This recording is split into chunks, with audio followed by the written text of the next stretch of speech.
Hello everyone and welcome back to Ramses Esports. Just gonna turn off the music for now. I love this playlist, by the way. Julie, such good music. Really relaxing. So, here's the deal. We got a tier list today because people have been asking for it. And we've been getting so many follows, so much support that I figured I might as well deliver to you guys. We also have a new location for the webcam, so a little bit further away, but will help me speak with my hands a little bit more efficiently. So it's finally a tier list. This time it's a tier list. This time it is. So if you start up a tier list at Smash Tier List, you will see that they divide the tiers in like S, A, B, C, D tier. I'm gonna use my own naming, which is basically the standard naming: top tier, high tier, low tier, bottom tier, etc. What's up, Yuffie? Good to see you. It is time for a tier list. But yeah, good to see the people coming in, man. Thanks for the support, everyone. Appreciate all the follows as well while I was offline. All the people who were here for the tier list. Wow, we got everyone. We got the entire crew. Hello, guys. How you doing? I'm gonna ask critical questions if you don't mind. That's exactly what I want, dude. I want you guys to rip my arguments apart. Adam, good to see you. I'm about to give you some spoilers. No, just kidding. All right, so I put all the Echo Fighters and the non-placeable characters in the other list. So like the individual Pokemon, etc. Because if you do list the individual Pokemon in a tier list, then you're doing it wrong. So first of all, Canon is top 20. So I think before we start with a tier list, one thing that people don't define often enough is what does this mean? What makes a character top tier? Why would a character be top tier and not high tier? So I think before we even start with ranking characters, we should start with definitions. And I'm gonna be honest here. I feel like the definitions, if you don't put DD in top tier, I'm unsubbing. I'm sorry, dude. You cannot even sub to me yet, but no matchup that gatekeeps a character. Right, so let me define that a little bit further, right? Because I generally agree with you. I feel like the goal in competitive Smash is not just to win, but it's to win consistently. And the issue is you don't need to win just one set in a bracket. You need to win all the sets in a bracket. And a character that is top tier has almost no limitations in that type of setting. So if you look at, for example, a high tier, oh god, I need to fix my Nightbot. So if you look at a high tier in Smash 4, for example, in Smash 4 you had Corrin, who generally only had -1 matchups, but she had like 7 or 8 of them, and some of them were extremely popular as well. So a character like that, I feel like a character like that cannot be a top tier, because you will primarily face losing matchups in a bracket. And that is just such a handicap that at the end of the day, if you play like 100 tournaments, there's no way you're going to consistently win in these tournaments. Hello, Joey. Good to see you as well. I saw you followed while we were offline. I really appreciate it. Welcome. Good to have you here. I hope you've been well in these hard times.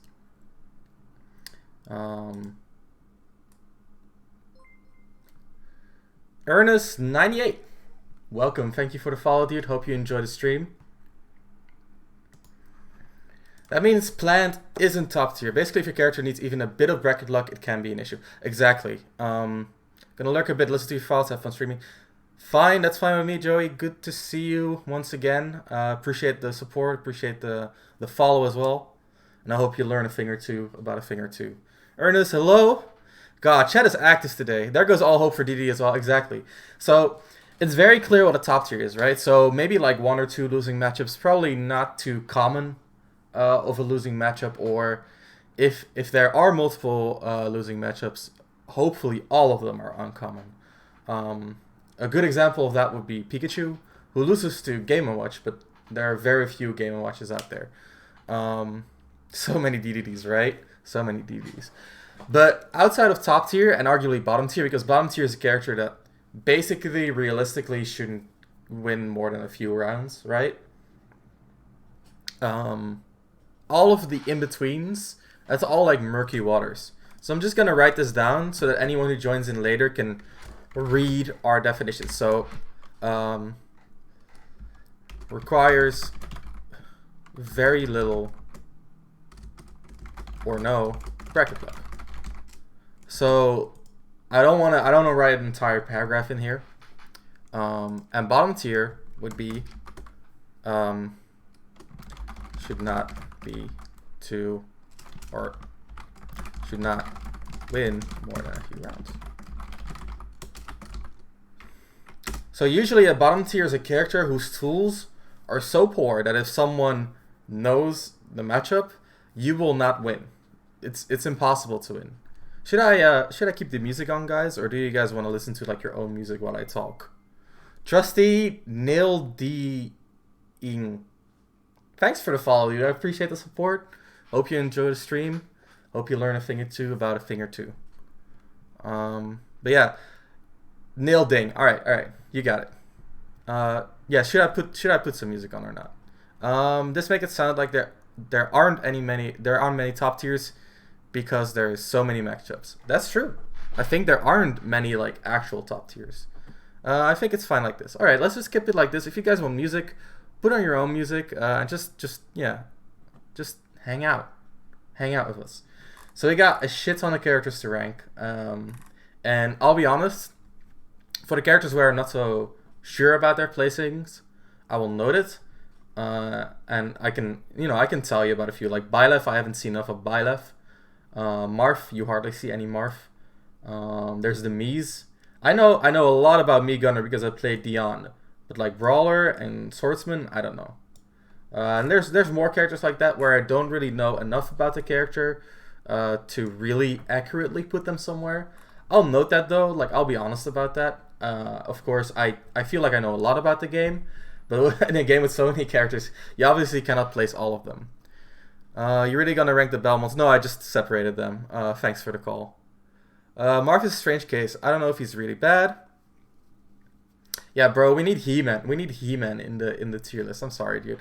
I don't know if he's really bad, but he's probably the most outclassed character in the game.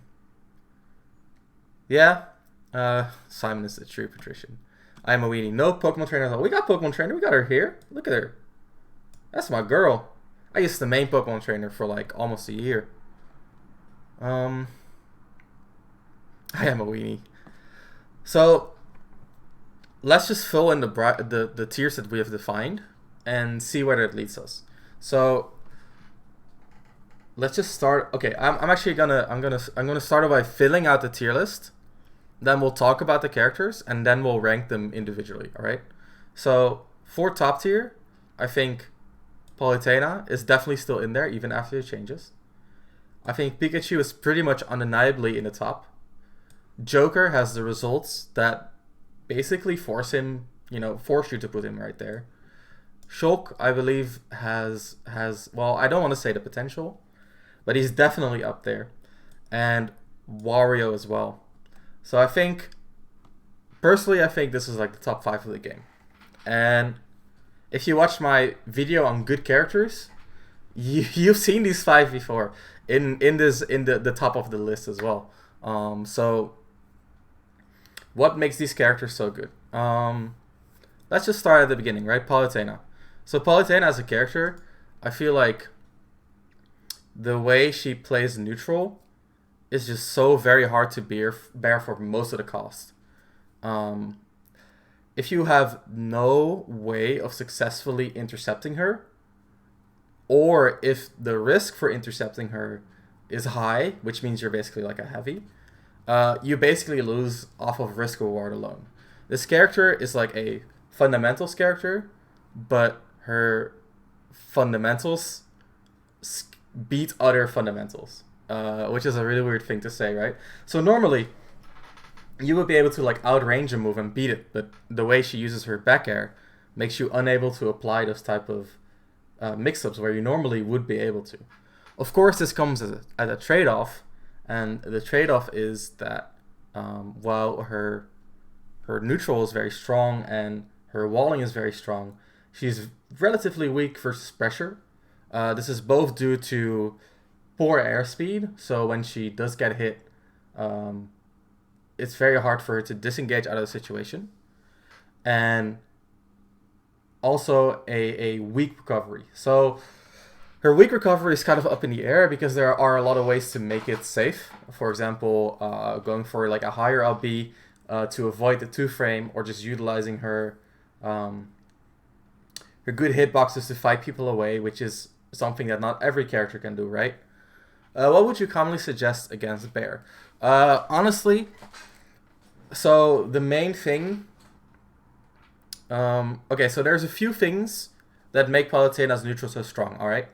So, at the long range, she has 2 projectiles that are both situational, but they're, especially auto reticle, is pretty low commitment. So I feel like in that range, you are forced to approach her. So that's one thing. So you are forced to get out of the long range, because even if you do have a projectile that beats hers, she has a reflect. And the only real way to contest her at long range is by having both a projectile and a reflect yourself as well, which is pretty rare in the cast. I mean, like Fox and Falco have it, but their projectiles aren't that good. I mean, there are a few more, like Ness has an absorb, and technically he has a projectile with PK fire, stuff like that, but it's pretty rare. So usually you cannot play long range versus Palutena, and that's where it begins, right? Long range, she basically wins. There's no discussing it. And then you enter the mid range, and this is where her speed starts becoming an extremely strong factor for her neutral. So one of the things that defines which moves you use is the distance between you and the opponent. So I mean that it's a duh, of course. When you're up close, you use the moves that hit up close. When you're far away, welcome. Thanks for the follow, Laris21. Hope you enjoy the stream. Hope you learn a thing or two about a thing or two. But yeah, if you're far away, you want to use projectiles and stuff that, you know, benefits you, that advances your game state based on the distance. You won't use a Falco laser up close. I think I said this before in one of my tips, right? But it rings true.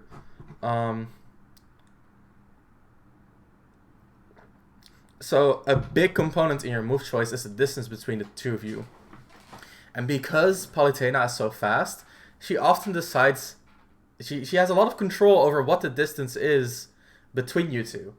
And having control over that distance is what's going to give you a lot of control over the neutral. And this is something we saw with MKLeo versus Samsora a lot. When we were analyzing that on Sunday, we saw the way MKLeo weaved in and out of Samsora's mid-range to try to bait out tools. And Samsora, he was initially just pushed into the corner, and then he couldn't even retreat, and he had even less control over the distance between the two characters.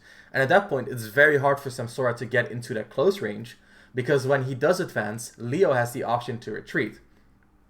This gives Leo a lot of control over what range they're playing at, and Palutena can do a lot of similar stuff. Palutena just has options for every state of the game. Exactly, that's basically what I'm getting at, but I'd like to nuance it a little bit more so that you actually get an idea of the depth of her options, right? Because there's so much to it. Excuse me. But yeah, so that is the mid-range. And then in the close range, I will admit she is a little bit on the weaker side on the close range. She doesn't have the fastest moves. I think her fastest moves is her dash attack, which is frame 6. Hello, Frog Knight 206. Welcome, welcome. Hope you're enjoying the stream and hope you learn a thing or two about a thing or two. She still has an insane grab in there. So yeah, so that's the thing. Her close range is not horrible. A frame 6 dash attack that beats every move in the game is an amazing tool, and that is gonna force your opponent to respect you, because basically the only thing you need to read as Palutena is whether your opponent will shield or not. And if you think they will shield, you can use your superior range to control the neutral again, which is exactly what we're talking about. Insert CDK, this game sucks. I feel like whiff punishing or respecting is my only option against Bear. Her jab sucks, but she has another option anyway. Yeah, I'll get to back air. I'll get to where back air falls into the gameplay in a little bit. So dash attack forces a lot of respect in the mid-range. And using that respect, she can set up her jumps as well. Minion from Hell, good to see you, man. How you doing? Hope you've been well in these rough times. Welcome to the stream. Hope you enjoyed, man. I hope you learn a thing or two. About a thing or two. So, Palutena can still control a lot of the close range, and that's even if you even get there. So her mid-range options are amazing. She has some of the best frame data on aerials in the game. So Palutena actually the second suggests this character here because of how frequently I look at her data. So we have a neutral air that's extremely fast, frame 8 from the ground, which is, it's not the fastest, pretty good given the risk reward. 12 frames landing lag, obviously her worst, but on shield, some characters get mixed up by this. It's going to be -9 ideally, but more often than not a little bit less safe. But if your out of shield punish tool is around frame 10, which means it's very close, but it's usually a punish, she can mix up with a fast fall and actually do which is unreactable and gets her out scot-free. So forward air, 7 frames landing lag, and then there's back air, which is the tool that is a little bit hard to read. Oh, I'm sure. Let's go. So here we are. Is this better? That's better. Dagoberg, good to see you, man. How you doing, Dago? Welcome to the stream. Hope you enjoy it. Hope you'll learn a thing or two about a thing or two. So, neutral air, as I mentioned, with the fast fall hitbox can be very potent. And I'll go out and say right now, neutral air is not a good boxing tool. It's a good control tool. So it's a tool that when you short hop with Palutena and you neutral air, you deny vertical control because it's very hard to full hop over neutral air. Mizin for the win. Thanks for the follow. I know you cannot see the notification with the white background like this, but really appreciate it regardless. Hope you enjoy the stream and hope you learn a thing or two about a thing or two. So neutral air, it is a horizontal control tool that also denies vertical spacing, which is a very, very strong tool to have. A lot of characters in this game like to full hop over the opponent's tools and try to get control that way. Versus Palutena, that is very hard to do due to neutral air. So while in and of itself it's not the best move, the existence of it forces your opponent to play around it, and that is going to open up a lot for Palutena. And I think that is like what is a boxing tool? A boxing tool is a tool for close quarter combat, so basically close range stuff. Most jabs are boxing tools, but up beats out of shields or up smashes out of shield that are potent also count as boxing tools. So yeah, it's kind of like your up close tool set. Jimray3, thanks for the follow, man. Been a while since we've spoken. Hope you're feeling well. Hope you're healthy. Hope you enjoy the stream as well and learn a thing or two about a thing or two. So neutral air is one of those tools that kind of controls a lot of options, and if it hits, it's gonna give very, very high reward. And I think that's like a running theme with Palutena in general. Like her dash attack, it's unsafe, just like a neutral air, but just the existence forces you to play around it. And then there's forward air and back air, which are her main spacing tools. Forward air, very good range, and having 7 frames landing lag means that it's safe on parry as well. I can actually, hang on. I actually have a new fun little tool for stream, Epic Pen, which is going to allow me to draw on the screen if it's going to pop up for me. So there it is. So we have 7 frames landing lag, which means it's going to be safe for basically any sort of parry, and it's going to be very hard to whiff punish as well. Meanwhile, back air is going to be a little bit more of landing lag, 10 frames, still -5, 8 frame startup, amazing frame data right there. And there's of course the arm invincibility, which is huge. 12 damage also means that if it hits, it's going to be a huge hit. It's also a great kill move, and it's not showing up. Oh, that sucks, dude. I'll figure it out. I'll skip the Epic Pen for now. But Bear is really strong. It can kill at extreme percents for no reason, honestly. And I feel like it's a very underrated tool in Palutena's toolset. Amazing far-reaching hitbox as well. Yeah, it sticks out. Like if we enable the hitboxes, that's insane range. It's not just the shield, of course. It's more than that. She leans back. The shield creates a disjoint. It's a really strong tool. So, but the thing is, back air is not a good rising hitbox, right? It is not a good rising hitbox, and her weakness that we were talking about early is her lack of these close quarter combat tools. She has a frame 8 jab, very low reward, very bad tool. Frame 6 dash attack, which is a strong check, but it's minus 21 on shield, which is going to limit her functionality, the functionality of the move a lot. So how the thing you need to realize is back air is only a landing tool, and that is where her weakness comes in, right? Because of her poor out of shield game, she doesn't have a very consistent way to play close quarters.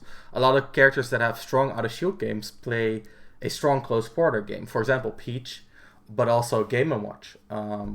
Good out of shield tools help you consistently win close quarters, because the only way to beat a shield is by either doing a landing aerial or going for a grab, which both open you up for punishes, of course. I find getting near Polly when she uses bear a lot to be really hard. Exactly. So that is her speed, right? Her speed decides what range you play neutral at. And then back air walls you out. Forward air, good mix-up as well. The thing is, she doesn't have a lot of tools to call you out when you go to intercept her. So when you are in, even if her out of shield is poor, she still has the best shield grip in the game. So stuff. Right, I have to correct myself. Her out of shield is relatively poor. For a top tier, her out of shield is poor. Compared to the rest of the game, she has a good neutral out of shield. She has a good back out of shield versus tall characters as well. Her down air out of shield can actually be a good tool as well, because it leads to huge punishes, and it can go over follow-up. So if a Zero Suit, for example, does a landing nair, goes into a forward tilt to check the opponent, Palutena can jump over it with down air. She pulls in her feet and gets a huge punish out of it, because it usually confirms into a back air, which can put your opponent off stage, etc., etc. So her out of shield is not bad. It's bad comparatively to her placing on a tier list. Of course, her grab, one of the best, if not the best grab in the game. But yeah, so she controls the range between the two of you. She keeps you at that back air range, and then she walls you out. The thing is, she has bad interception, so she has bad checks. There also helps a bit against shorter characters, which are roughest for her up close.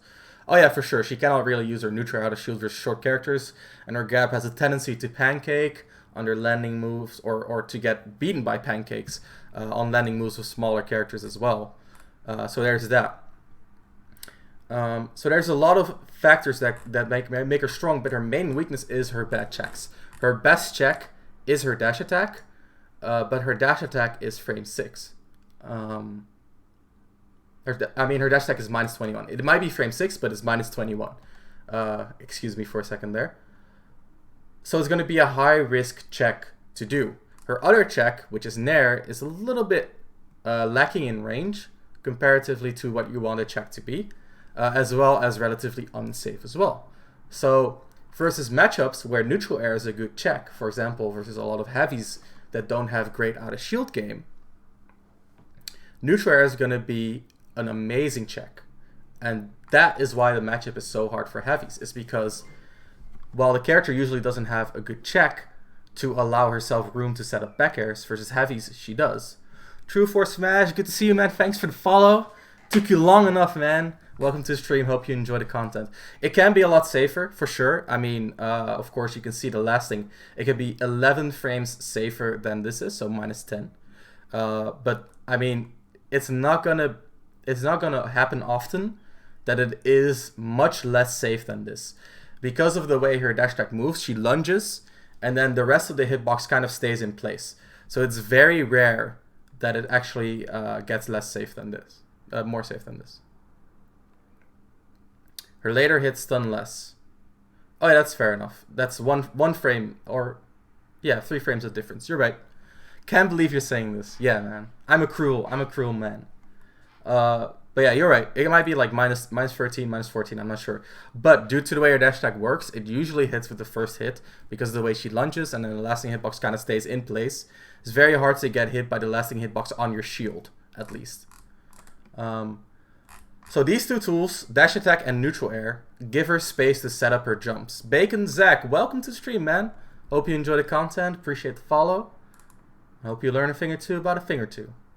So there's neutral air, dash attack, which give her space, but then there's also her movement that we were talking about. So by retreating, she's gonna make it so that you cannot intercept her, and then she gets to do a landing back air.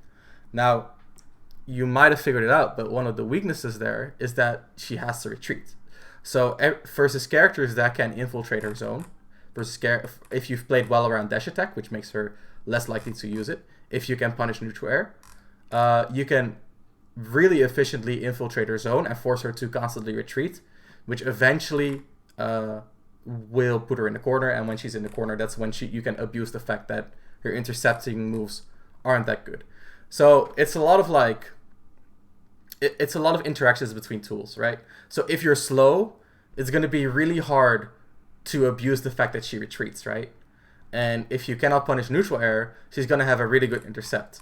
And if you don't have a good punish for dash attack, it's going to be really hard to deal with that as well. So I think like these are her main tools, and then forward air, basically a replacement for back air in a lot of situations. So it's like her neutral air, dash attack, and then these two aerials combined with her amazing speed. So taking stage control is a big part of putting Paula in a bad position. Exactly, because when you put her in the corner, she's gonna get less use out of her speed because there's less room to retreat.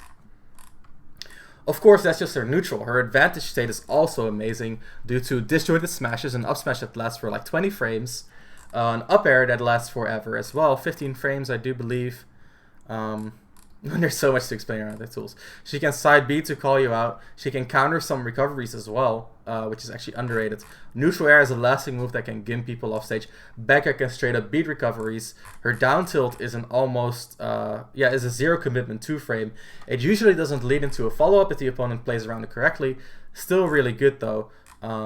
And just overall great tools to keep you in disadvantage. And then her up B can be a great mix up as well out of disadvantage. Greetings from Germany, Ramses. Thanks, Bacon Zach. Good to see you, man. It's been a while since we talked. It's a shame we don't have a Gamescom this year, but I really appreciate you following, man. Good to see you. How you been? So our Ubby is an amazing tool, mix-up tool out of disadvantage. Sometimes from the ledge, Palutena will do warp, and then she can either tilt it or smash it, and she will get a different distance based on that. And some characters just don't have the speed to react to it, and they have to be ready for it, and they have to be ready for it to beat it. Yeah, the lower you go, the faster it will be, because I feel like the top tiers are the most developed, and as such have the most to talk about. Lil Zaga, thanks for the follow, man. Appreciate it. Hope you enjoy the stream. Hope you learn a thing or two about a thing or two. So yeah, I think that's like the TLDR, right? She has a lot of tools in advantage, like neutral B, side B, down tilt, neutral air, back air, even dash attack on landing. Her dash attack is the best landing punish in the game, like bar none. She can up smash, which is a really underrated ledge trapping tool. Can even 2-frame some characters, almost guaranteed. Up air as well, lasting hitboxes everywhere, and just great speed once again. A good double jump as well. So a lot of tools in advantage, a lot of tools in disadvantage as well. Mainly the warp, honestly. But I feel like that is a really underrated tool, especially on a stage with platforms. Are you ever planning on talking about Sonic? Yeah, I'll get to Sonic. But we'll take it step by step. I think Sonic is a little bit, he's getting rated more appropriately nowadays. There's a lot of them in the UK. Yeah, I remember those days. I've beaten most of them back in Smash 4. But yeah, I think her neutral, however, is a little bit overrated because, well, okay, let me rephrase that. If you don't have the tools to deal with her neutral is absolutely impossible to beat. It's extremely oppressive. Her neutral air if you don't have the proper tools to deal with it, it's extremely good risk reward, extremely good space control. Even if you can punish it, it's going to be like a vertical space control tool on a horizontal move on a short hop, which makes it relatively low commitment for a vertical control tool. And then dash attack, which just has, you know, the ability to beat anything. Combine that with back air, which is the perfect tool if you do have the space, all on a character with amazing speed. So I think that about wraps it up for Palutena. She doesn't have a lot of useful tools. Like, most of her tilts aren't that good. Most of her smashes, not really a lot of reason to use them. Even her specials are like very situational. Like, her projectiles are mainly for the long range. You won't see them in other situations. So it mostly comes down to her amazing aerials. All of them are really good. And then like her dash attack, which kind of backs it up as a burst range option. Normally, a character that has one good quick tool, like dash attack, or to some degree neutral air, but mainly dash attack, that's not enough. But because of how strong her dash attack is, it actually is enough for Palutena. So that's what I think about Palutena. Her grab as well. Her grab isn't. I keep forgetting it, but her grab is like her most underrated ground move in the game. It's frame 7, but it has insane range, and you know, once again, combined with her speed, as well as the fact that she gets reward out of her throws through the use of down throw, just makes it a really good move. One of her main weaknesses, though, is that because of her poor ground move frame data, her best ground move is dash attack. Her spot dodge is a lot worse than most characters. Most of the top tiers have like a really good spot dodge cancel, but she doesn't. So I feel like that's a big weakness, as well as her bad max airspeed. So I think that about wraps it up. If there's any questions, ask them now. Otherwise, I'll go on to the next character, which is going to be Pikachu. Just give it a moment for chat to catch up.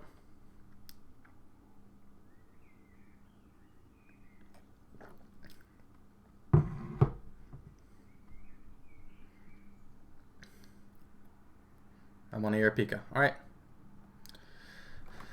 Pikachu. Oh boy. So, Pikachu has always been a good character. I think Pikachu has been a top 10 character since Brawl, even though most don't agree. Hello, Verzi. Good to see you, man. How you doing? Palu isn't the best at killing. Alright, so that entirely depends on what you view as good at killing. Is she as good at killing as Arsene Joker and Shulk and Wario? No. Is she good at killing? Yes. She has a good advantage state with good tools to help her convert reads if she gets them. Her down throw back air does, yeah, the nerf hurt. It hurt a bit for sure, but I feel like in a lot of situations, she can still rely on her strong back air as just like a raw killing move, and her advantage state just really can be really explosive. She's one of the best characters off stage, in my opinion, because of her combination of an invincible back air, a lasting neutral air, a counter as well, and auto reticle can help as well. And if you do get them in a juggle position, you have dash attack on landing, which is not gonna kill, but it's gonna keep them in disadvantage, right? Which is gonna force them to go off stage, where you can then abuse your strong off stage pressure toolkit, as well as your up air, which I feel is like one of the most underutilized moves in her toolkit. Raw, back air, up tilt, and back throw are fine. Yeah, she has safe kill moves. She has a decent kill throw. It's situational, as in like it depends on your position. A stray explosive flame. Talking about explosive, exactly. There's a stray explosive flame as well, which but yeah, up air has a strong hitbox. Is almost uncontestable. It can frame trap into other moves, which keeps her advantage state going. And it's just generally an underutilized move. A lot of Palutenas is just like, yeah, you should just neutral air dodge through it. It's really hard to hit when you neutral air dodge through it. But when I neutral air dodge through it, I can get frame trapped. And if she waits it out, I'm gonna get carried upwards by the multi hit because of the double jump momentum, and then blown away when I'm near the blast zone. So that's huge.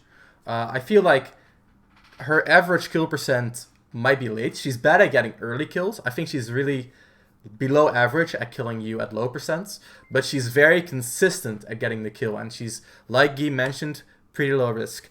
Jensen Mac, thanks for the follow, man. Welcome to the stream. Hope you enjoy the content. Hope you learn a thing or two about a thing or two. So yeah, it's pretty low risk. So I think, yes, her killing is arguably a weakness. I think it is. It's definitely. I wouldn't call it a strength. I don't think Polly is, like a crazy killing machine. But I think it's good. I think it's definitely strong. She doesn't have the stupid early kills. Yeah, I 100% agree. I 100% agree. And that is also why I wouldn't put her in number 1. But we'll get to that in a little bit. So let's look at Pikachu.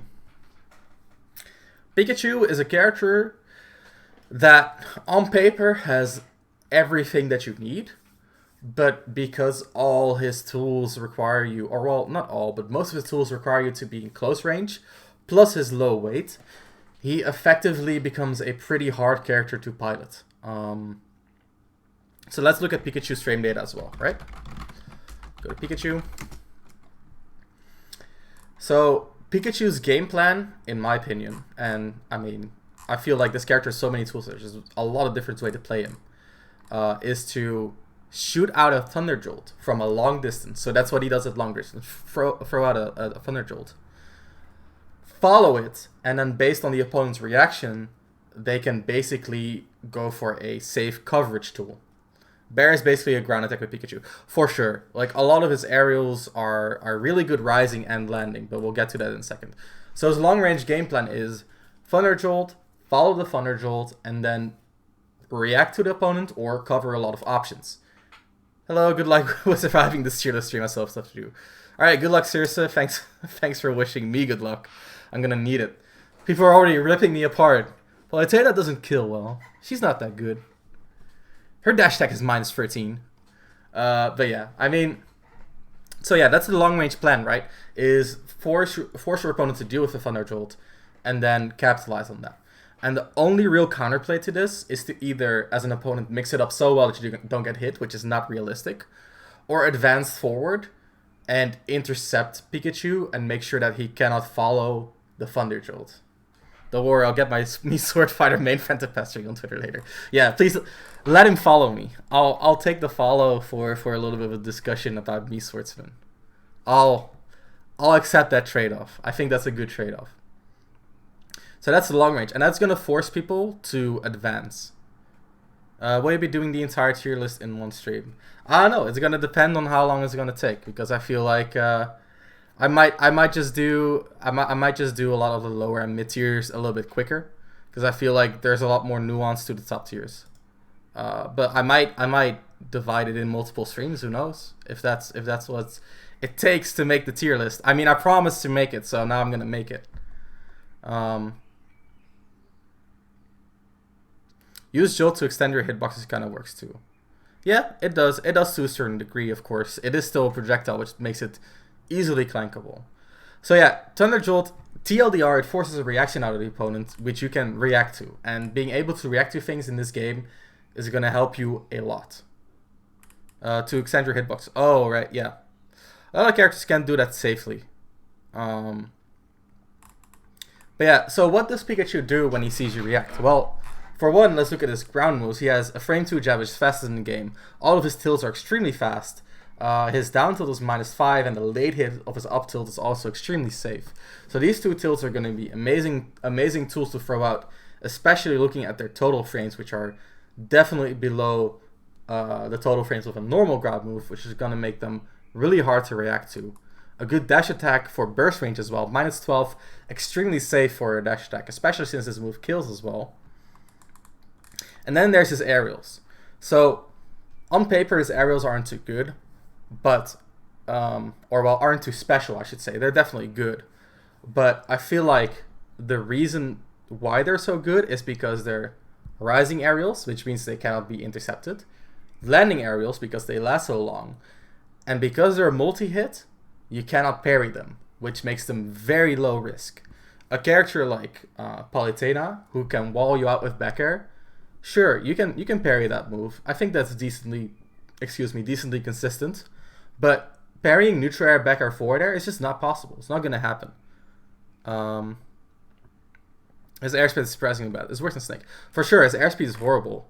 But he gets a lot of mileage out of these two moves, Quick Attack and Thunder, right? I'm gonna parry them, don't worry. Also, the Pikachu really needs a spike. He's already in Menace of State. Exactly. So in neutral, he has good fast moves, right? Especially down tilt as a walling move, up tilt as an anti-air and potentially a walling move as well. A dash attack for burst range, a forward air and back air for burst range as well, which are both relatively hard to punish due to the mix-ups. You can fast fall them, retreat them, advance them, non-fast fall. Back air has a landing hitbox as well. Forward air auto cancels out of a short hop. Stuff like that. So a lot of mix-ups right there. And then he has Thunder Jolt to force you to react. And then there's Advantage State. And in Advantage State, his lasting aerials are even better. It's going to help them a lot off stage. Plus, of course, his forward smash, amazing ledge trapping tool as well. It's going to cover a lot of options due to how active it is. As well as the range on it is going to make it relatively low commitment. He has a lot of kill setups as well that he can find out of a mix-up in a neutral, like landing neutral air, 2 down smash, or grab confirms. He actually does have kill confirms off of his grab, even though currently I would say they're not very realistic for a human. They still result in 50-50s that are definitely possible by humans, and those are definitely very strong. He has great reward off of grab, and that is something you're going to see out of a lot of top tiers, because usually grab is a pretty risky option, right? If you want to grab, you're going to allow your opponent to jump over it and get a landing aerial, which is usually one of the best combo starters in the game. But if you do have high grab reward, like Pikachu does, you're going to have a lot of a better time going for grab. You're going to be able to actually establish grab as a mix-up that is worth the risk. Pikachu also has some insane low percent combos, which will take you off stage. Now you have 2 spikes to hit the opponent with. Exactly. So once he does hit you with any of his moves, he can keep pushing you. So a lot of his moves combo into each other. And then he has a down air, which is a spike move. And why is down air good? Because you usually want to go low versus Pikachu, because when you go high, he can throw out a ton thunder, which is relatively low commitment. And just a threat of thunder can also force you to air dodge, which is once again going to put you in disadvantage. So he can cover above him very efficiently. Below him is a risk of death. And then a horizontal approach is pretty much the only thing that's left. But he has so many lasting hitboxes that he can even cover that. Even using something like a Thunder Jolt if he wants to. So a lot of coverage coming out from Pikachu. He forces you to act with Thunder Jolt, covers your option. In disadvantage, he covers high, he covers low. He pushes you off stage consistently, which is also a big help. Because his vertical juggling isn't the best. He has a good up air for combos, but not the greatest for juggles. I have an items on Wi-Fi bracket to play. See you later. Alright, have fun, dude. His matchup strat seems really crazy. Yeah, of course. I mean, look at all these tools, right? On top of that, he's fast. He's small, which makes him hard to hit. And then there's Quick Attack. This is a whole nother beast. We haven't even talked about his best move. Quick Attack is, like, arguably the best get out of disadvantage free card in the game. It's not only an amazing recovery, which is going to enable him to go off stage even further, and allows him to recover in ways that other characters cannot and entirely avoid risk. It also helps him get off the ledge, get back to the ground, get away from a platform, approach in some situations, and more. So, just a lot of tools. He has an amazing disadvantage because of up B, amazing advantage because of Thunder Jolt, down air, lasting hitboxes, of great forward smash as well, a good grab to capitalize on those situations where your opponent is afraid or in the corner. He has great stats, a great speed, great size, pancaking of course, which is also combat stat. And overall, I feel like this character just has all the tools. Now his weakness is that, reminds me of this Twitter account which is Pikachu pancakes. Exactly. His weakness is that he has issues finding kills if the opponent plays correctly, right? So Thunder is really good, but it's also relatively high commitment. Down air, same goes for down air, right? So if you want those early kills, you need to commit hard, which is going to sacrifice your advantage state. If you want a consistent kill, you're usually going to get that consistent hit, but that means your opponent is going to live until later. And even when they live until a later percent, it's going to be hard to really find that finishing hit. If people get better at getting the guaranteed grab confirm, that's going to change. But as it is right now, it's not feasible. And that means that shielding, for example, can be really good against Pikachu, not just as a way to win neutral, but as a way to not die, basically. And Pikachu has a lot of tools that are very low range. So killing with dash attack, for example, I mean, of course, minus 12 is pretty safe, but it's not entirely safe, right? A lot of characters will be able to up smash that out of shield, or grab you and back throw you, or up B you out of shield, stuff like that. On top of that, forward air, back air, neutral air also pretty low range. Even the tilts are safe, relatively low range. So Pikachu constantly puts himself close to the opponent, and that is going to give the opponent a chance to get a hard read and get that early KO. And that's going to make Pikachu relatively swingy. On top of that, his quick attack shifts his hurt box, which is also going to allow the opponent a chance, and I have to stress, a chance, to hit Pikachu. And if they do, that could be a stock. His Nair down smash is good, but it seems harder for him to land on you super fast because of his poor airspeed. Yeah, exactly. He needs to use his Thunder Jolt to open up his game plan. And then neutral air is really potent. He struggles with range a lot. He kind of does. It depends on your neutral B usage, as well as, of course, he has quick attack to whiff punish, good burst range on dash attack. So he has a lot of ways to compensate for his range. But at the end of the day, there will be situations in which you are dealing with it. And those are the ones that kind of make the character inconsistent. Whew, and I feel like a lot of characters in this game can get those early kills in advantage state scenarios without committing as much as Pikachu does. I think that's the main thing. If Pikachu wants to get the early kill, he has to commit. And that, that could cost you an advantage state. And that could be huge at top level play, like at top level play. He's hard to pin down for zoners, even if he has poor range. It would seem like Lucina wins the matchup, but it's surprisingly hard for her. Same goes for Shulk for a lot of reasons, man. It's just his frame data is good, and I mean, people talk about his range, but look at this. Look at this forward air. Look at how far he leans forward. Like, this is the back of his body, is right here. So, I mean, that is good range to me. Oh, I messed it up.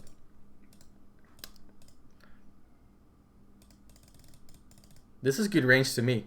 Tiny AF. Pikachu struggles if he can deal with T-Jolt well. It's exactly like dealing with T-Jolt dismantles his safety net. And then, got him, GG's, got him. So Game Watch and Nets also have great tools to deal with his aerials, which, while the range is good, it's not a disjoint. This is technically a disjoint, but it's not much of a disjoint. And then you have to put yourself up close, and that is where Pikachu, that's where Pikachu loses out, in my opinion. That said, he has a lot of tools to compensate for that. I think he's an amazing character. But let's move on. We've been at like 20 minutes per character now. I promise you, the other characters won't be as in depth. I hope. Any questions about Pikachu, I'll answer them. But for now, I'll move on to Joker. So Joker has a lot of the same similarities as Pikachu and Palutena. Well, Shulk be 2 hours long. I think Shulk is actually one of the simpler ones. Because I don't think Shulk is a character that... Okay, you know what? After these 5 characters, I will place all the characters. And that's when we get spicy. Will Shulk be 2 hours long? So, after Joker, I'll place all the characters, alright? Okay, wait. Okay, yeah, after Joker. Shulk is a character that doesn't have a lot of depth. He's just very strong at what he does. And being strong at what you do is going to help you just, like, establish so much. But yeah, Joker. So Joker has good burst range with dash attack and down tilt. It's not very safe, but it's very... if you establish it, it's very strong. And his similarity with Palutena is that he has 2 good projectiles and a way to beat his opponent's projectiles with Rebel's Gauge, and if he's in Arsene, it's going to be counter. So his long range is actually surprisingly decent because of his guns and down B. His mid range is really good because of his side B and his speed, which is what he shares with Palutena. Great speed. And then he has a lot of good aerials as well. Of course, his back air, a tool that you see very frequently, but especially his grab. So his grab has insane reward. It's a frame 6 grab, which is relatively rare. A lot of grabs are frame 7. But he has a frame 6 grab. And I feel like this grab is definitely a defining factor for Joker. So the way you play around his projectiles is going to force you to shield a lot. And when you get conditioned to shield, that is when the possibility to dash grab, frame 8, extremely good dash grab as well, the possibility to grab is going to arise. He's also hard to hit. Joker shorter on Pika when dashing. It's why he does well versus Joker's spot. Yeah, he has good stats. He has decent airspeed and good size as well. I mean, standing he's going to be a little bit tall, which is going to open him up to certain out of shield options. But his movement is extremely good. His movement is extremely good. And he has a lot of tools that are safe to throw out. So if you look at Leo, he throws out a gun, he throws out a side B, he throws out a back air or a neutral air. And all of these options are just non-committal. They're basically all there to cover the space. And if the opponent does jump into it, he gets a hit. And if they don't, no biggie, right? And that's going to force your opponent to commit. And when your opponent is forced to commit, like with Pikachu, that's where you can get the upper hand. One of the few 90% increases on fast fall as well. Very good, very sharp. His 90% fast fall is a very strong option for mix-ups. The only noticeable weakness with Joker is his poor out of shield option. So he has a decent up smash out of shield frame 10. For the rest, his out of shield isn't very notable indeed. So I definitely agree there. I feel like his main weakness though is his reliance on Arsene. So I think base Joker is a very strong character at not losing. So when you play base Joker, you basically play around your opponent's options. As I mentioned, you throw out like the guns, the side Bs, the neutral air, the back airs. Kind of hope that your opponent runs into it, and if they don't, that's all good. If your opponent respects it too much, you can grab them, so you can constantly keep them on their toes between are they respecting your tools enough or are they respecting it too much, right? So there's a balance that you get to decide in a lot of situations. You kind of negate long-range play because of your counter. And that is going to force your opponent to play the mid-range where you can use your speed again. And in his case, also his burst range. So it's down to the specialty, just an amazing move at occupying space. His dash attack to some degree as well. A little bit less safe, a little bit higher reward, a little bit more range. So it's kind of like a trade-off, but it's a good combination of moves to have if you notice your opponent being not having enough respect, right? So that's a lot of what Joker comes down to, is how you read your opponent, and that's why Leo is such a good Joker player. Is because he knows exactly what his opponents wants. He can establish his burst range if he wants to. If they don't, he's gonna pester them with gun and with side B as well. He can wall out with Nair and back air. You see Leo do a lot of like short hop forward, neutral air, fade back. It's gonna hit with the late part of neutral air, go over Joker, be a forward landing hitbox to kind of wall his opponents out. And then he uses that time where he doesn't lose too hard and he pesters you to build up Arsene bar. One of the most underrated camping aspects of the game is the passive Arsene gain, because it's actually, in my opinion, pretty significant for Joker's game plan. Because it's what makes it a ticking time bomb. And then when he has Arsene, his risk reward becomes increased on all his tools, right? If he grabs you in Arsene, he's going to down throw you, he's going to get that much more damage. His back air is going to push you off stage from 50% and put you in a vulnerable position to edge guard you. So Arsene is going to force your opponent to play passively, and that's when you can really abuse their defensive gameplay to establish even more stage control and eventually get those big hits. Did you already start with the tier list? Yeah, we're just looking at the first 5 characters. After Joker, we're going to do the rest of the tier list. So Joker is the last one, then we're going to do the rest of the tier list.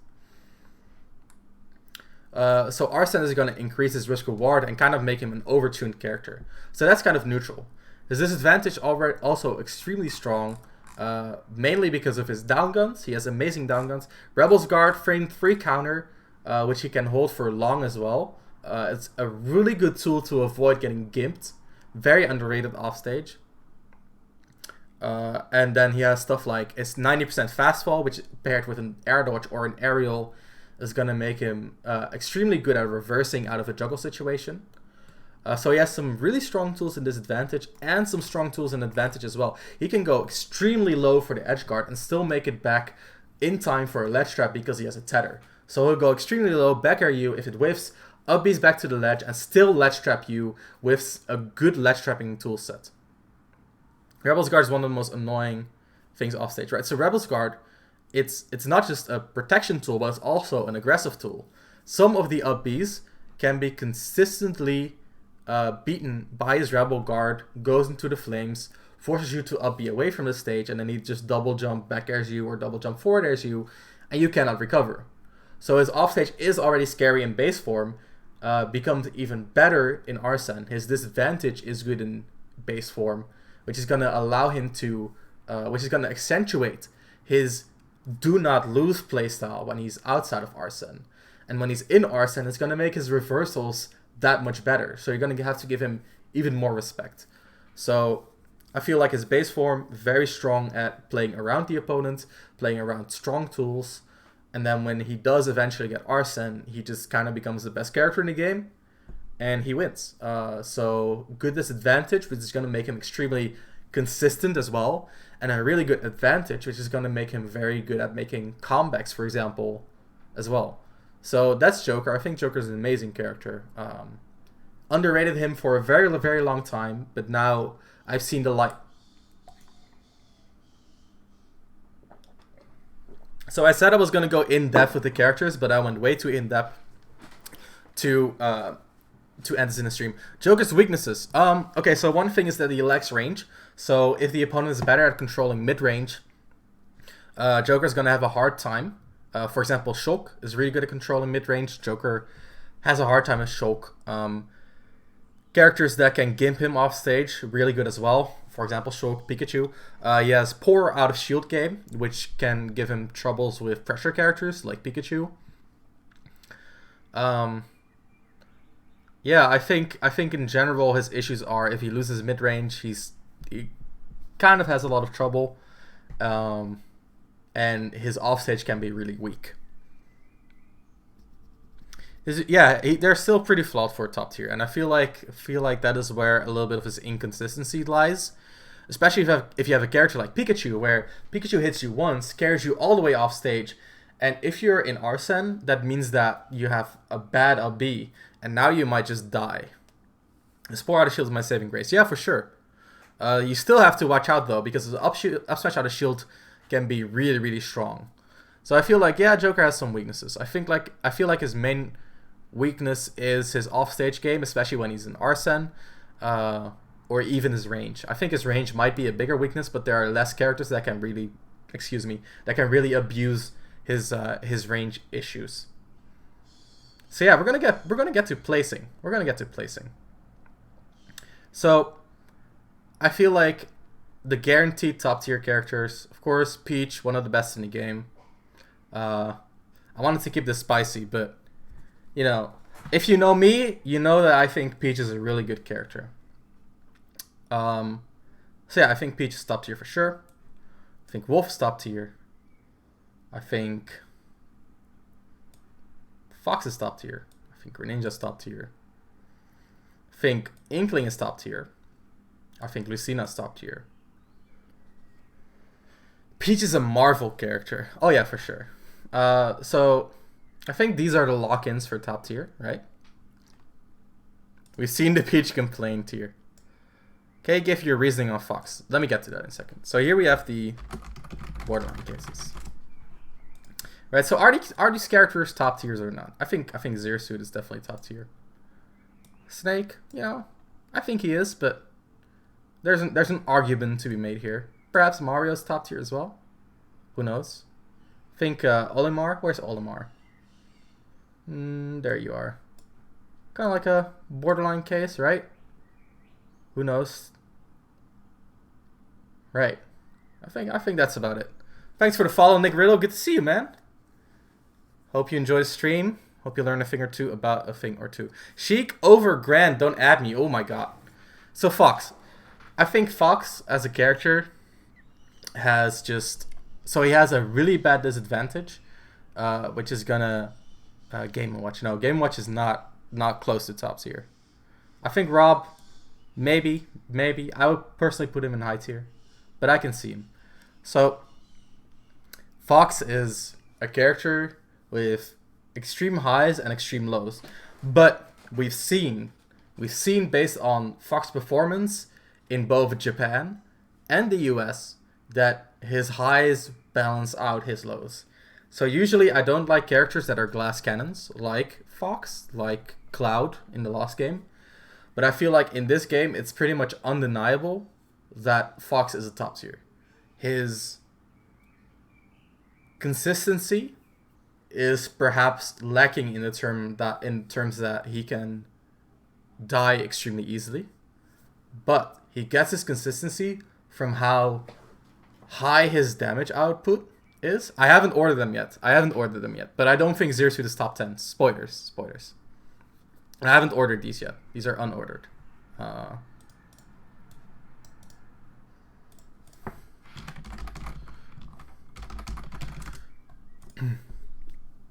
So, Fox has... Fox's consistency comes from how high his reward is out of every single hit.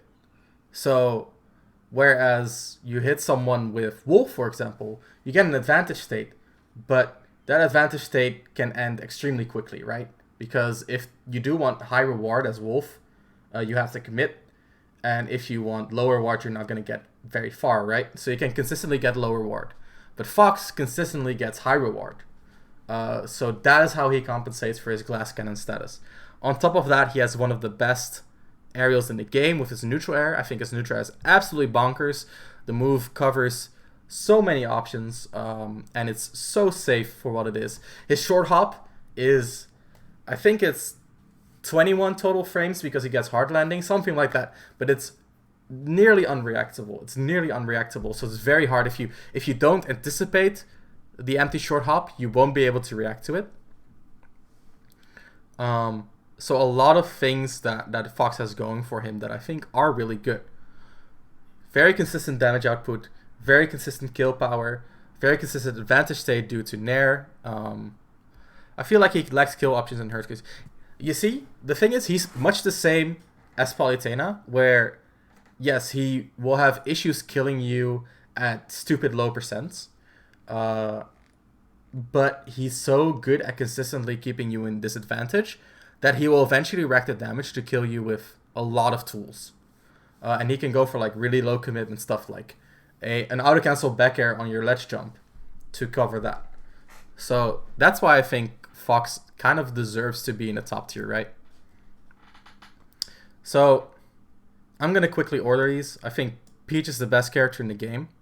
I think by design she has a very significant weakness in the mid range, which normally would be huge, but because she can pluck turnips, it doesn't really matter. Vibe, thanks for the follow, man. Appreciate the support. Hope you enjoy the stream and learn a thing or two about a thing or two. So Peach definitely best in the game. I don't think Palutena is among the best. I think she's barely out of top 5. I think this is the top 5. Probably in this order. Ivan 4, thanks for the follow, man. Appreciate the support. Hope you enjoy the stream. Learn a thing or two about a thing or two. So Peach, she hardly loses any matchups. I think Pikachu is probably even. Maybe she wins. Joker's even. She might beat Wario. I think Shulk is even. Palutena, I don't know, honestly. Wolf, I think it's even. I think it's even because Becker is a really good call out on aerial moves. Wolf's Becker, that is. She beats Fox, does well versus Greninja, beats Inkling. I think Lucina's like evenish, and she beats Zero Suit. So I feel like she wins against all these characters. The characters that she has issues with are like the the characters that turnips, the matchups where turnips are not good enough to remedy her mid-range problem. So that's usually zoners. So Sora said she loses the Donkey Kong matchup. So Sora said Peach Little Mac is even. Yeah. So Sora says a lot, but I don't personally agree. That's all I'm gonna say about that. So I think Wolf is actually like, I think after these top 4, you get like these characters. Yeah, I think this is the order I would put top tier in, right? Plant goes even with me. I can see that. I can actually see that. Because Plant has a lot of ways to pressure Peach for plucking turnips, and Plant is really good versus slow characters because of the way his zone control works, because of the speed of his jumps. Zayasuit Greninja. Okay, so if I were to divide these, so I'm gonna give you guys, there's like the top 5 here. I feel like these 4 are in the same bracket, and then these 3 are in the same bracket, right? Why is Greninja so high? So I'm gonna get to that in a second. Let's go down the row. So we talked about most of these characters. Wario we discussed a lot during the gluttony analysis. Wario is extremely low risk. He's constantly charging his waft. He has a lot of good utility moves to mix you up. Due to his airspeed, he has the best disadvantage in the game, and the best bait and punish game in the game. He can bait and punish stuff that no other characters can, in ways that no other characters can, and control space in no other characters can. So Wario extremely strong. The command grab as well, just so many tools. Shulk, I think Shulk has like,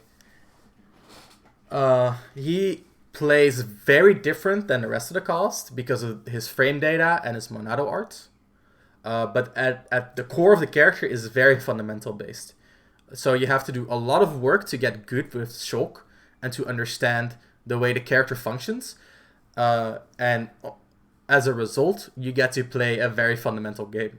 Which is the opposite of most fundamental characters. Like Wolf, Palutena, Lucina, Inkling, very fundamental characters, usually don't have a lot of depth to them. And then characters that play their own type of game, like Peach, for example, have a lot to learn about them, but in trade for that, you get to play in a lot of ways that other characters cannot, right? You get to abuse a lot of their strengths, I should say, in unique ways.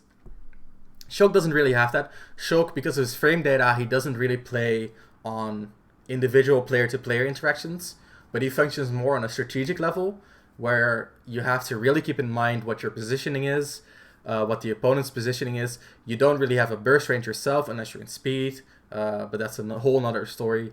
So you really largely play around your opponent's burst range, which is also a really weird thing to do for a lot of these characters. So Shulk, kind of weird. Why is Greninja so high? He's slightly above Sheik level best, so like high tier. Right. So let's talk about Greninja, since you guys like this character so much.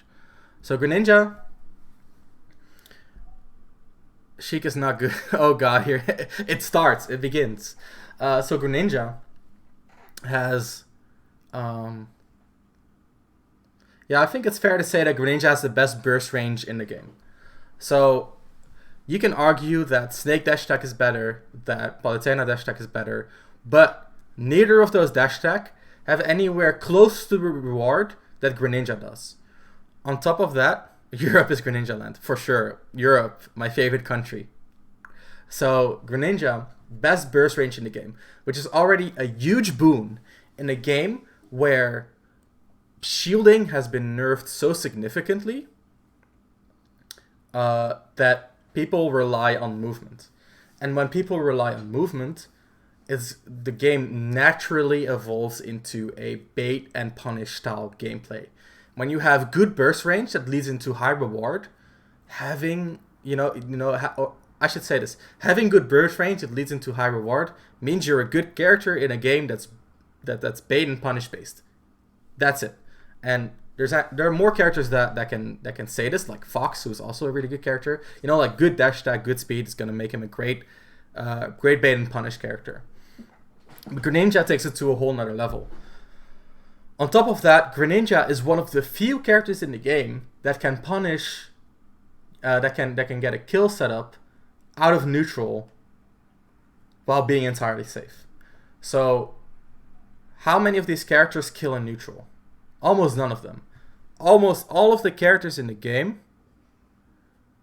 I get why I don't totally agree with Fox / Greninja since I block a lot. You play Bowser, so that's kind of like a different kind of scenario. Bowser's one of the few characters with like a really good shield in this game. But not a lot of characters have that. And I feel like because of their strong landing areas as well, and because of their good fall speeds as well, they can do a lot of mix-ups on shield, especially Fox. Like Fox can do a lot of like empty hops, unreactable into grab. Should be really good versus Bowser in neutral as well. Though he is a glass cannon, so you know. Greninja, I imagine Greninja has a little bit more issue with that. Having a good out of shield game doesn't mean you are a great character. That's true. It just means you are. It just means you get a more consistent close quarter game, which is a trait that a lot of characters in this game don't have. A lot of the close quarters in this game is unreactable and very flimsy. So very risk prone. That's why you don't see a lot of top level players play a lot in close quarters, because it's all unreactable, and that's going to make it inconsistent, because when you cannot react, it's a read, and your read could be wrong, and when your read could be wrong, you could lose, and you want to minimize that kind of risk. But yeah, I mean, it can change the way you play the game, especially for a character like Fox, who kind of needs to go into close range. Poobies, thanks for the follow, man. Appreciate the support. Hope you enjoy the stream and learn a thing or two about a thing or two. So Greninja, amazing burst range, and one of the few characters that kills in neutral. So Peach kills in advantage, Pikachu kills in advantage, Joker kills in advantage, Wario, one of the few characters that kills in neutral, which is what makes him so good. Shulk kills in advantage, Palutena usually kills in advantage, Wolf kills in advantage, Lucina kills in advantage. Ab, SSBU, thanks for the follow, man. Appreciate the support. Hope you enjoy the stream and learn a thing or two about a thing or two. So, Inkling, one of the few characters that can kill a neutral when she does get up throw up air, but that doesn't happen frequently versus a player that specifically plays around the up throw up air. So you can platform camp Inkling and avoid that damage range entirely, and then live for like 50% longer. Unless you're a heavy, in which the range for who the range is so long, that's not gonna matter at all. GF_5, thanks for the follow, man. Hope you appreciate the support. Hope you enjoy the stream. Oh, Flying Arif 17, thanks for the follow. Thanks for the support. Hope you enjoy the stream. Both of you, hope you learn a thing or two about a thing or two. Love your catchphrase there. Thank you, man. It's a new addition to the stream. I'm glad you appreciate it. But yeah, Greninja, down tilt. Down tilt is an amazing tool. It's such a great tool to have in this engine specifically, because this engine has spot dodge cancel and this engine has parries. So both of these tools are going to lead directly into down tilt, and that's going to lead into an up smash, and it's going to kill you at 90. You know which character also kills in neutral? Chrom. Arguably a top tier. I should add him to this list together with Roy, right? So they're like borderline cases. You know how often people complain about like jab back air? Because it is one of the few tools that kills you in neutral. And Greninja also has that. And I really value that extremely highly. Extremely highly. So that's why Greninja is so high. One of the best bait and punish games in the game. Has that dash attack, augmented by the shuriken, augmented by a good poke and forward tilt as well, augmented by a kill move in neutral, a great anti-approach game as well. His pivot grab, extremely underrated, extremely strong as intercepting as well, with the dash attack as well. He can use a B to anti-approach, which is kind of like an underrated tool that was popular back in Smash 4. Might see a return, kind of spitballing there. Not something I would judge the character by, but something I would keep in mind when judging how good the character could be. Skipper, my man, good to see you, man. Appreciate the support. Good to see you coming around. Trianus 2, good to see you as well. Appreciate the watch, appreciate the view. Hope you guys enjoy the stream and learn a thing or two about a thing or two. So yeah, that's Greninja. I feel like Greninja has a lot of good tools. I feel like he has weaknesses, but He also has an amazing disadvantage because of his double jump, amazing acceleration on his double jump. Additionally, his hurt box shifts in such a way that he avoids a lot of situations, a lot of combos. Well, not combos, but near combos that other characters would have to spot out of. Good projectile. Yeah, that's what I mentioned, man. Good projectile as well. His forward air is an amazing anti-approach tool as well. So just overall, his full hop forward air, really hard tool to deal with. Really hard tool to deal with. Multi-hit projectiles are so good. Definitely underrated. Yeah, for sure. For sure. His hurt box shifting. Yeah, his hurt box shifting is insane. His fair walling is so good. Yeah, it's very hard to deal with. It's very hard to deal with, especially with his other tools as well. And, like, in a game, like when we were analyzing Gluteny's set especially, we talked about, like, vertical control, right? And we saw that a lot in Tweak versus Leo as well.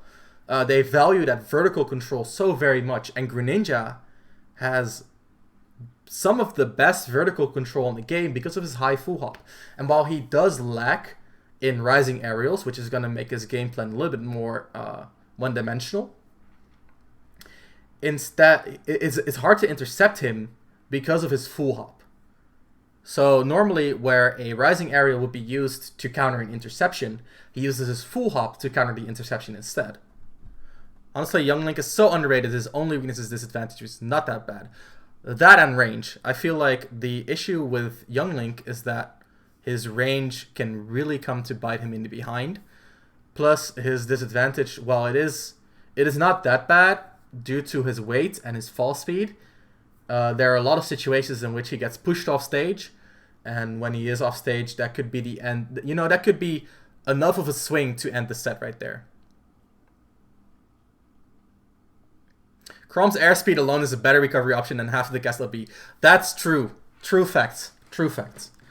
So, Zero Suit, finally, I think Zero Suit... Okay, so we talked about her a little bit in the Good Characters video. If you want to see some of the videos that I've made, check out the Twitter. They're all there, or join the Discord. I have a channel just for my video content. Also going to have some of the tips linked in there that I post daily to Twitter. They're TLDR tips, as well as long versions posted alongside them. Mr. Sword, thanks for the follow, man. Appreciate the support. Hope you enjoy the stream and learn a thing or two about a thing or two. So Zero Suit, we talked about her in the video. What makes a good character good? She's extremely good at disrupting the opponent's game plan because of her speed, which is the same as we were talking about with Joker and Palutena, as well as her strong mid-range, which is also what we were talking about with Joker and Palutena.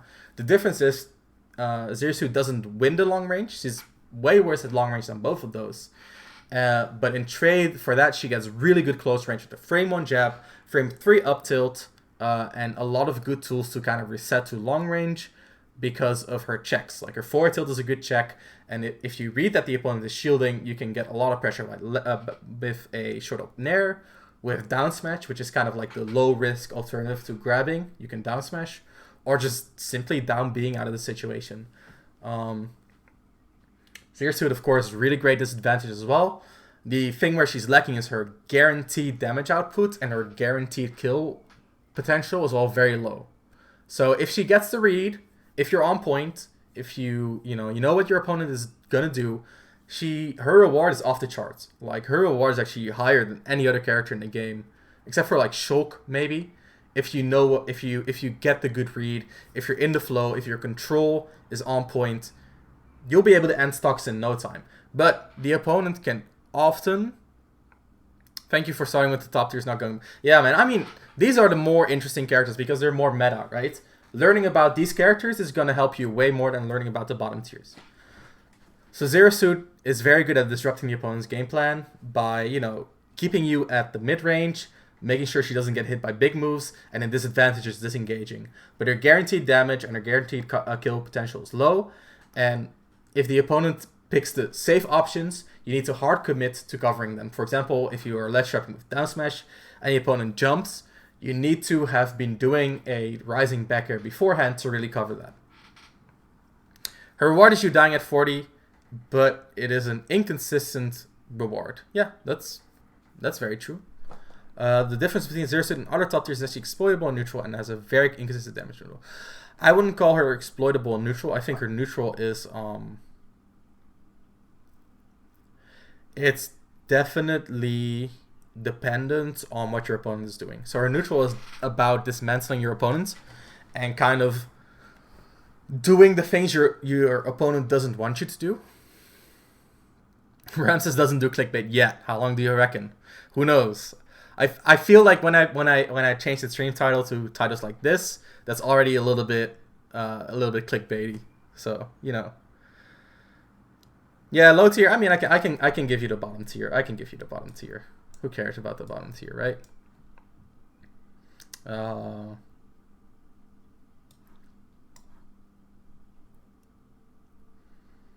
think it's something like this. Maybe like Dr. Mario. No surprises here. And honestly, there's not much to explain either.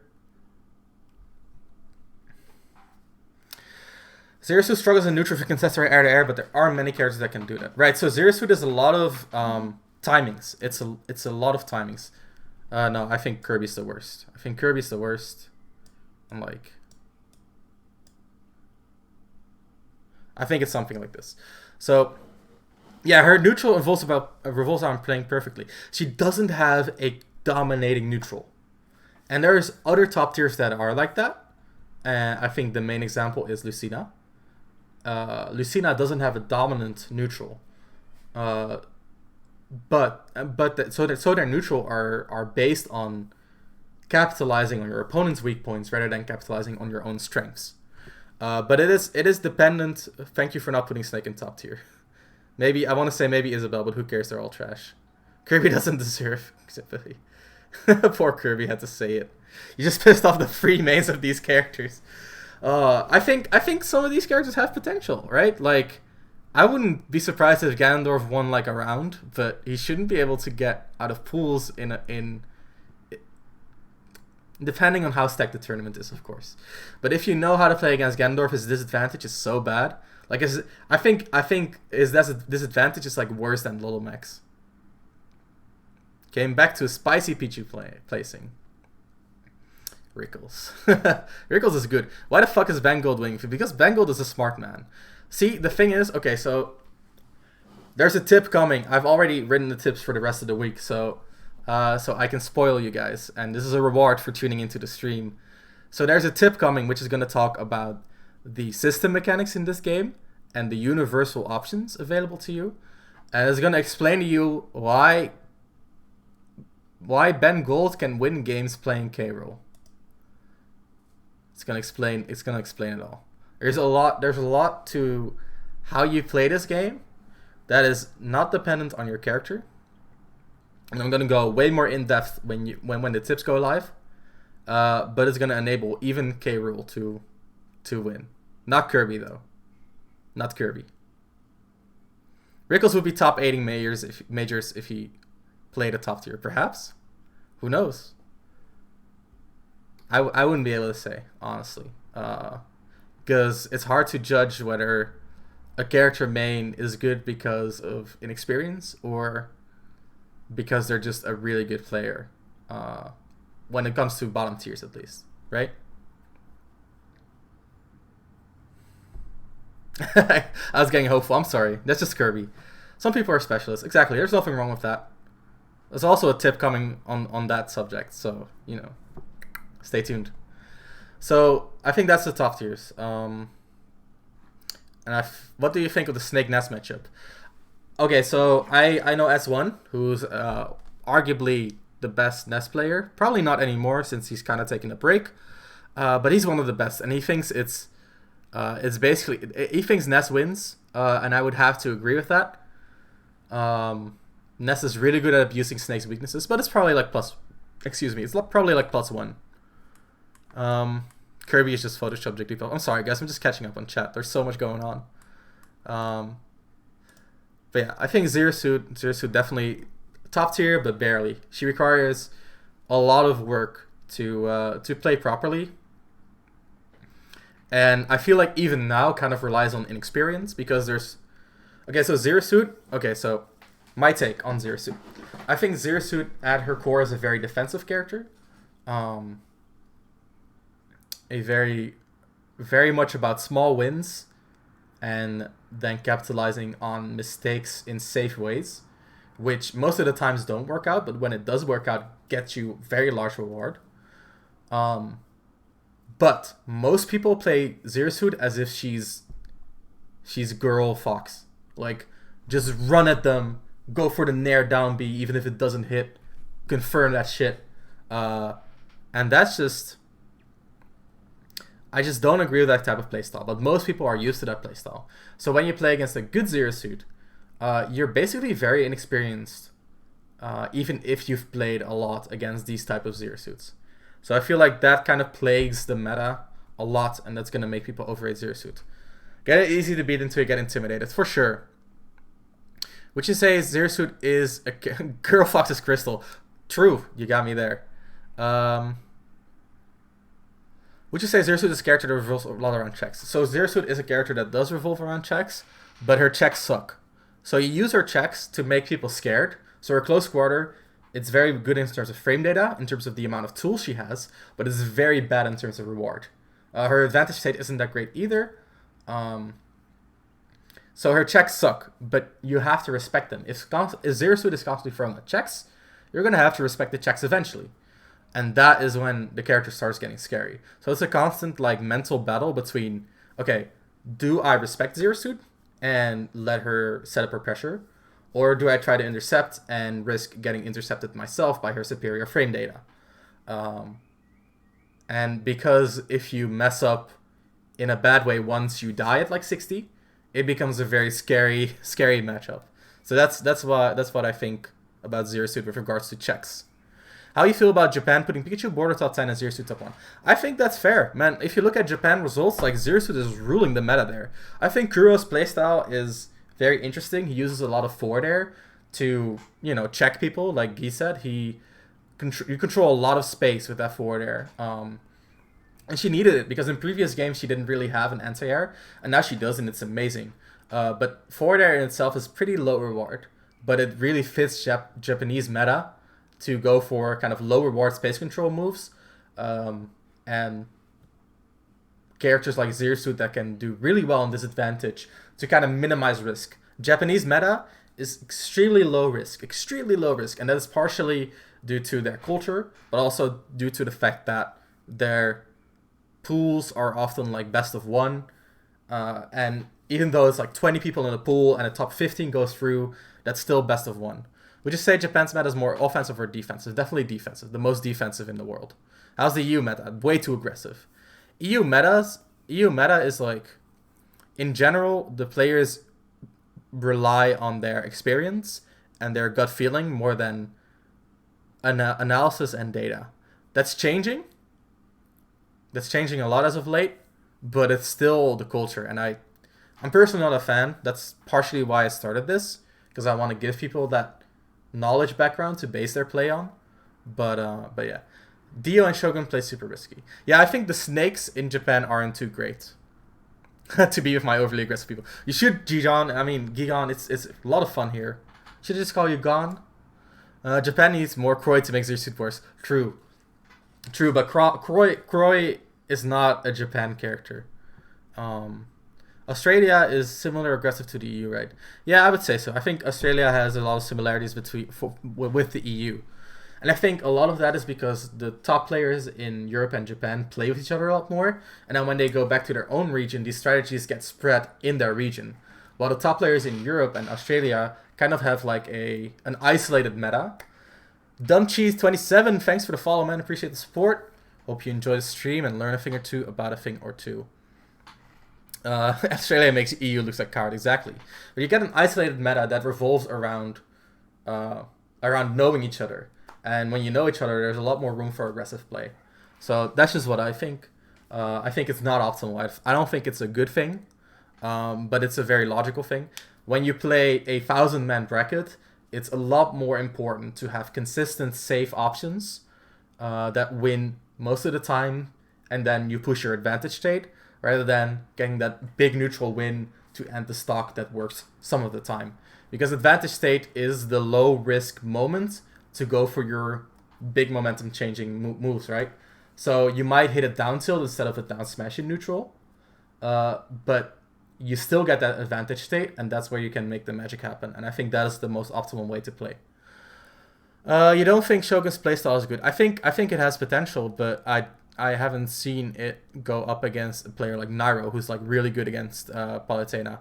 And I feel like the ideal Snake playstyle is probably somewhere, if you have like, on one hand you have a very defensive player like Salem, and on the other hand you have a very flashy player like Shogun.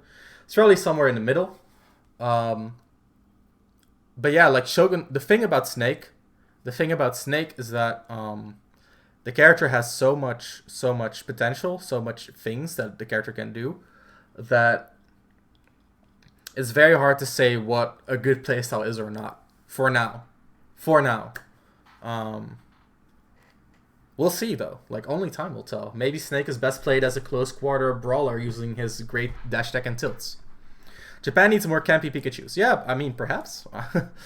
Japan needs more Pikachus, period. I think their Pikachus are a little bit lacking. There was one that went to Europe, to a American tournament that did pretty well, though.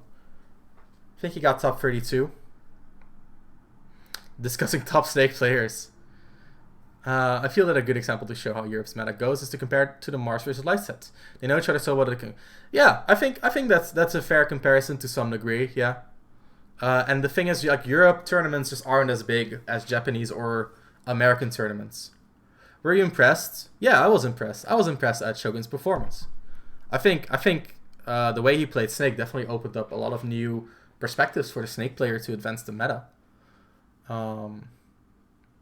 But yeah, I'm not afraid to talk about Ally. I don't condone the things he did, but I mean, he existed. It's no big deal to me.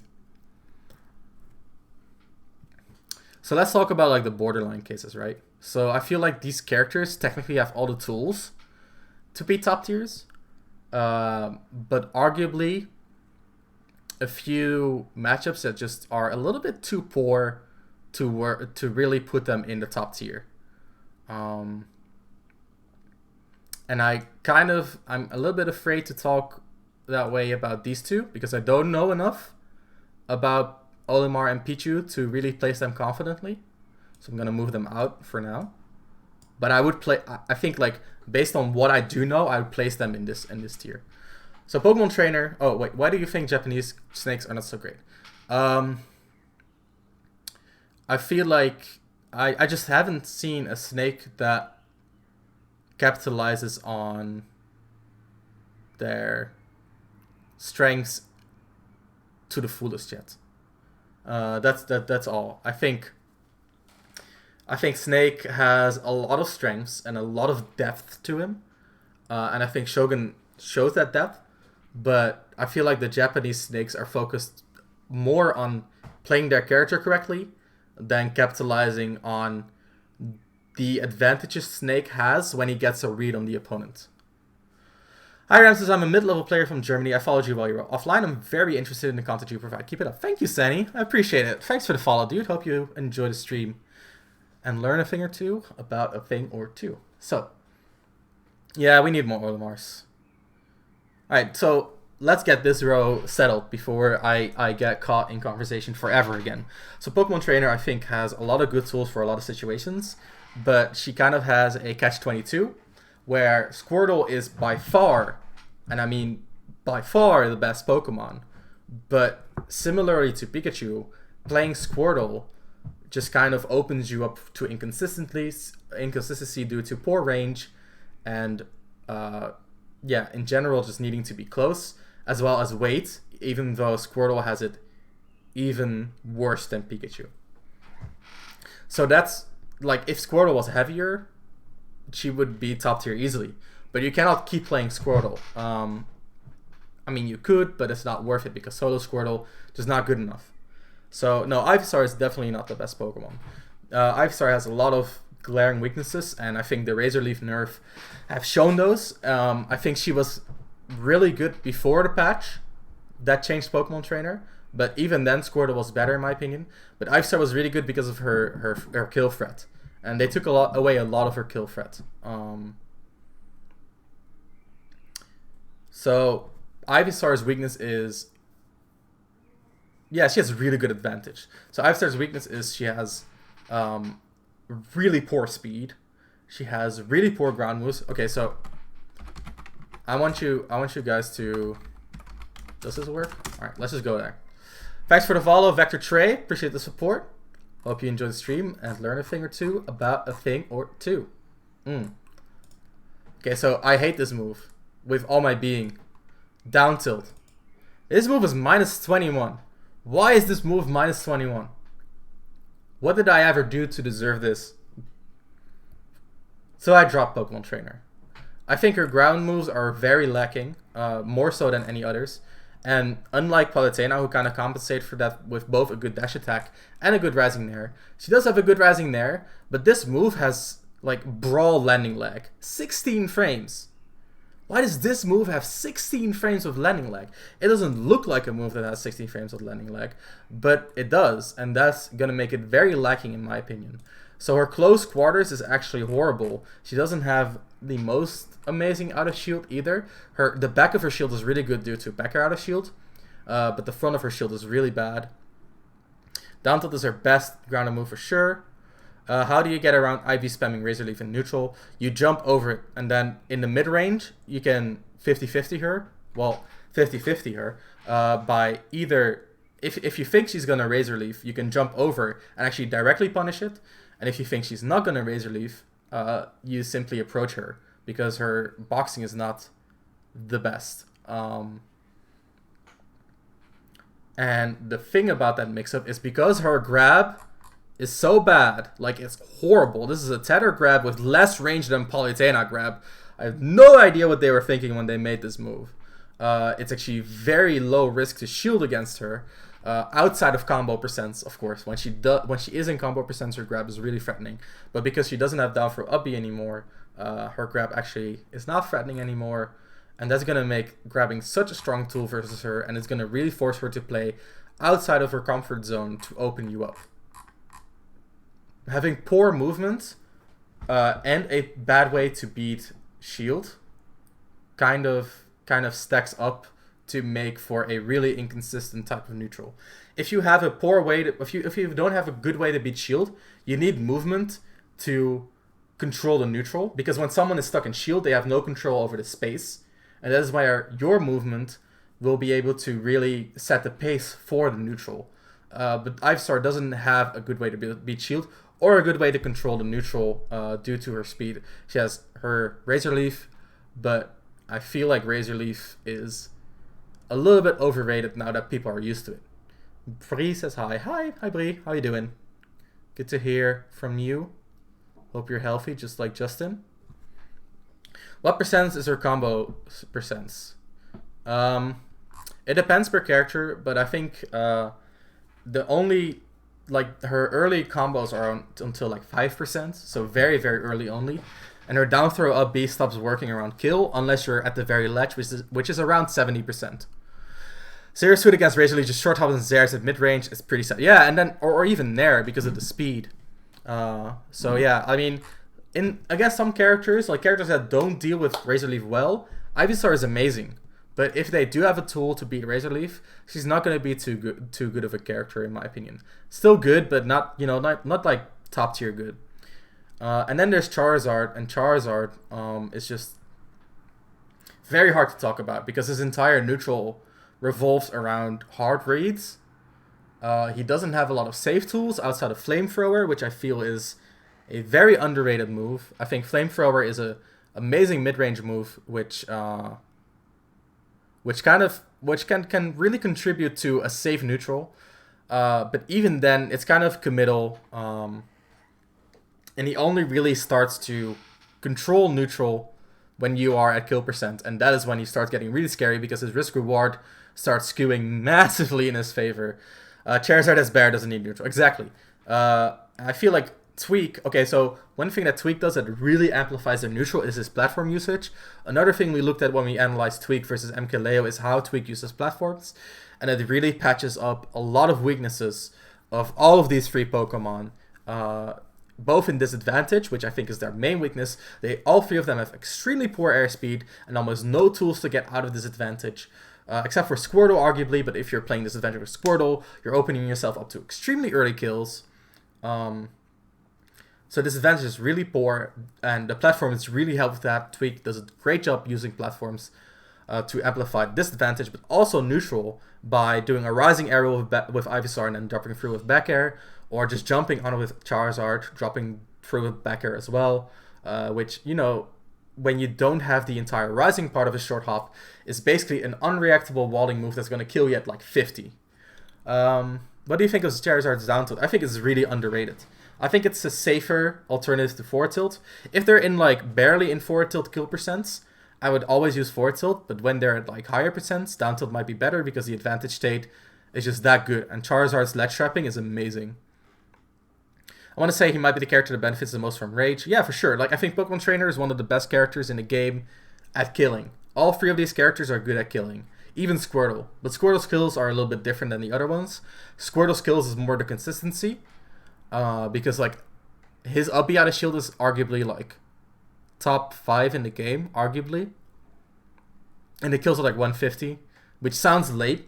But due to the way he safely plays neutral and advantage state, it's actually very feasible to stay Squirtle and just eventually kill him with up B or a down smash, which has the same lag as like Zero Suit down smash, very low committal as well. And then he has back throw, which is a good tool as well, and offstage kill pressure with offstage water gun and his aerials.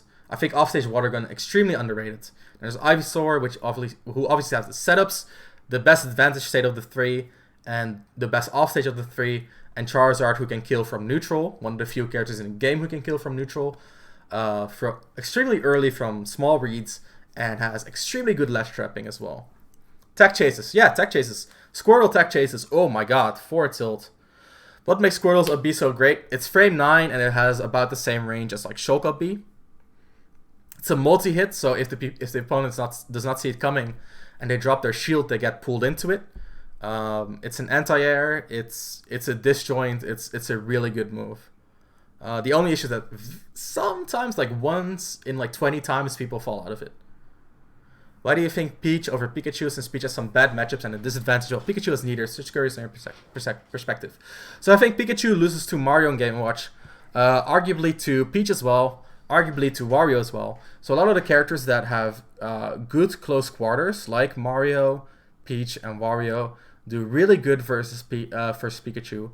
I think Isam overrates the character just a tad. I think the character is obviously really good. It's number 2 on my list. But the main reason I think Pikachu is a little bit worse is because he, on like a bracket basis, he runs more risk because of his lacking range. He can lose to YOLO hard reads way more easily than Peach. And Peach's close range is, I think, the best in the game. I think Peach has the best close range in the game. Her mid-range is really lacking, but then at long range she can pluck a turnip. And when she plucks a turnip, she actually has one of the best mid-ranges in the game. And through her great mid-range, she can force you into a close quarter situation.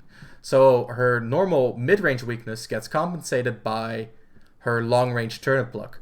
On top of that, her disadvantage is actually pretty good because her up B is extremely disjointed. Very hard to contest for almost every character in the game. I think the only 2 moves that can contest it is like Arsene Counter and Shulk Down Air, which says a lot, like a lot. So good recovery. Her float helps recovery as well. Her float gives her an amazing reversal game from the ledge. And that's extremely underrated because usually people talk about her slow fall speed and her bad air dodge, right? But due to float, she has an easy time going off stage. And even if she doesn't use floats, she can use her double jump. If she still has float, I should say, she can use her double jump float cancel to quickly reversal out of disadvantage as well, which usually is safe because of her aerial properties. So you can hit her horizontally, and then she double jumps, float cancels, and immediately does a landing forward air. Very hard to beat. You need to hard commit to beat that. If she's off stage and she gets to the ledge, which she can relatively easily do due to side B and her up B umbrella as well as the good hitbox on her up B. She can use float to mix up from the ledge, which is really good as well. So yeah, I think Peach's disadvantage is kind of okay. I think it's very underrated. I think her neutral is extremely strong. Like her up close is just, for some characters, it's like impossible to do anything against her pressure. And if you don't have something that's really strong long range, and I'm talking like Samus charge shot strong long range, she's gonna pluck a turnip and it's gonna be worth it for her. And if you let her keep plucking turnips, she's eventually gonna grab a Stitch or a Saturn or even a Dot Face, and that is gonna just improve her potency so much. So much. Amazing ledge trapping as well due to float cancel aerials. Character is very overtuned in my opinion. Still beatable of course, but very overtuned. Pikachu is a godlike character, but he is, and in a perfect world he is the best character in the game. But due to human error, I think he's not. That's my opinion. But yeah, that's Pokemon Trainer. I think their disadvantage is pretty bad. I think Squirtle being so light and short range is a weakness. Not being able to go from Squirtle to Charizard is also a pretty big weakness. Or well, weakness. It's not a weakness, but it would be nice. You know, it would help a lot. Having to play Ivysaur can be very detrimental. So let's talk about Snake, because I think Snake is like one of the most controversial characters in this list, and I can see him going either way. Like I said before, I think Snake has a lot of potential to be a tippity top tier, like around here, I think. Around Palutena, Wolf, and Lucina. But his disadvantage is something that is very hard to mitigate for him. So a lot of these top tiers have weaknesses that they can mitigate. So, you know, Lucina is a little bit floaty, but that's okay because her hitboxes are huge. Wolf has some troubles getting the kill in neutral, but he can he can keep trying to get it with low risk when he's in advantage state. And a lot of these characters have weaknesses like that. Like Fox has a really poor disadvantage, but he compensates for it by having an extremely strong advantage. So this is one of the exceptions, but I feel like because we've seen it proven so many times because of Light now, and Passeriamon in Japan, it's pretty much a proven fact, right?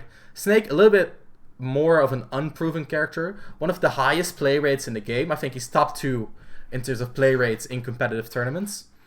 But he hasn't had the results to back it up. I mean, he's had good placings, but has he had that big tournament win? Not yet. He's been doing worse and worse as time goes on, as people get better at the Snake matchup. And the question is, will Snakes be able to counter that? Or is this just the limit for the character? I feel as if the best Snake has not been seen yet. Merge Salem's defense, Ali's close quarter combat, Shogun's tech, Dio's recovery, mix up as Snake is broken. Guys don't look at Explosion here, use them. Pretty true. But yeah, I feel like, yeah, the character has a very high skill cap. A very, very high skill cap. Arguably some of the best close quarter combats in the game, some of the best spot cancel tilts in the game, a top 3 dash attack in the game as well. He has throw confirms. He has some of the best advantage state due to Nikita. His disadvantage is really, really his only weakness. Snake has a lot of bad matchups for a top 15 character.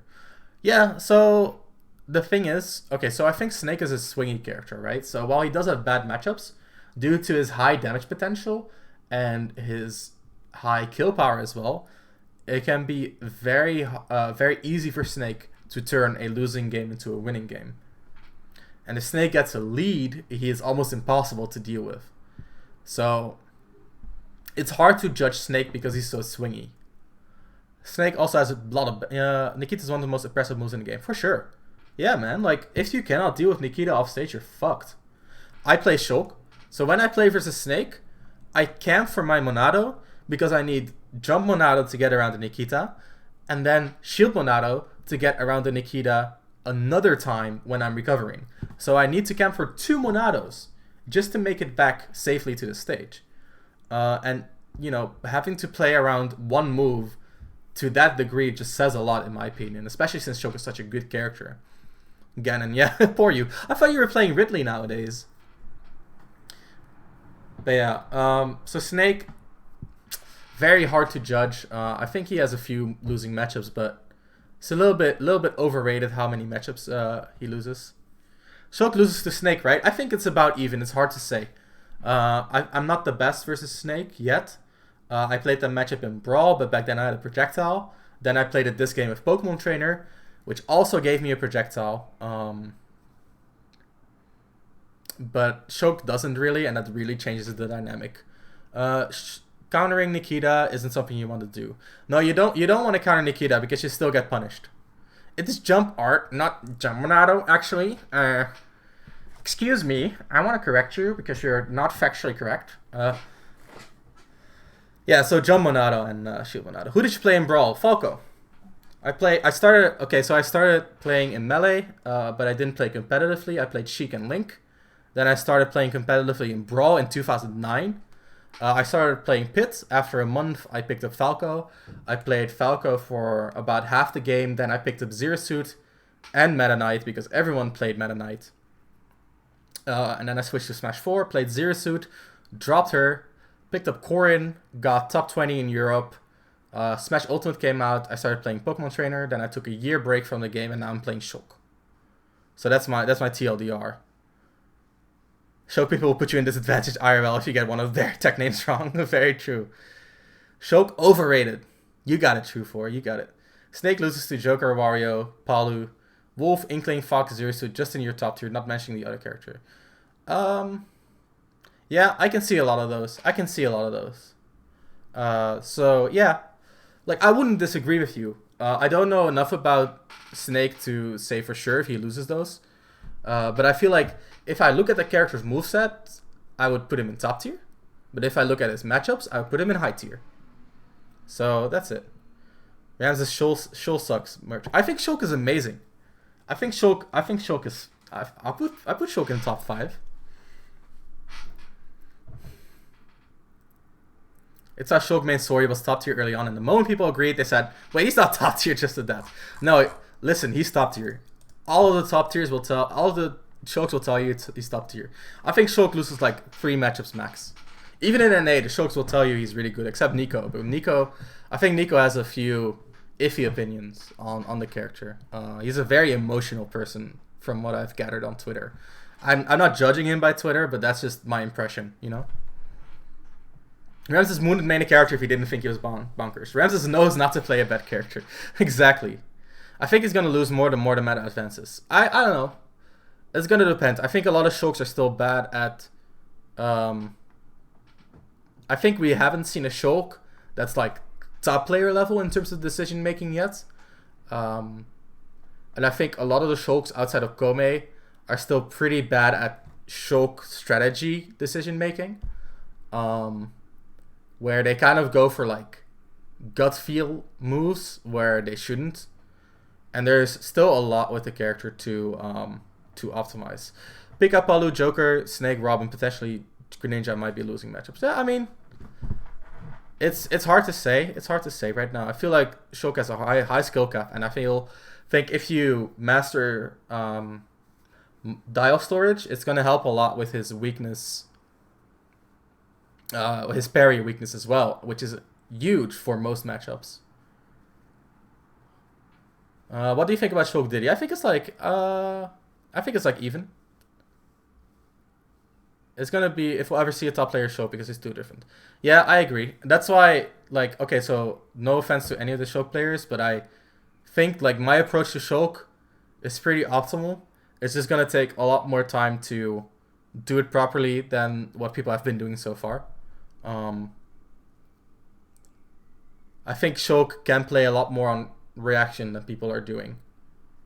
But yeah, that's a story for another time. Talking about which region is best could be an issue. I'm not going to talk about what the best region is. I think it might be Japan, it might be the US. It depends on how you look at it.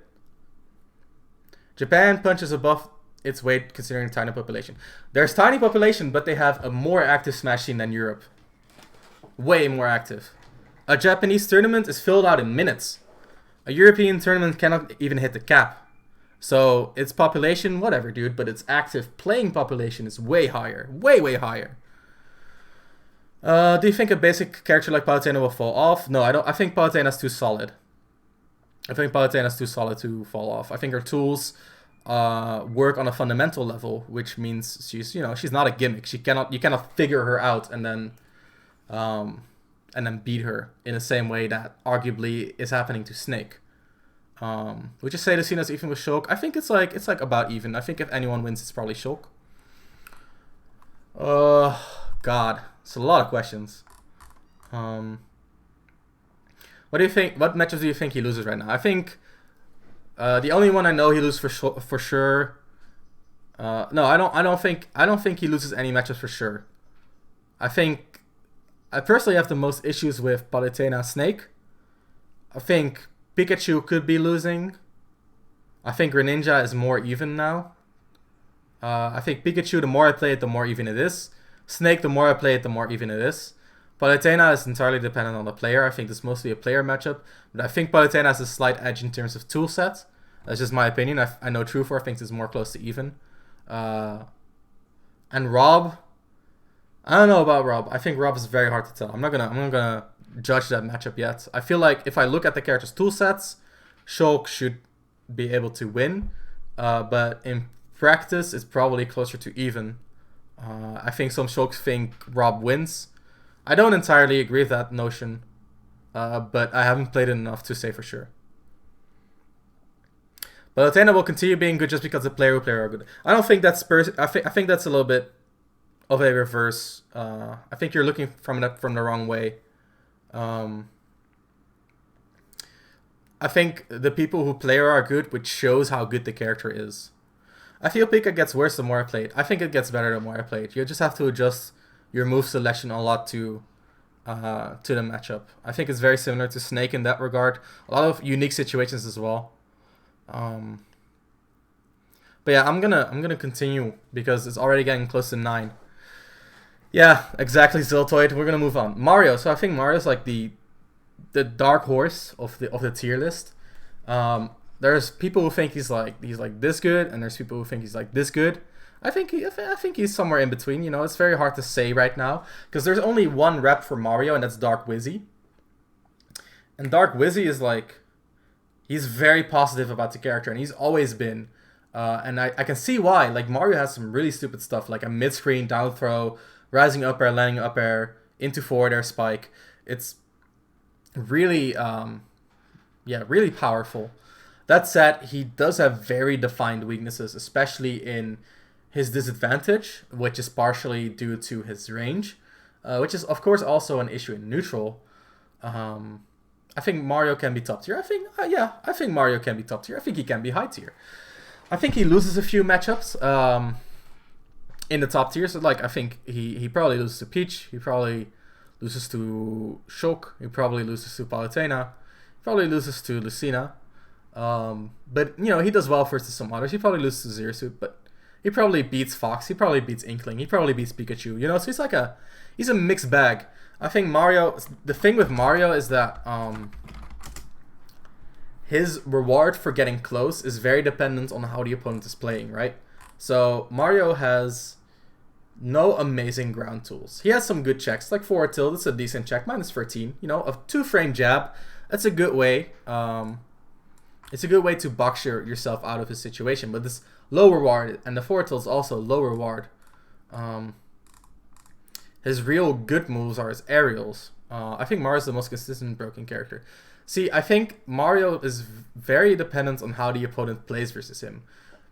So what I mean with that is his main neutral tool, the way I see it, is back air and fireball and flood. So his cape helps him a lot with not getting zoned out at long range, but he has the same issue that Peach has, in which he has very little control over the mid-range. So having very little control over the mid-range, mostly due to his speed, but also a lack of range to occupy the mid-range, means that he has relatively little control over the neutral. We've seen all these top tiers, and we've seen the way they either negate long range with like reflectors or their own projectiles or their speed or their counters. And how they use the mid-range to avoid the close range. So Mario is kind of the same in a lot of ways, but he has an approach tool with Fireball, he has an anti-camp tool with Cape, and he has a Flood to, you know, kind of accentuate his long-range game. Charging Flood, it's not going to be extremely impactful in the game, but it's definitely going to make you stronger, right? It's going to incentivize the opponent to approach. And that's, you know, that's enough for a move. Mario's Luigi, but for people who don't need paste. No comment on that one, Sivons. When Mario gets to play the game, he's absolutely bonkers, but most players can learn the game quite well due to his lacking frame rate. Exactly. So if the opponent plays around his fireball approach, which is the most threatening way for him to approach, very similar to Pikachu, but actually a lot easier to counterplay it than Pikachu because he's very bad at establishing burst range compared to Pikachu. So if you can counteract his fireball game plan, that's like step one of dismantling his neutral, right? Then he mainly works off of poking with his back air to agitate you, and based on the agitation, he can get in range for a up air, cover space with a neutral air, or get a grab in to get high reward. And obviously this is a very strong dynamic, right? Because you got 4 aerials that all accomplish different things. You got an approaching projectile, you got an anti-camping tool for some matchups, and you got Flood as well for long-range tool. I'm very proud of how I played around in my settings here. Yeah, I mean, that's how it is, right? It's playing around certain tools. And then there's grab. So, but if you strip it down, what are the moves you gotta be scared of, right? It's up air and grab. And getting hit by the back air or by the Flood, I mean, you'd rather not, of course. You'd rather not get hit. But if you get hit, it's not a big deal. So if you craft your game plan in such a way that you don't get hit by the big combo starters, but you sometimes just take the Flood or you sometimes take the back air, that's basically optimal. That's going to help you a lot in winning versus Mario. And I feel like a lot of players, even in this meta, tend to focus, especially on like the mid to high level, they focus a lot on what they've learned about their own character. And when you focus on what you want to accomplish with your own character, you don't focus on playing around your opponent's strong options. And when you make a game plan, it's also always very, very important to play around your opponent's strong options. I don't think Mario has really strong tools, but they are still great in combination. Yeah, that's I think that's the core of my message. Like his tools, he has a lot of different tools that are all relatively safe, but he only has 2 that are really scary, and you can play around them. Not everyone, but some characters can, and that's why he's not exactly top tier in my opinion. How do you feel about Snake Wario? I haven't played the matchup. I'm not a Snake or a Wario main, so I cannot comment on that for you. But maybe you can watch some like Salem versus Dark Wizzy. I know they stream together a bit. Pit for Village is focusing on our opponent's strong options by default for your game plan. Yeah, some characters are like that. I think Shulk like that, Lucina's like that, Zeersuit is like that, and to a lesser degree Palutena and Wolf as well. Don't talk about Game Watch yet. I'll be back in 3 minutes. You got it. I'm going to handle these first. So Rob, I don't know about Rob. I feel like a lot of the Rob players, they really push the character, but their fundamentals can still use work. Of course, it doesn't go for every Rob player, but it makes it really hard to judge how strong the character really is. I think the character has a really underrated close quarter combat. His forward air extremely strong, dash attack decent burst range move, his close range laser is safe, his rising forward air amazing, so good close range for a zoner, and that's kind of a pattern in this game, right? Snake zoner, good close range, Rob zoner, good close range, even Duck Hunt has some decent close range. What's some other zoners? Samus probably has the worst close range out of all the zoners, right? But then you have like hybrid zoners like Toon Link and Young Link, who also have like decent close range games, especially due to how their shields work, right? Great out of shield options. So a lot of zoners have like good close range tools. I think Olimar doesn't really have the best either. So it's not like a rule, but it's definitely something that's very noticeable in my opinion. Pac-Man, great close range tools. Duck Hunt is very underrated. I agree, man. I think it's like mid top tier, something like mid high tier, something like that. But yeah, without getting too much into that, Rob's down tilt. Okay, so I hope it's just Rob. All right, this move is over before you can react. Like literally, this move is over before you react. So reaction time plus input time means that he has done a down tilt before you can physically react to it. It's physically impossible to react to this move. If it hits shield, you get a little bit more time, and it's actually, if you anticipate down tilt, is, for some people, if you have good reaction time, it is barely reactable. That's the only time when it is reactable. If you have good reaction time, you're fully focused on anticipating down tilt, and it hits your shield. That's the only time. So yeah, Rob, he still has some weaknesses. So he's floaty and heavy, which is not a good combination for disadvantage. It means you don't have a lot of time to decide on your positioning. So usually, when you get hit into a disadvantage, you get hit far away enough so that you can use your double jump or fast fall, etc., to reposition yourself into a disadvantage scenario which you prefer. So for example, you can position yourself to land on a platform. You can position yourself to go to the ledge. You can position yourself to mix up a fast fall air dodge or a fast fall aerial, all using your double jump, or even, by not being in your opponent's threat range. Because Rob is so heavy, he's gonna be in his opponent's threat range until a very, very long time. So that's a disadvantage of being heavy. On top of that, he's floaty, which means he's worse at reversals, because his fast fall is also worse because of his low fall speed. So Rob is funny down tilt, man. Yeah, and I hate it. I hate it. But I mean, the character is good, right? So his disadvantage is lacking, and due to his... Up until where did you explain? We're currently talking about Rob. And even if you can react on time, it's only -5 on shield, and 8 frame after the first one, there's the next one coming out. Exactly. It's... Even if you react to it, you have to be like you have to go for a very ballsy parry to counterplay it, or just jump out of the situation, reset to a long slot mid-range, which is oftentimes beneficial for Rob due to his projectiles and his amazing burst range as well. But yeah, his disadvantage is lacking. He's combo food. He's arguably the easiest character to combo in the game due to his amazing hitbox, or hurtbox I should say, which is just really weird. But yeah, that's Rob. I think Chrom. So Chrom could be better. I think Chrom and Roy are like here.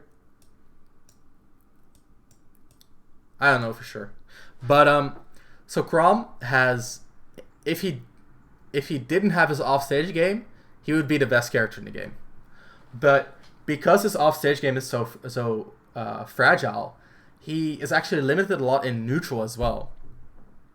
Okay, so one of the best things about Rom and Croy is when they pressure, they will jump at you, and then when they see the shield, they can double jump to mix up their timing. They have a really low double jump, which is usually a bad thing for like recovery or getting out of disadvantage, but for pressure, it is actually insane. Like, it's not understandable. It's a very hard to describe the consequences of having a low double jump with good fall speed, like Roy and Chrom do. Fox has this as well. Amazing tool to have.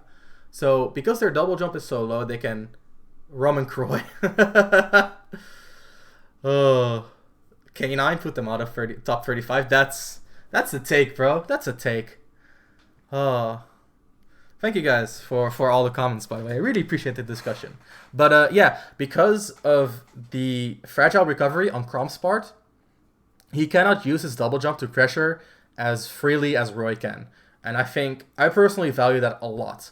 On top of that, Roy's up B out of shield is, in my opinion, better than Chrom's because the frame data is better. It's as simple as that. I think the frame, like having a faster up B out of shield plus a super armor is going to give you a better defensive game, and having a good out of shield game is going to give you a consistent close quarter combat game, which is extremely rare in this game. Extremely rare in this game. And some of the few who do have it get massive benefits because of that. Roy was top 15 and Chrom was 36. That's insane. Roy's a beater is also great. Yeah, I think Roy, even though his hitboxes are smaller, has arguably more consistent than Chrom. But I think for me the most defining factor is the double jump mix, allowing Roy more freedom and more vertical control. I think vertical control extremely important in this game. So yeah, that's my opinion on Roy, on the whole Roy and Chrom debate. I'm sorry. Shouldn't be more than one tier apart. Yeah, perhaps. I think it's very hard to say for Marth because we don't have any evidence of Marth's performance. I think Chrom's Abieta Shield is better in some matches because of larger hitbox, but Royce is better against some characters because of the frame 4 armor.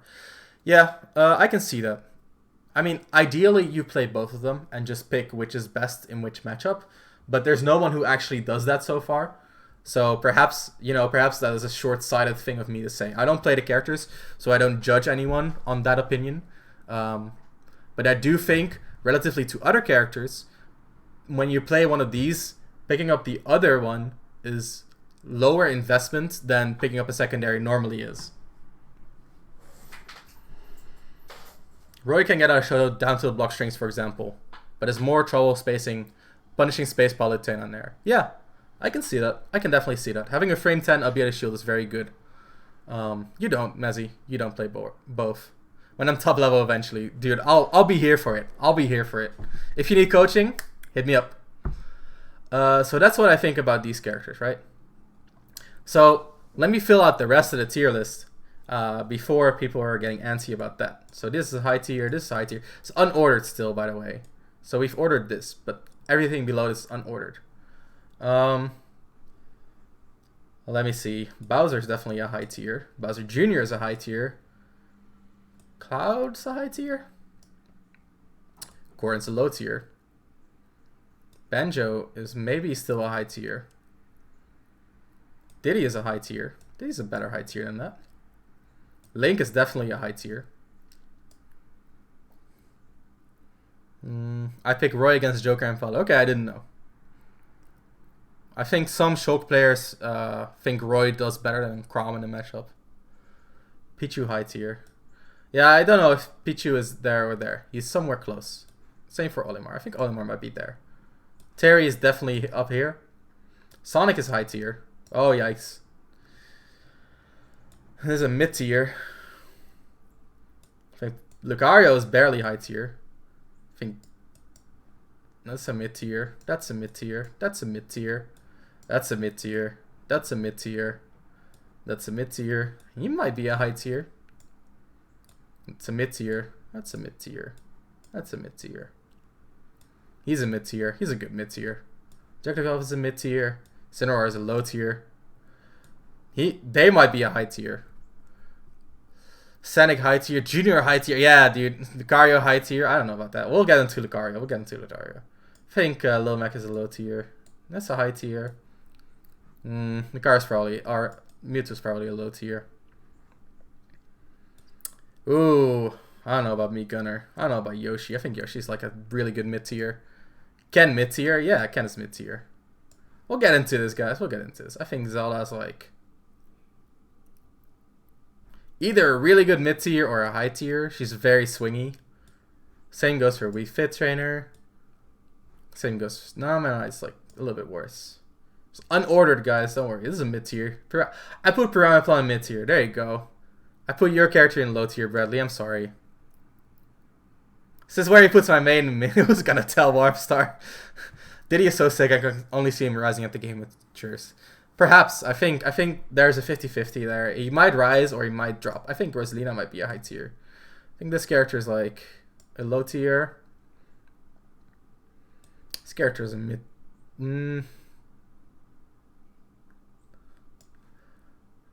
Very hard to say on these characters. I think Cat Falcon is a low tier. I think Ryu is a mid tier.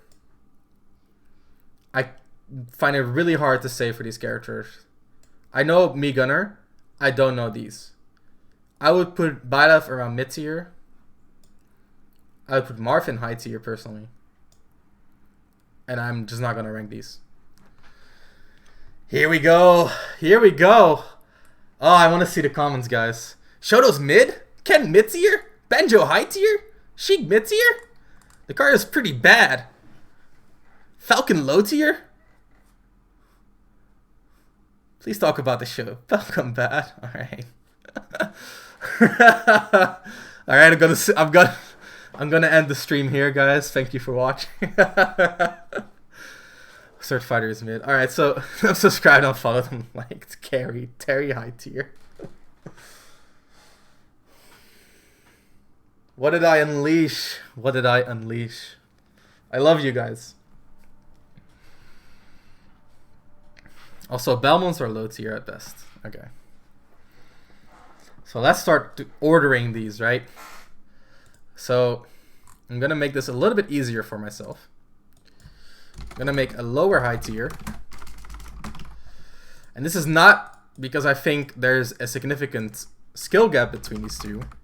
I just want to visually create a divide so that I can easily sort the characters within the sections, right? So I think all these characters are like high tier, but not too high tier, right? Okay. So we further specified. Quitting was a joke. No. Thanks, thanks for the sudden interest in my stream, Joey. Falcon sucks, but the one thing he does very well, he does very well. For sure.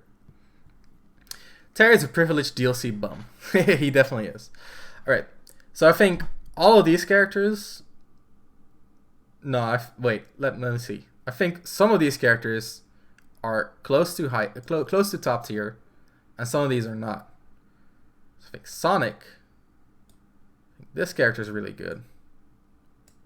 This character is really good. So take a look at these placings. I don't know. I'm gonna take Marth off because there's actually zero evidence of how good Marth is. I'm not gonna judge Marth. There's no one plays this character. No one plays this character.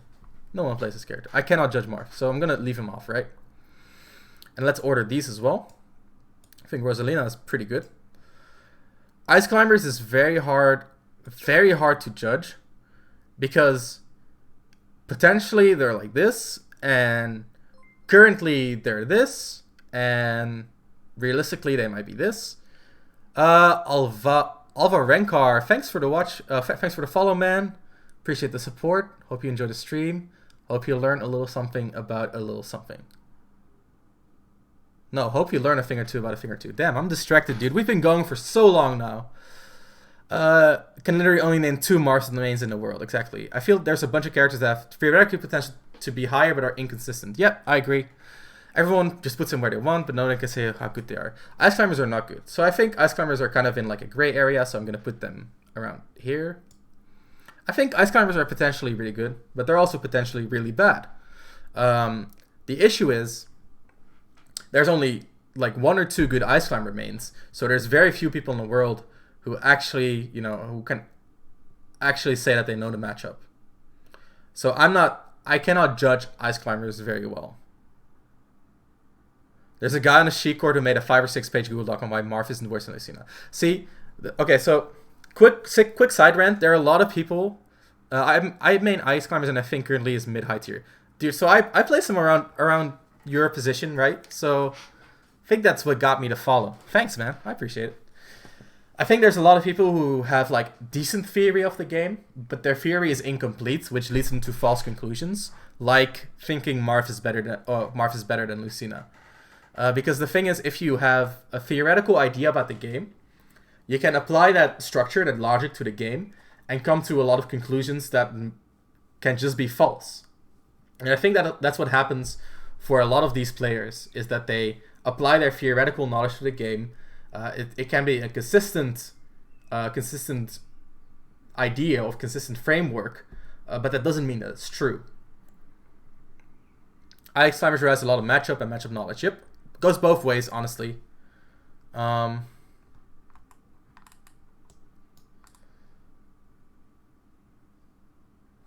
Thoughts on Pit? I missed it. Yeah, we're currently looking at the higher tiers right now. We're looking at the higher tiers. Let me just grab something to drink. I'm gonna be back in a single minute, but I need some water for my throat. If you guys want to tweet out the stream, I would really appreciate it. We're gonna keep going for a little while as we get into the rest of the high tier, the middle tiers, and the lower tiers. I'll be back in like 1 minute. Hang on, guys.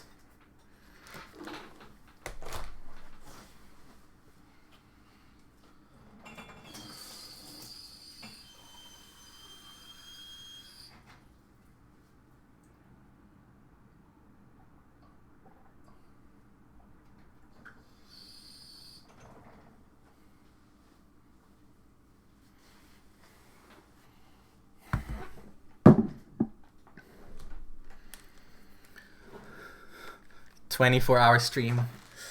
If I could get subscribers, I would. Like, if I get partner and I can get subscribers, I'll do a 24-hour stream. You got my word on that. You can clip that and put that in the Discord.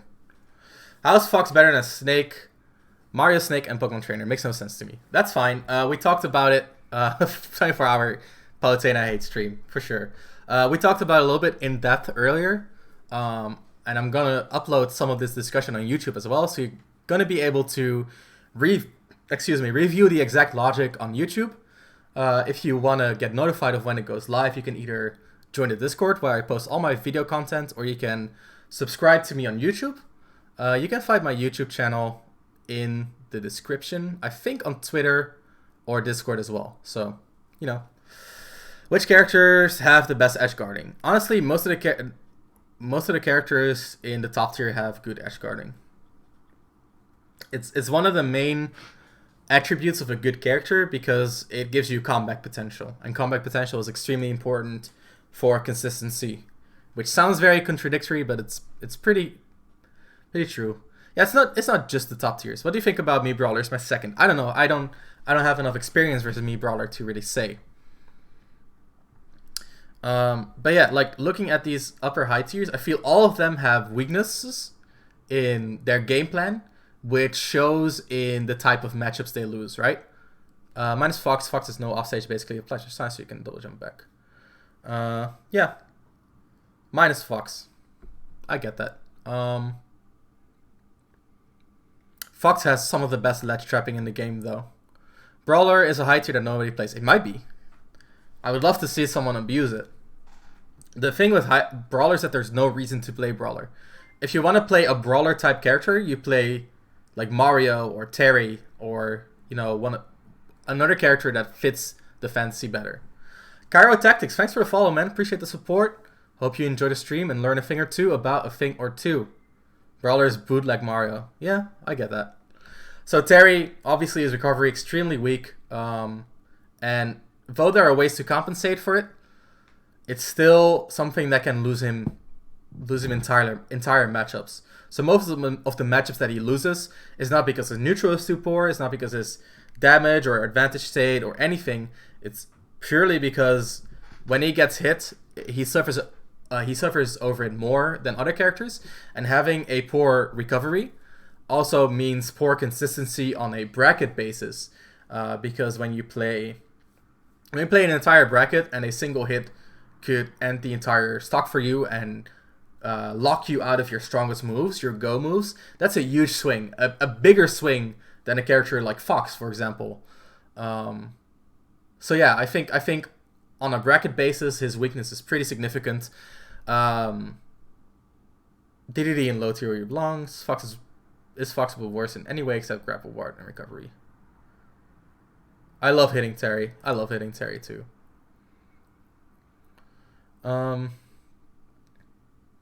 Opinions, I guess.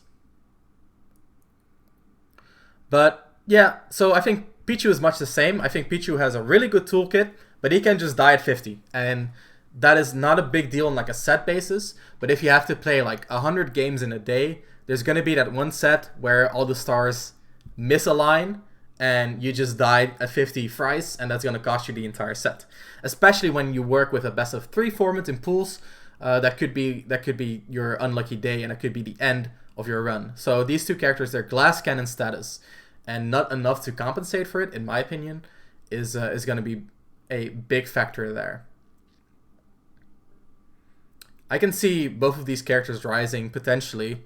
I don't think there's any Terry player who's like a player that's as good as like Samsora or MK Leo or Asam. And much the same goes for Pichu, even though Void's Pichu obviously very, very good. He's splitting his focus between Pichu and Sheik, so, you know, not as good as it once was relative to the other top players. Pac-Man. So Pac-Man, I think, Pac-Man is such a mixed bag. Pac-Man is extremely good if your opponent wants to interact with Pac-Man. He's useless if they ignore Pac-Man. Terry glass cannon with his weight because of the lower level recovery. Yeah, I would say that. He's a glass cannon. It's not just his recovery, because his recovery is kind of fine. It's kind of workable. It's the fact that if he does die before 100, he's gonna miss out on his go moves, and that's a huge swing. So dying early for Terry is more important than for other characters. He thinks Peach is the best character, yeah, and there's an entire continent that agrees with me. And I've gone over the exact reasoning earlier, and I said this a little while ago. I'm gonna upload this to YouTube as well. So if you want to hear the full reasoning, you can either join the Discord where I'll post all of my video content, or you can subscribe to YouTube. You can find the YouTube either on my Discord or on my Twitter. I mean Peach. Okay, well, I'm glad you agree. Peach is busted. Peach is extremely underrated. Character instantly wins in close quarters, a range in which no other character guaranteed wins. And due to Turnip, she can easily get to close quarters. That's a TLDR in my opinion. Like, she dominates a range that's not designed to be dominated. So Pac-Man is really good if the opponent tries to interact, and really bad if the opponent doesn't try to interact. Outside of that, there's a few like things discovered that really make his stuff weaker. Yo, you don't remember me, Puto Guilas. Sorry, man, I'm kind of bad with names, but I really appreciate you dropping by though. I was in Team Port. Oh, dude, good to see you, man. How you been? Now I know who you were. Good to see you, man. Thanks for joining. Oh, it's been a while since I saw you in Amsterdam. Hope you've been doing well. Hope you're healthy. Hope you and your loved ones are doing well. Peach is to top 2. In my opinion, Pikachu is top 1 since he loses that matchup, but Peach is still great. Still debatable that she could be better, though. I think Peach loses, like, about the same amount of matchups as Pikachu. I think Peach loses, like, 2 matchups at most. I think about the same as Pikachu. So yeah, if Pac-Man uses his Galaga from the ledge, which beforehand was a free get out of disadvantage tool, extremely strong, you can actually Z catch it or A catch it and kind of negate the entire defensive structure of that. So that's huge. That's a big advancement in the anti-Pac-Man metagame, and it's hard to tell how good Pac-Man really is because there's so few good Pac-Man mains. I feel like a lot of Pac-Man mains, similar to Rob mains, mainly focus on playing their characters. They're not the best at like abusing game mechanics or playing player to player. And I think Pac-Man as a character is also pretty bad at playing player to player, because while his boxing tools are good, his reward off of hits is low, and his entire game plan is based around keeping the opponent out and anti-approaching. And if your entire game plan is based around anti-approaching and your opponent is okay with not approaching you constantly, your plan becomes a lot less potent. He's relatively bad at claiming stage control, because if he wants to use a potent projectile, he has to actually commit a relatively long time to his charge move. And his movement isn't the best. Hydrant is a good move, obviously, but some characters just deal with Hydrant very, very well. Dr. Puppet, thanks for the follow, man. Good to see you, man. How you doing?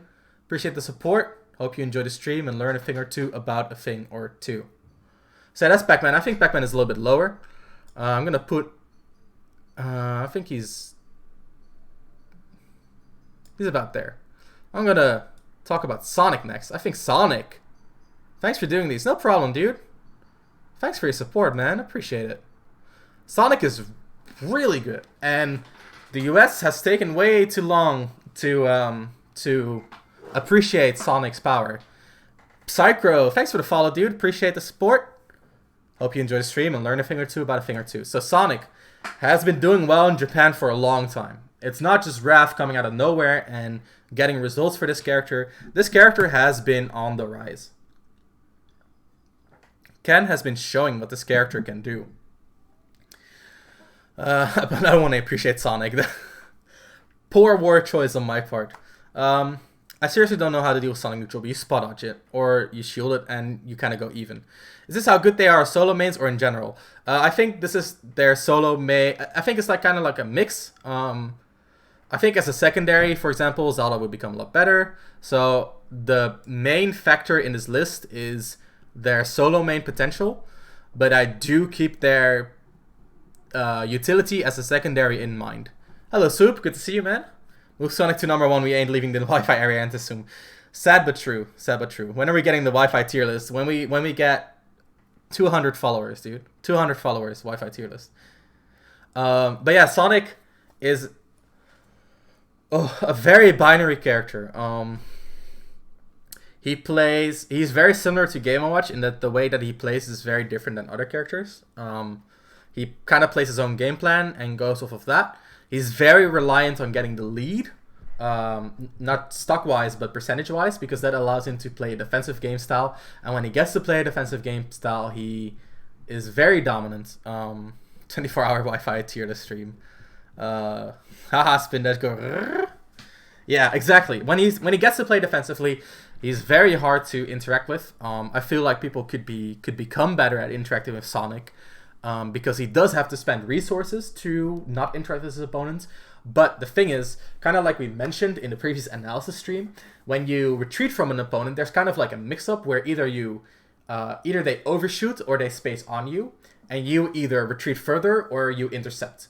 And Sonic can do those type of mix-ups extremely frequently, and his damage output is frankly quite good, especially if you try to contest him, which there will be situations in which you have to contest him to stop him from going for his optimal game plan.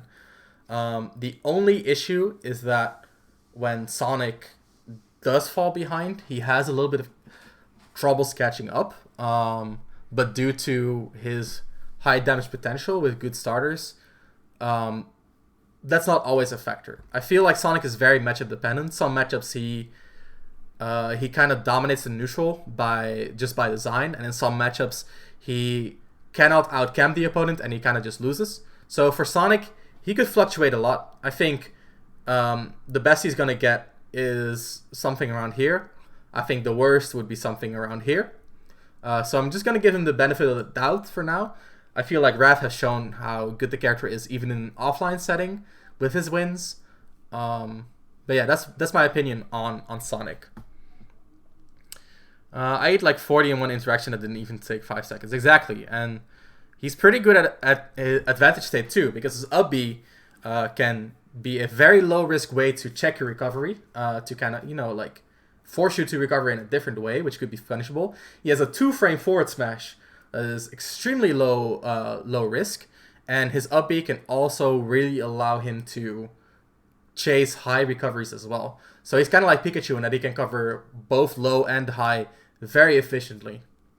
Have you seen the T vs. Raph Twitter page? The one where they just post, oh, it's minute 1 and T has charged his fruits, stuff like that. Imagine liking Sonic. I mean, I don't like watching him, but I can imagine it's fun playing him. So let's look at Samus.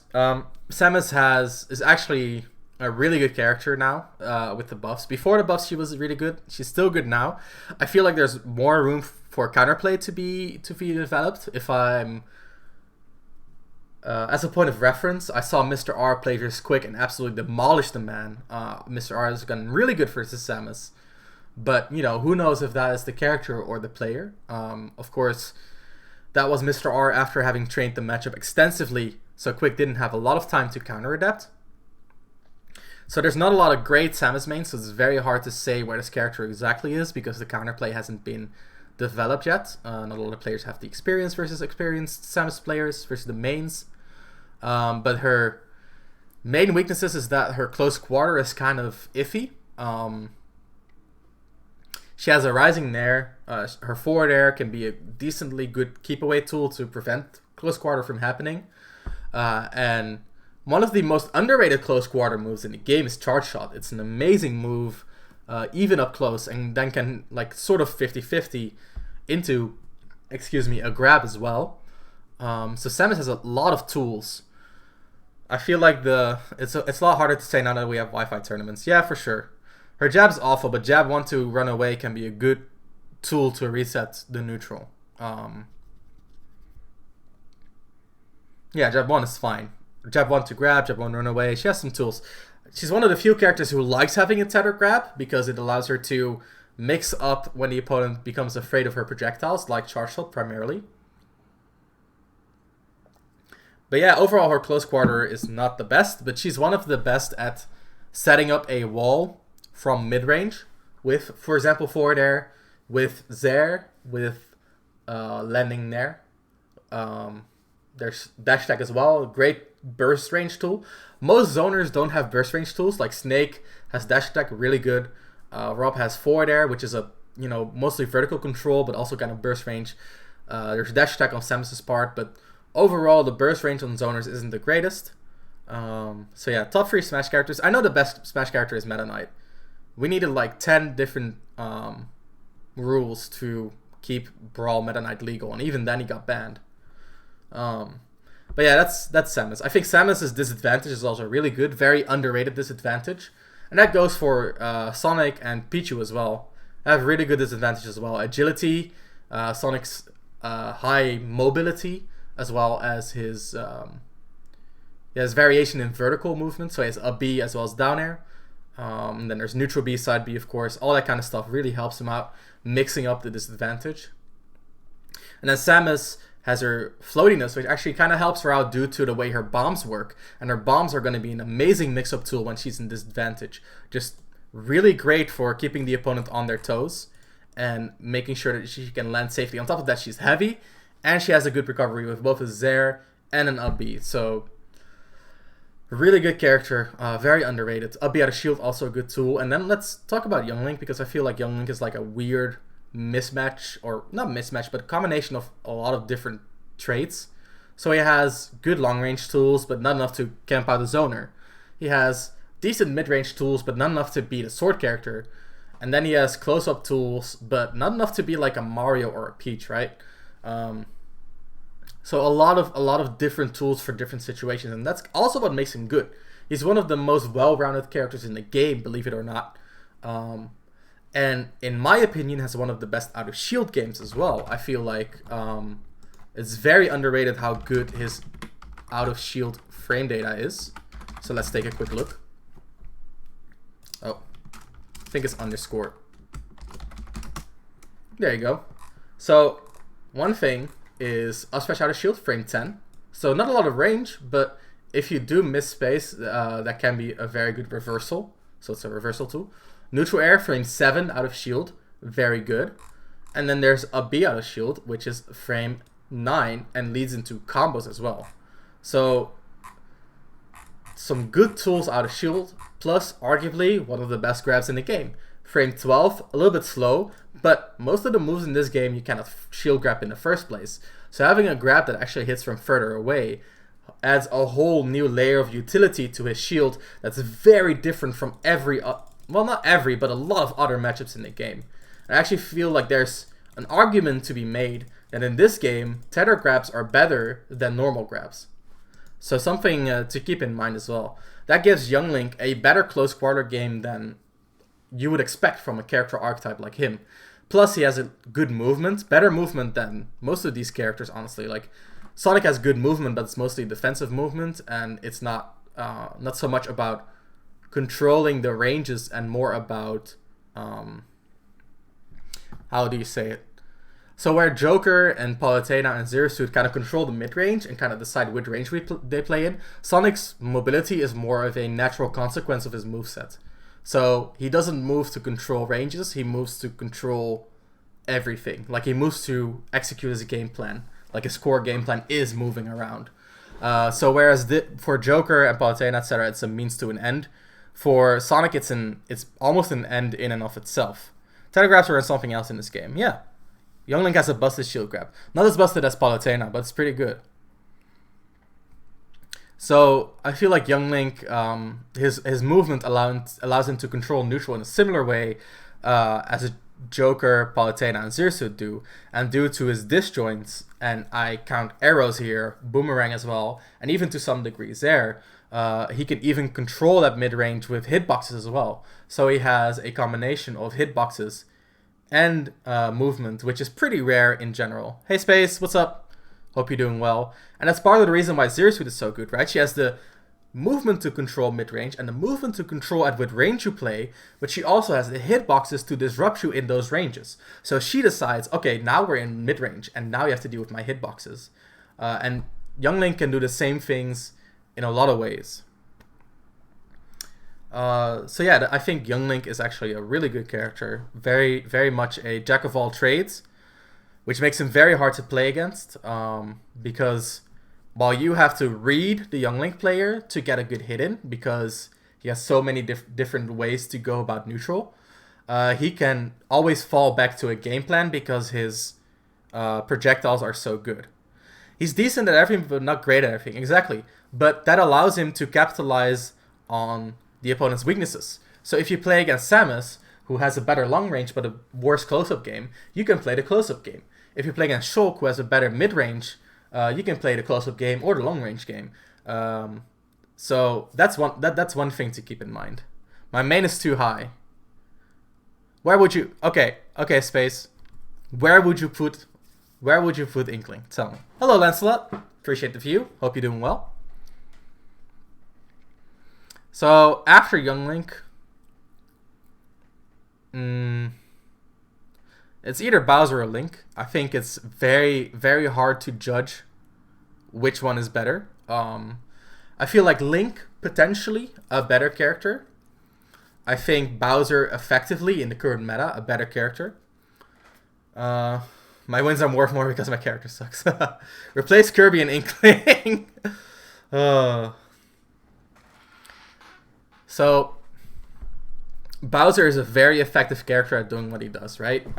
He can force you to take guesses, and in that regard, he is an extremely different character than every other character in the game. So, guys, I know, I get it. We hate Greninja. We hate him. Alright. Bowser's ground movement is so good. It really is. So he forces you to guess, and that is something that almost no other character in this game wants to do. So it's very hard. It's very hard to learn the Bowser matchup because it kind of contradicts how you're used to playing the game.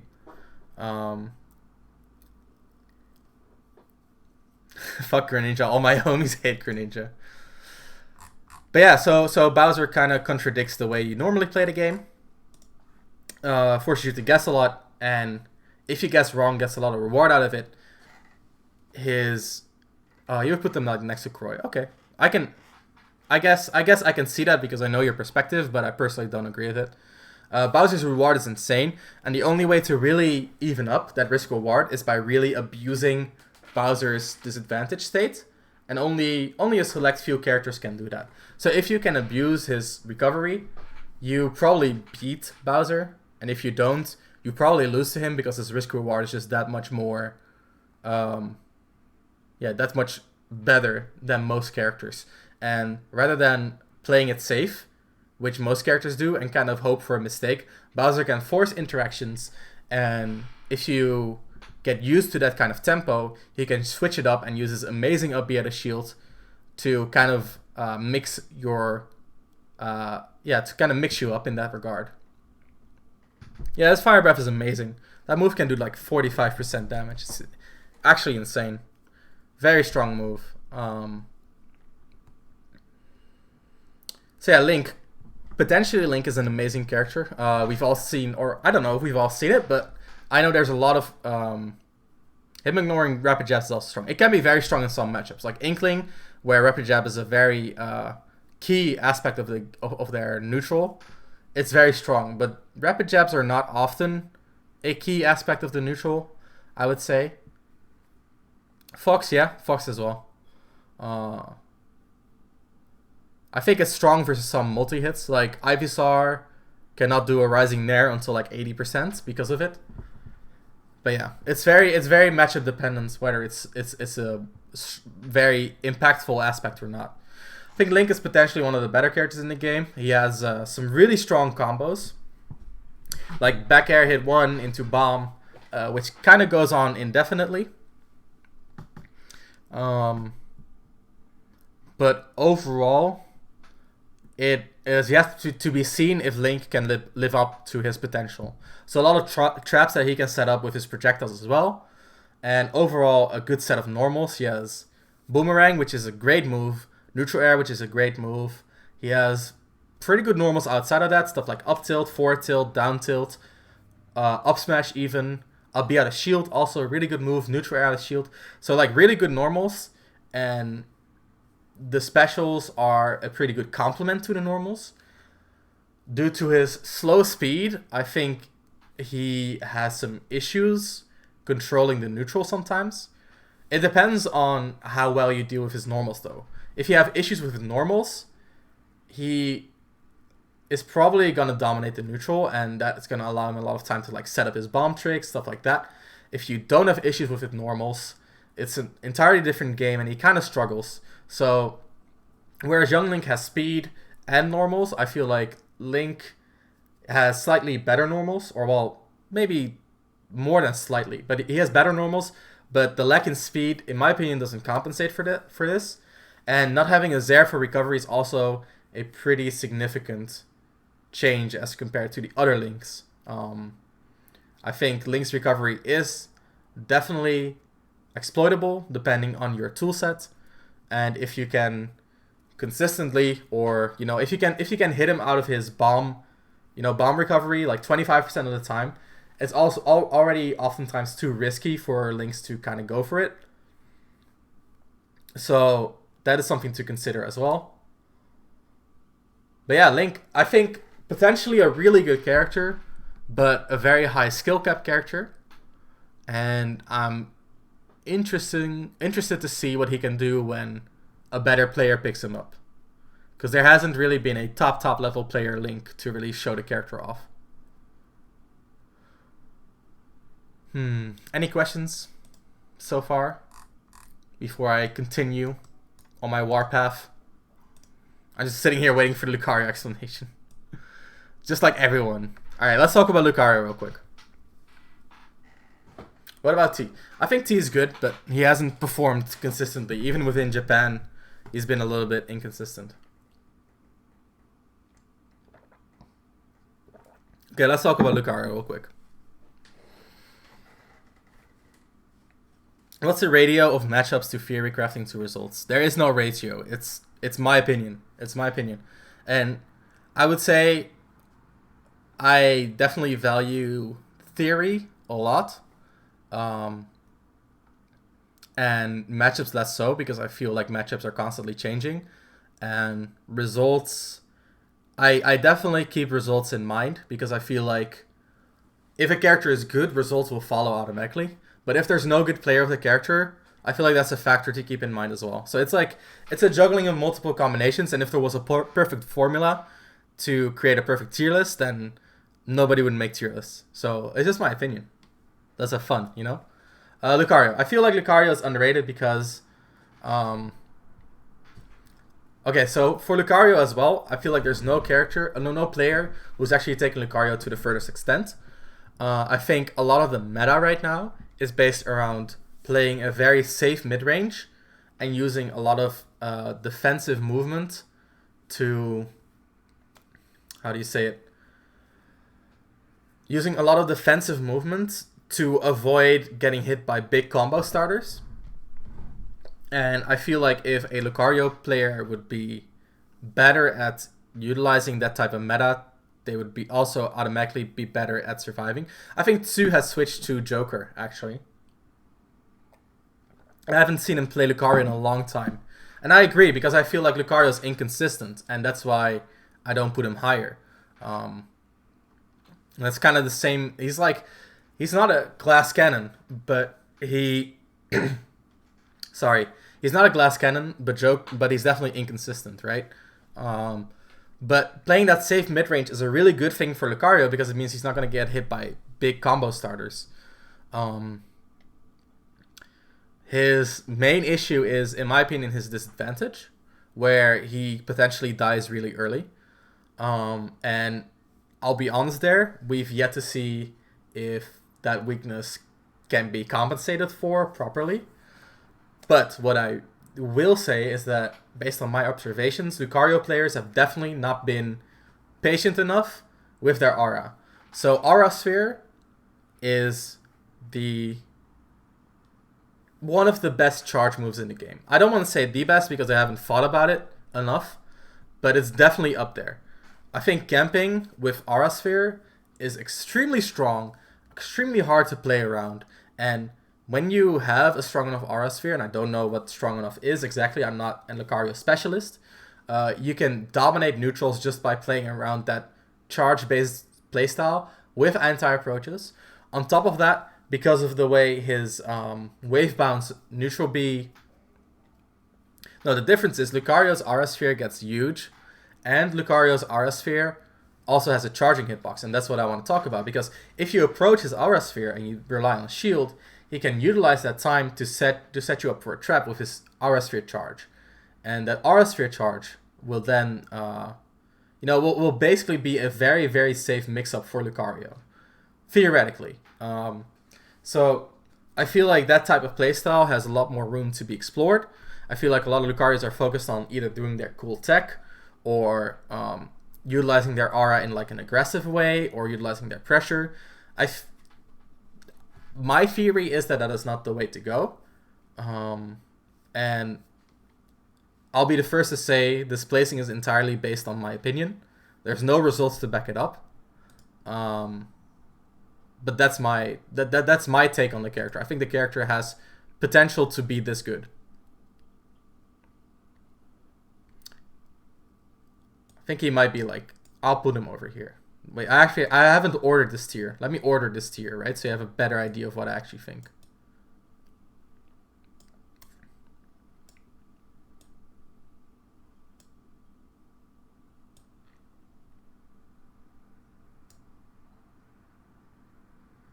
I think it might be something like this, right? This is not an exact ordering. Like the lower it goes, the less exact the ordering is.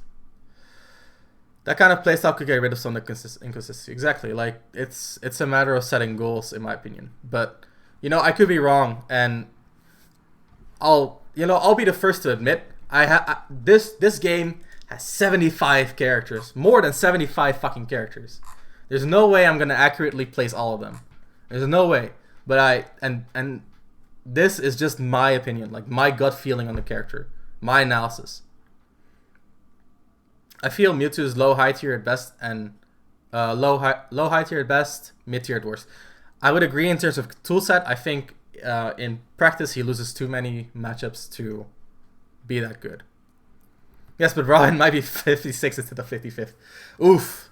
Definitely agree with Lucario's style problem. Was commentating on Lucario player last Friday and was frustrated by how predictable his movement became by just constantly reversing Aura Sphere. Yeah, I get that. And like, there's like Lucarios who like try to like back you at 50 and jank you, or side B you at 60 and murder you, but you don't need to do that. And I feel like the risk reward for a playstyle like that is not good. About Mewtwo's misadventure is bad, he's worse in practice. Yeah, he's worse in practice. I feel like that is the TLDR, and I think Lucario might be the same. I think Lucario might be worse in practice, and I think Ice Climbers is a similar scenario where like I feel like this character, I don't know how he's gonna fall. Nice to hear you talk about the high and mid tier, since it is something that pops up often. Yeah, for sure. Thank you, man. Crazy Colin Streams. Thanks for the follow, man. Appreciate the support. Hope you enjoy the stream. What's the thought process on Yoshi mid instead of lower high somewhere? It's a nitpick, I know. Just curious. Okay, so Yoshi could be higher. I think. Okay, so Yoshi is a character that. Adraco, thanks for the follow, man. Appreciate the support. Hope you enjoyed the stream. Learn a thing or two about a thing or two. I think Yoshi has potential to play like the Wario playstyle, where he drifts back and forth a lot and kind of plays a bait and punish type playstyle. But a lot of the Yoshis are focused on using eggs to play a keep away game, and that is gonna deny you from reacting to the opponent as much as you want. The issue with the basic bait and punish type playstyle for Yoshi is that his acceleration isn't like the speed at which he changes direction in the air isn't as high as, for example, Wario. And I might be wrong on that, but I'm pretty sure that is correct. But I'll get into him a little bit more. So let's complete the upper high tier, and then we'll get into lower high tier, where the real hot takes are apparently. So Diddy is a stance character in disguise. If you ever played a fighting game, you know what I mean. A stance character is a character that has two different modes of fighting. And Diddy's mode has a banana in hand and has no banana in hand. And the matchup is entirely different based on which stance stance he is in. Um, so I feel like Diddy is very matchup reliant. He has a very consistent game plan, and now that what we were talking about, right, like the mid range slow based game style, the fact that the meta evolved into that type of playstyle has been really good for Diddy, because Diddy can really control those slower. He still needs to atone for Smash 4 sins for sure. He can really control those slower pace matches with his banana, with his burst range as well. His dash tag has improved a lot. He still has some issues with disadvantage primarily, which is why he is not any higher than this. But it is yet to be seen how good the character really is. I think he has potential as a counterpick character. He's a really good counterpick character. I think as a solo main, he probably has some issues. I do believe he struggles a little bit with zoners. I'm not so sure. I'm not a Diddy main. There's no Diddy mains in my area that are, good enough to show me the exact peaks and weaknesses of this character. But Diddy definitely has some potential. Lol, I play constantly in one stance. You don't play in stances, Hyde, you just do. But yeah, an interesting character. It's very hard for me to say. Definitely one of my less confident placings on this tier list. We talked about Pac-Man. I think Duck Hunt is really good still, and he has the potential to rise like he did in Smash 4. A dedicated Duck Hunt main can make so much of this character. He's one of the few zoners. Excuse me. He's one of the few zoners who is who's also a trapper, which gives him amazing ledge pressure. And that is one of the things a lot of zoners are lacking in, right? If you look at Samus's advantage state isn't as good as a character like Lucina or Palutena or, even Terry. Dropped in too late to catch Samus. I'm going to upload it all to YouTube, so if you want to watch it back, join the Discord or follow me on Twitter, and I'll post a link when it goes live. You can also just subscribe to my YouTube directly, which you can find on either of my social media. Duck Hunt has one of the best neutrals in the game.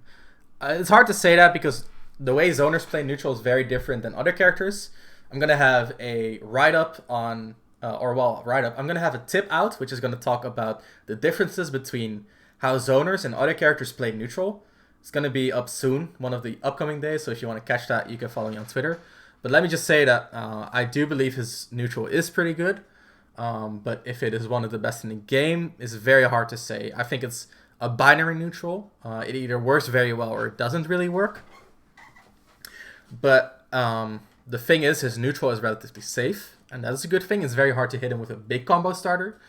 The downside of having such a good neutral, or such a safe neutral, is that when he does get hit, even if it's not a good combo starter, his disadvantage is really poor. It's one of the worst disadvantages in the higher ranks of the game.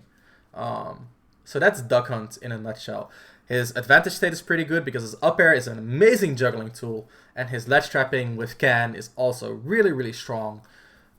He's a good jump call with up smash, a good roll call with up smash as well, a good forward smash which is lasting as well, can also call stuff out. So safe neutral, good advantage, poor disadvantage. Frame 1 Can is good, but his recovery is vulnerable, exactly.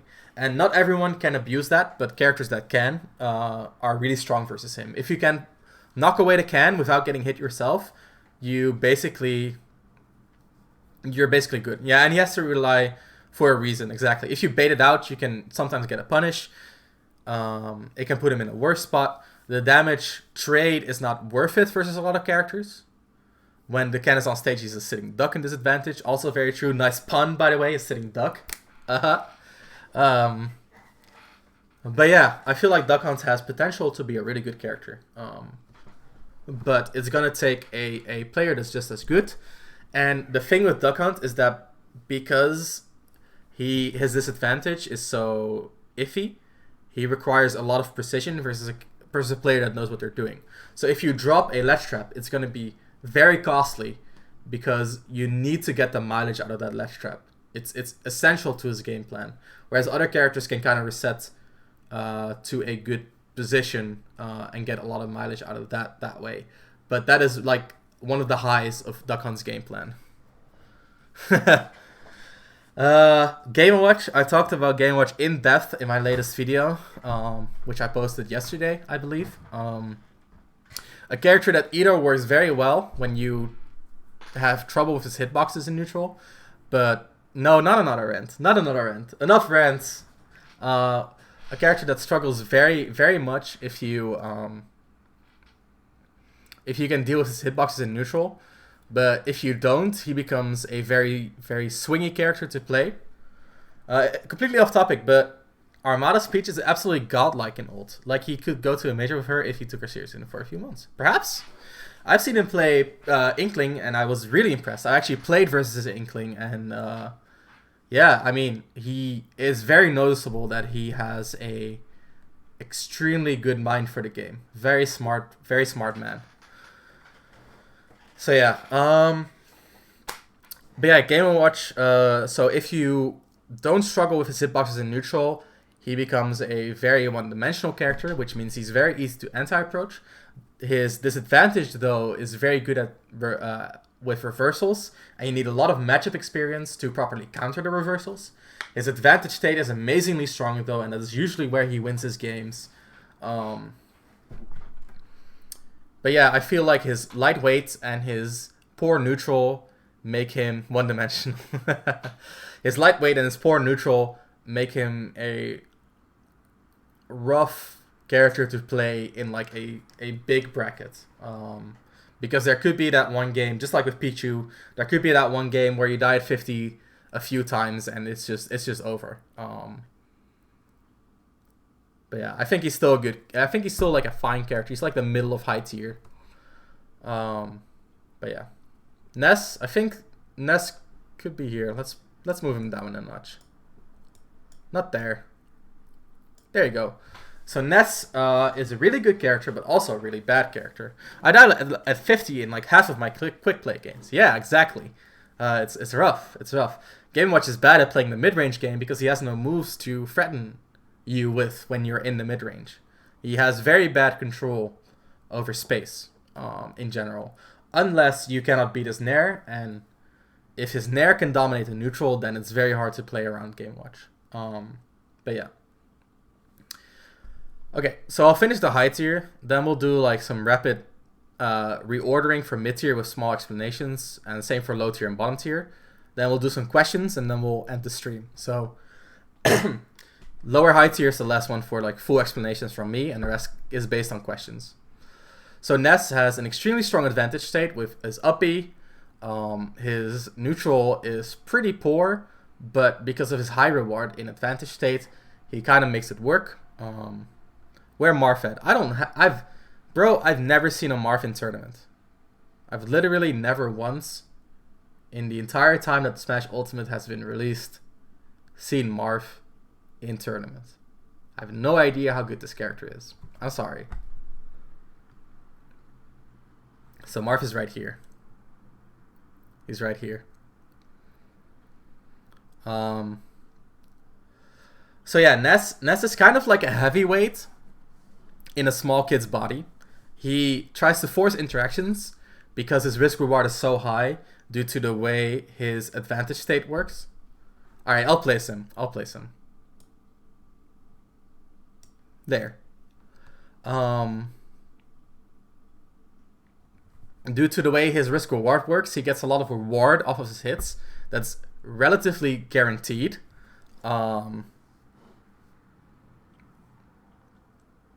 And that's gonna allow him to force interactions, and those forced interactions based oftentimes help him get to a victory. He also has very consistent kill options. Primarily his back throw, which is one of the only back throws in the game that is not very stage positioning related. It's unordered. From here on, unordered below here.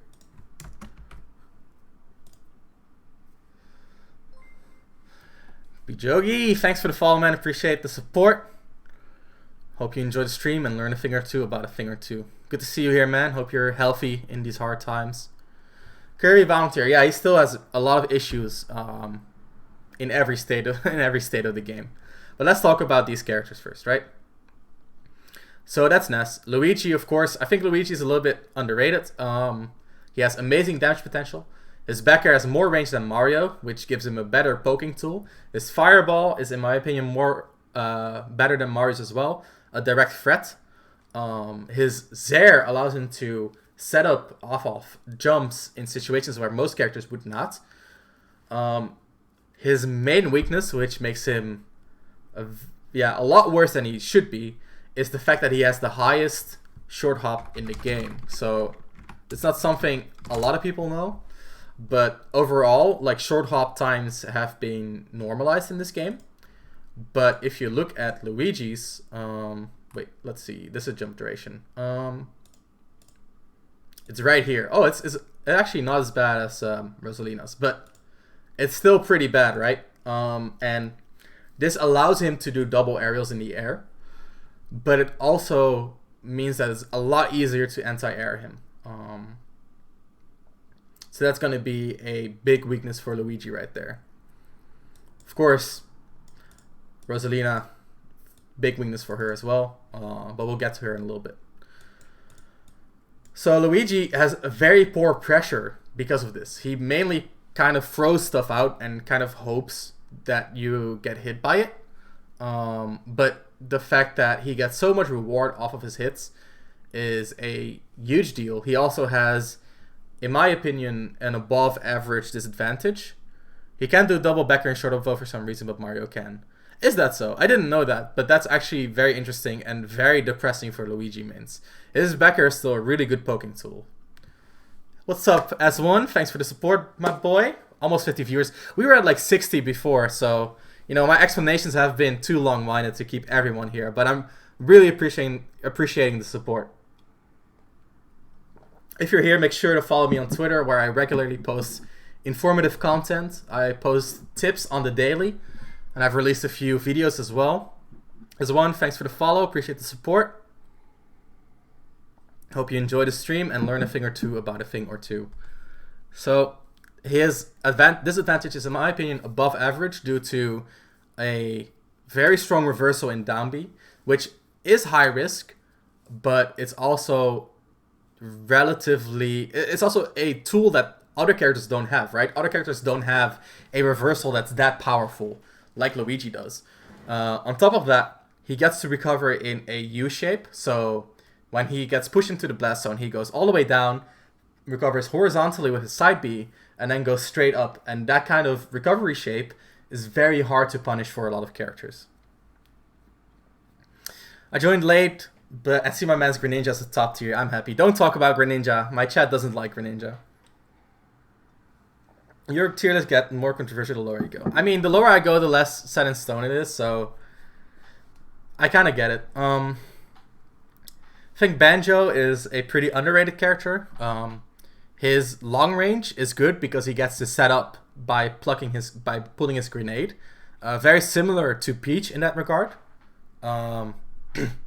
Luigi's recovery is ass, in my opinion. It depends. If you can contest the U shape, it's ass. If you cannot, it's almost untouchable. And because of the way he recovers straight up, he often gets to tech if you go for a hit on his up B, and that is gonna allow him to recover. Rosalina high tier, yeah, man. I think the character's pretty decent. But yeah, Banjo has a really good long range because he can set up his grenade, kind of like Peach can with her turnips. His mid range is okay due to his grenade, but also his Brigo Blaster, his neutral B. And then in close range, he has a lot of good interception tools. He has good burst range with his dash attack. His back air, good rising aerials. Neutral air has a good rising aerial as well. He has a 50-50 off of his throw, which can lead into a kill. One of the few 50-50s that's still in the game. If you're fast enough to hit side B, he's fucked. You can also just body block till he gets punished for hitting you. That's true. There's counterplay to Luigi's recovery. And okay, let me put it this way. I haven't seen people counterplay his recovery enough to consider it in my placement. But on a theoretical level, if what you say is consistent, then I would agree that he would be lower. Yeah, really presses B. And misfire can really mess him up. That's very true. Like, I think I do value his down B out of disadvantage, and I value his high damage output as well. But he could be lower. I think a lot of these characters are like interchangeable. But yeah, he has a good long range, a good mid range due to his long range, good interception in mid range. The only thing that he doesn't really have is a good setup. So he has good rising aerials. He has a good he has good rising aerials. He has good burst range, but he doesn't really have a landing forward air or landing back air the way that Palutena does, which accentuate his good quick hitboxes. So good quick hitboxes is nice to have, but you need something to leverage the pressure that you create with the quick hitboxes. And Banjo doesn't really have that. The closest thing he does is like a landing forward air, which doesn't really lead too much, or his grab, which is very risky unless it really leads into that kill 50-50. Only then is it really worth it. Yeah, good edge guarding is a privilege. So, I think Banjo's pretty underrated. His Wonder Wing, of course, really strong as well. And his Wonder Wing, more than being like a comeback mechanic or like a swinging mechanic, I think his Wonder Wing actually make him more consistent because it allows his recovery to basically never be interrupted. And that's extremely strong tool to have, an uninterruptible recovery. So that's a huge part of what makes him good. Of course, extra double jumps is going to give him the same as we talked about with Roy and Crom, where he can use his double jump to kind of mix up his landing timings as well.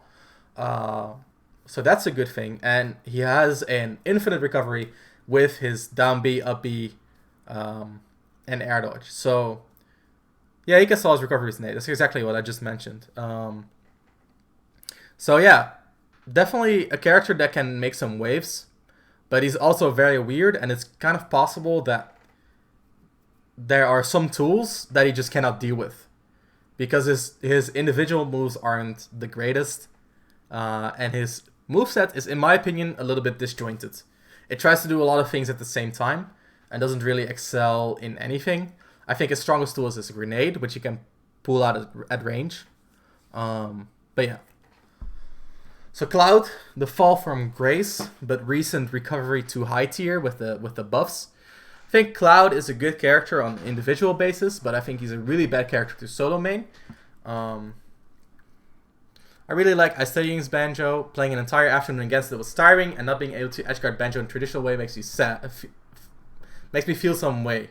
Yeah, I definitely agree with that. The recovery on Wonder Wing is very strong. I'm gonna mod you, by the way, Guy, because I need more mods. So there you go. So yeah, Cloud, a character that goes even with a lot of characters, but he always risks dying early, and I feel like that is his main weakness. It shouldn't happen too often because his airspeed is good, because he has limit, and because air to ledge is really strong in this game. All right, guys, keep it easy in the chat. Yeah, please keep it English, Heartless. I appreciate your support.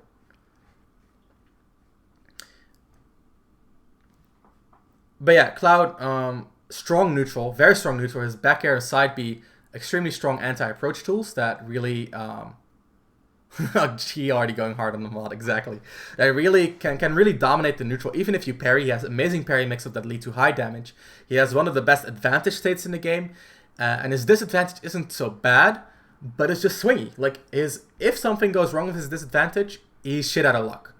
And I feel like that makes him a really hard character to play in tournaments, because there might be that one round where everything just kind of goes wrong, and when it kind of goes wrong, that could be a set loss. Why do you think Peach is the best?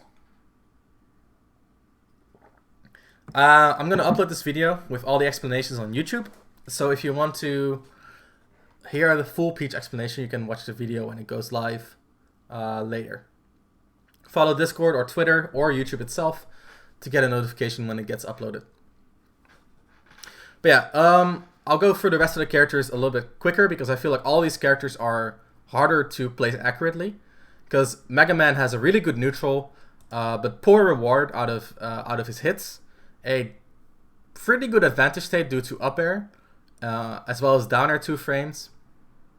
You should put a disclaimer to show people you'll upload this later. Yeah. Guy, if you could change the channel title to say that I'll upload this for YouTube later, that would be much appreciated. If you can, I think mods can change the channel title, but if they can't, I'll figure it out. But yeah, so very good neutral, relatively low rewards on hit, but a relatively good advantage state still. His disadvantage is horrible though. He's combo food. Oh, they can't. Okay, I'll figure it out. Hang on. Boop.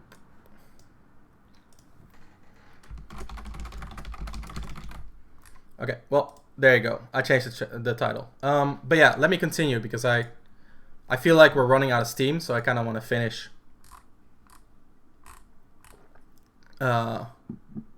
Also before it gets too late for the Europeans, right? So Mega Man, yeah, bad disadvantage, which means also combo food. And just some hard matchups for the characters that can deal with pellets. If you can deal with pellets, Mega Man kind of loses the matchup in a lot of ways. And that's not a good trait for a character to have, of course. When your primary neutral tool is that... when your primary neutral tool is that binary, you get an inconsistent character, yeah. That can placement. So a lot of people think the Shotos are like high tier, right? I don't agree, but we'll get into that in a little bit. Rosalina has a lot of potential to be better than people see her. I think her Luma is still an amazing tool. Her disadvantage is still pretty poor, but her downer makes up for a lot of it. But yeah, she still has weaknesses. For example, her Luma reliance is very... Ramses has not been down to the 70. I have been, but I switched to shield. So Luma reliance, so characters that kill Luma easily, have a really easy time against Rosalina. Her disadvantage is pretty bad, but she trades that for an amazing neutral when she has Luma active and a really good advantage state. Plus, bad weight. Don't worry, you just go to sleep 3 AM. I'm fine. Of course, shield. Amazing neutral when Luma's there and really good advantage state. I also feel due to the improved defensive option in this game, she has an easier time when Luma's gone. Gonna go, but I want to say I definitely agree with the Mario placements. Good luck at stream. Thank you, Dacho. Thank you for tuning in. Hope your stream went well as well. And I'll see you around, dude. Thanks for the support. We talked about Lucario. If you don't agree with me, that's fine. It's all based on potential after all. Defensive options are improved in this game. Curse Cake, thanks for the follow, man. Appreciate the support. Hope you enjoyed the stream and learned a thing or two about a thing or two. Yeah, defensive options are improved in this game. You have Spotter's Cancel, you have parrying, the movement is better. Rolls are worse, but if you don't steal them, which she usually doesn't when she has Luma, they're still really good. So just a few things that can really help out. Outside of that, I feel like landing aerials are better, so walling people out of aerials is also better. That's a defensive strategy. So that's a few things in a few ways in which defense has improved, right? So Toon Link, I think Toon Link is like a mixed bag. I feel like potentially he is as good as Young Link. But in reality, he's probably not. In Smash 4, he was a bag of tricks. But if you figured out the bag of tricks, he was really one-dimensional. If you would catch his bomb, you could use it against him. A lot of his setups are very easily avoidable if you understand them. So a lot of stuff like that, where he, once you figure him out, he becomes a lot worse. And in this game, it could be the same, but it could also be different. And I haven't seen enough Toon Link to confidently place him. And this is kind of what my gut tells me. So there's no set in stone justification for this. And on top of that, there's no Toon Links. There's no Toon Links. There's almost no Toon Link players, so it's very hard to judge him. I know Tuna was a really good Toon Link back when he played, but he kind of quit. I heard he's been playing Wi-Fi lately, but I don't know. But, you know, I think the character could be higher, could be lower, but I think this is a relatively pessimistic view if you look at potential, and a relatively optimistic view if you look at results. Ice Climbers, I'm not even going to defend. The character could potentially be big brain and just be like really good, or you kind of split up the Ice Climbers and they don't work at all. There's hardly any Ice Climber players, so it's hard to analyze how good the character is. There's hardly any players with Ice Climbers experience. And once again, I feel like this is pessimistic if you look at potential.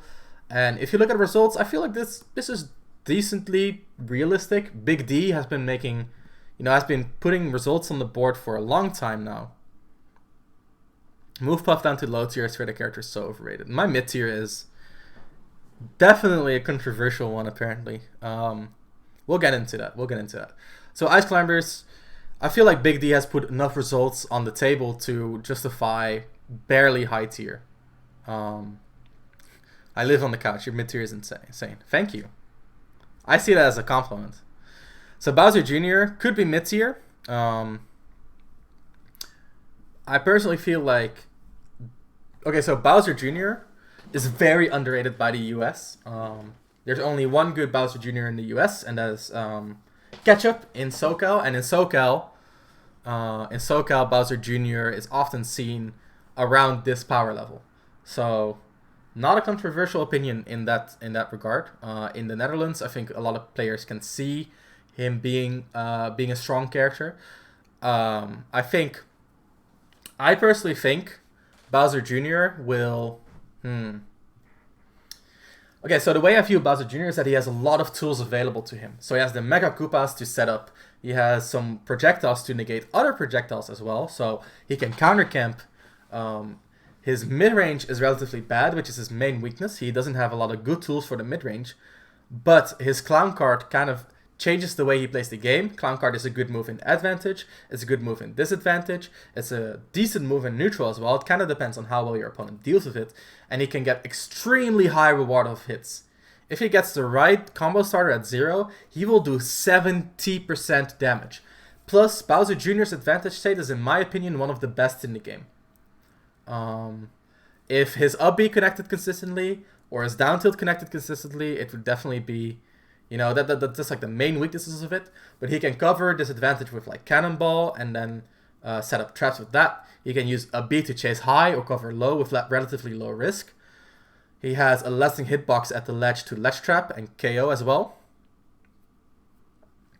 So, on top of it all with side B, which is a movement option and kind of serves as an extra double jump, as well as having super armor, which can come in big. And because he moves back in a start with side B, it is also a bait and punish tool that can lead into 70% damage at low percents. His main weakness is his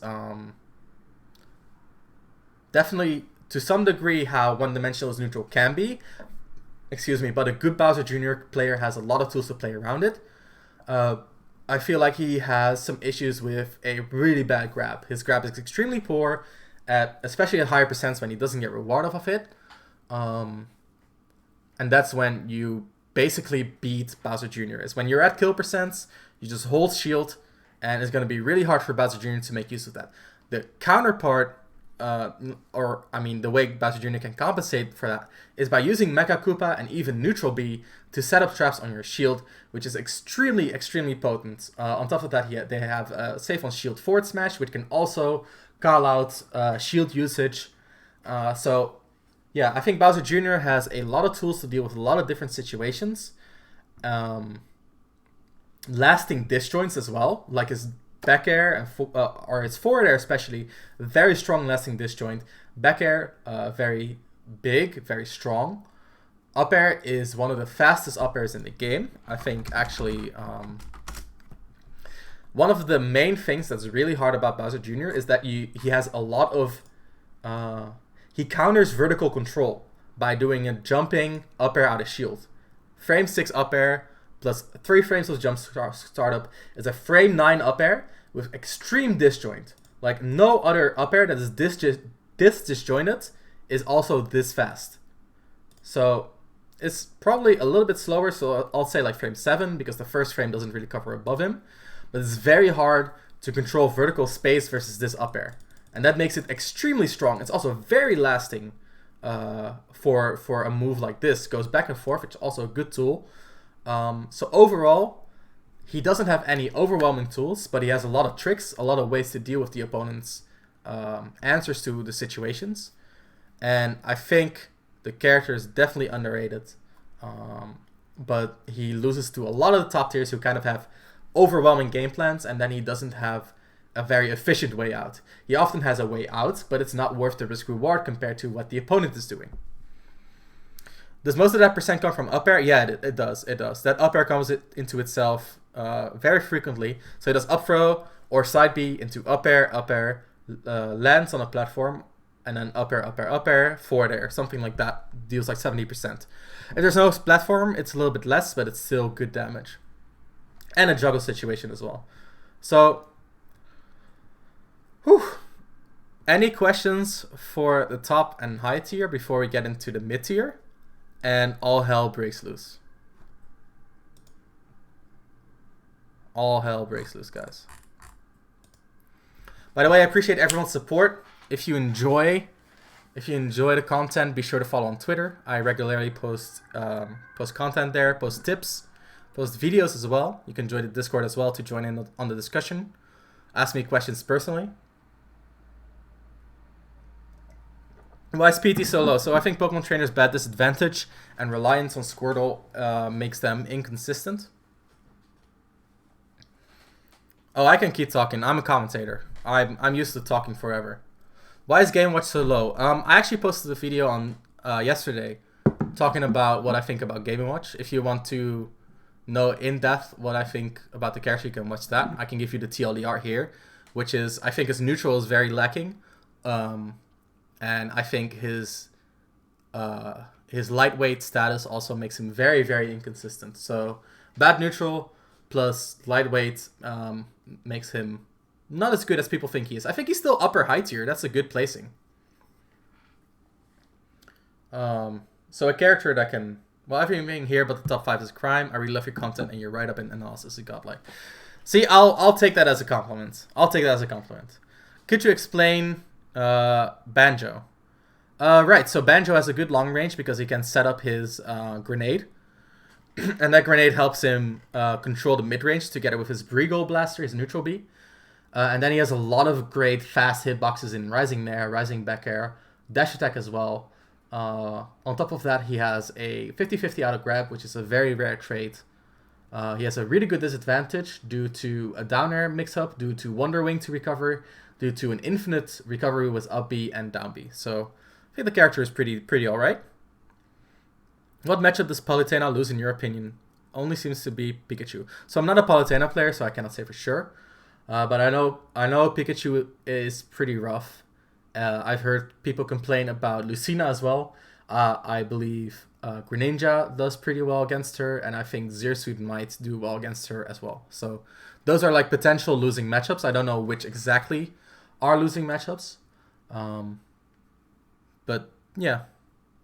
This is one of the most in-depth tier lists, even if I disagree with it. That's fine. I mean, you can disagree. Like I said, part of my reasoning is that part of the reasoning for putting characters where they are is my opinion, like the way I judge their strength, and I don't want people to agree with me. I want people to understand my point of view, and if you understand my point of view, but attach different values to what makes a character good, that's fine. Like, we can disagree. I'm okay with disagreeing. All right, guys, I think it's time. Oh boy. All right. So I'm going to cheat again, and I'm going to do this again.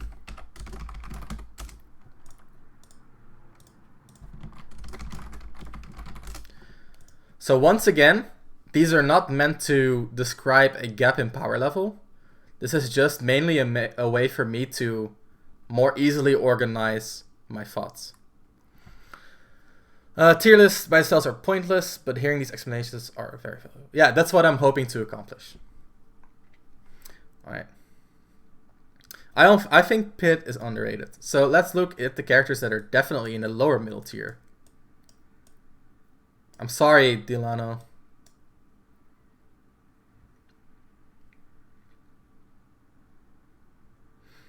Yeah, okay. So perhaps Byleth, like right there. Maybe Donkey. I think Donkey's underrated actually. Alright, so let's stick to this for now, and we'll see if there's stuff to improve, alright? So I'm gonna roughly rearrange these characters in terms of what I think is their strength, alright? So I think Ike and Yoshi and Zelda and Wii Fit and Hero are definitely some of the best characters here. I think Meta Knight is more towards the bottom. Let's see, guys. Let's see. Let's make a happy little tier list. Let's make a happy little tier list. I think Sheik is pretty good. Maybe around there. Oh god, I see chat scrolling. Hero?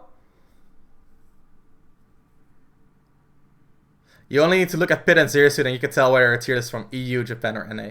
Is there any hope for K-Rool to be in low tiers or higher in the future? I don't think so. I think K-Rool's too one-dimensional. But, you know, who knows?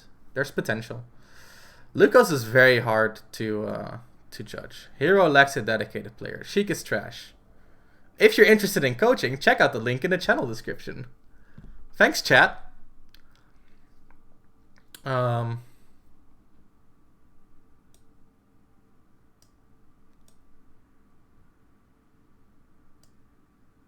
Alright. Let's look at Greninja and Zero Suit. Yeah, Greninja and Zero Suit are the real killers, huh? If it's US, Zero Suit is here. Japan as well. And then US has Greninja here, but Japan has Greninja here. And then EU is all over the place because every country has their own meta. So I think this is a rough outline of my upper mid tier. Let's take a look here. I think Plant is really underrated. Alright. Alright. Alright. We used to have 7 Ridleys in Israel. Honestly, I think Sheik is the only weird pick in mid tier. Maybe the show does. Alright. Can you explain why Bowser Jr. is at high tier? I just did, like 5 minutes ago. And I kind of want to, you know, get the rest of the tier list done because we spent like more than 3 hours just for the top and high tiers. So if you want to see my reasoning, I'm going to upload this to YouTube and I'm going to post a link to the video on my Twitter and on my Discord. So if you want to get notified when that goes live, you can either join the Discord, follow me on Twitter, or subscribe to me on YouTube, preferably all 3 if you want to support me. Of course, giving a follow here is much appreciated as well. I appreciate all the support I get. I'm kind of still in the startup phase. Launched my brand a few days ago, and the more support I get, the easier it is for me to get more content out there for you guys. So yeah. Do we even have a Belmont in the Netherlands? We don't really. Anti-Reflex had a Belmont. Yeah, TV, thanks for the follow, man. Appreciate the support, like I mentioned. Hope you enjoy the stream and learn a thing or two about a thing or two. Could you explain how Byleth is in lower mid tier, quite higher than expected? You think that's higher than expected? All right, we're gonna go through this. So I'm really curious to see for the people. A lot of people have been mentioning that the Shotos are too low, and I'd like my chat to tell me why the Shotos are too low. So I'm gonna talk about the Shotos, and you guys can type your thoughts, and then we'll discuss later. So something that I appreciate a lot in this game is consistency, and I think one of the things that lacks consistency is a close range based playstyle, because at close range everything is unreactable. So when everything is unreactable, you have to rely on reads, and that is not a consistent path to a win. A consistent path to a win is putting yourself in a situation where you can either react, or you are sure that you have a better chance of winning when you do go for an interaction. On top of that, both of the Shotos have a hard time getting into the close range because they don't have a tool like Peach Turnip, Mario Fireball, Mario Flood, Squirtle Neutral Bee, Pikachu Thunder Jolt, and a lot of those tools that the other close range fighters have. Their Hadoukens are extremely laggy, and even if they hit, you don't get much out of it. So I think that's the TLDR. I think their disadvantage is really poor as well, at least off stage it is. And their advantage state itself is really poor as well. I think their advantage is very lacking. They rely on neutral, they rely on getting a guaranteed combo, and then kind of reset to neutral, and that is not a consistent playstyle. So that's my opinion. So let me read some of the chat. I think they're low high tier, so pretty good placement. The punish game is too good, the combo game as well. They have good strings. Strong mid-range is a true strength in this game. I definitely agree. We talked about that a lot when we were analyzing Leo, is how good he is at playing the mid-range. And that's why a character like Joker, Palutena, and Zero Suit so good, because they have the micro spacing to constantly stay in mid-range. And the hitboxes as well. Ryu Hadouken is strong, and Ryu can kill at mid-range. I think Shoto should be a little, but not too much, because I think they have really big problems, but have a good chance to kill really, really early. See, so the thing is, when you play neutral, say you pick the Shotos versus a good character. First thing that happens, wouldn't you put Ryu higher than with better neutral and Hadoukens? He is higher. Look at that. He is higher. So their fireballs aren't good because even if they hit, they're gonna have a shit ton of lag. Like, you guys don't understand. If you see this and you still don't agree with me, you need to go into training mode and play these characters and do a Hadouken. Like, actually, alright? We're gonna go to specials. Disable the hitboxes. Don't need those. 57 total frames. Bro. 57 total frames. When they do a Hadouken, they're stuck there for a full second, bro. A full second. Bro, I can drive to the McDonald's and order a Happy Meal, eat it, get home, and still punish the fucking Hadouken. It's insane. Ken's Hadouken, pretty much the same, 57 frames. So, it's, seriously higher than Ken. I don't think he's, I think their tool sets are too similar to be seriously different. Ryu's actually 56 and they never updated it. It's the same deal, right? Like, obviously you can jump over projectiles, but most of the projectiles aren't that laggy. 52. So that's pretty laggy as well, right? The difference is the blaster has a close-up hitbox as well. On top of that, the thing with Wolf is that he has great anti-approach moves with forward air, with dash attack, etc., etc. Like, Wolf is actually Ryu from Street Fighter in Smash. He Hadoukens you. If you jump, he anti-airs you. Stuff like that. Like, he has a Tatsu in his up B. No, don't Tatsu with his up B. But like, he plays that type of playstyle. That's what Wolf does. If you do that with Ryu and Ken, you're handicapping yourself. It's not good. Shakunetsu is really good on hit. It is really good on hit, but it is a high risk. Like, 57 frames is reactable and then some. It's extremely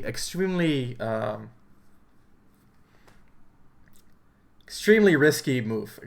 I don't think it's a good neutral tool because it's so slow as well. At worst, it gets shielded, and then you're plus, and that's okay, but that shouldn't happen. Realistically, at worst, it gets clanked out by a hitbox. And at best, for the opponent, they're going to punish you for it. Also, you can clank out the Hadouken. Wolf can jump back while shooting, which would weigh, exactly, that's the thing as well. I've been waiting to hear someone make that comparison, yeah.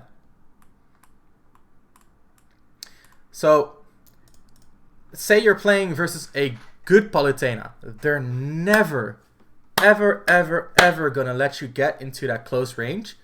And if they do, you get your guaranteed combo, and you're never gonna have the potential to extend further than that, because your advantage state is too bad. It's too trash. And even if you're that much ahead, you can just throw Ryu or Ken off stage and abuse their horrible recovery. So that's why I put the Shotos here. If you want to argue me on that, that's fine. You're entitled to your opinion, and I'm happy to see where our opinions disagree. But I put a lot of value in being able to play a type of game that doesn't rely on reads. And I think Ryu and Ken both have a type of playstyle that relies on reads. I think at their core, their playstyles are similar, though. Like, I can explain Ken as well. I feel like the advantages Ken gains out of its Tatsu are not enough to compensate for the decreased consistency. That's why Falcon is there. Yeah, it is. No, but it actually is. It actually is. It is why Falcon is there. But yeah.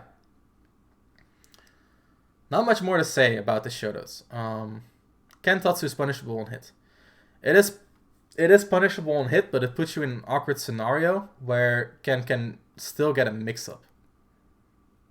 In short, what makes Terry the best Shoto?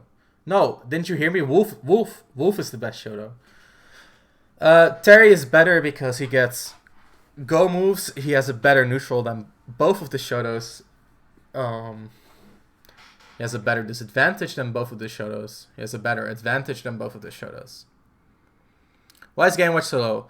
Keenan, I uploaded a video yesterday about Game & Watch. If you would like to hear my full explanation, you should check out my Twitter and scroll down a little bit. It will have a video about why good characters are good, in which I explain why I don't think Game & Watch is higher than this. The TLDR is that I think his neutral is lacking, and his low weight makes him a swingy character in tournament, which means that in a longer bracket, it's going to be harder to perform well.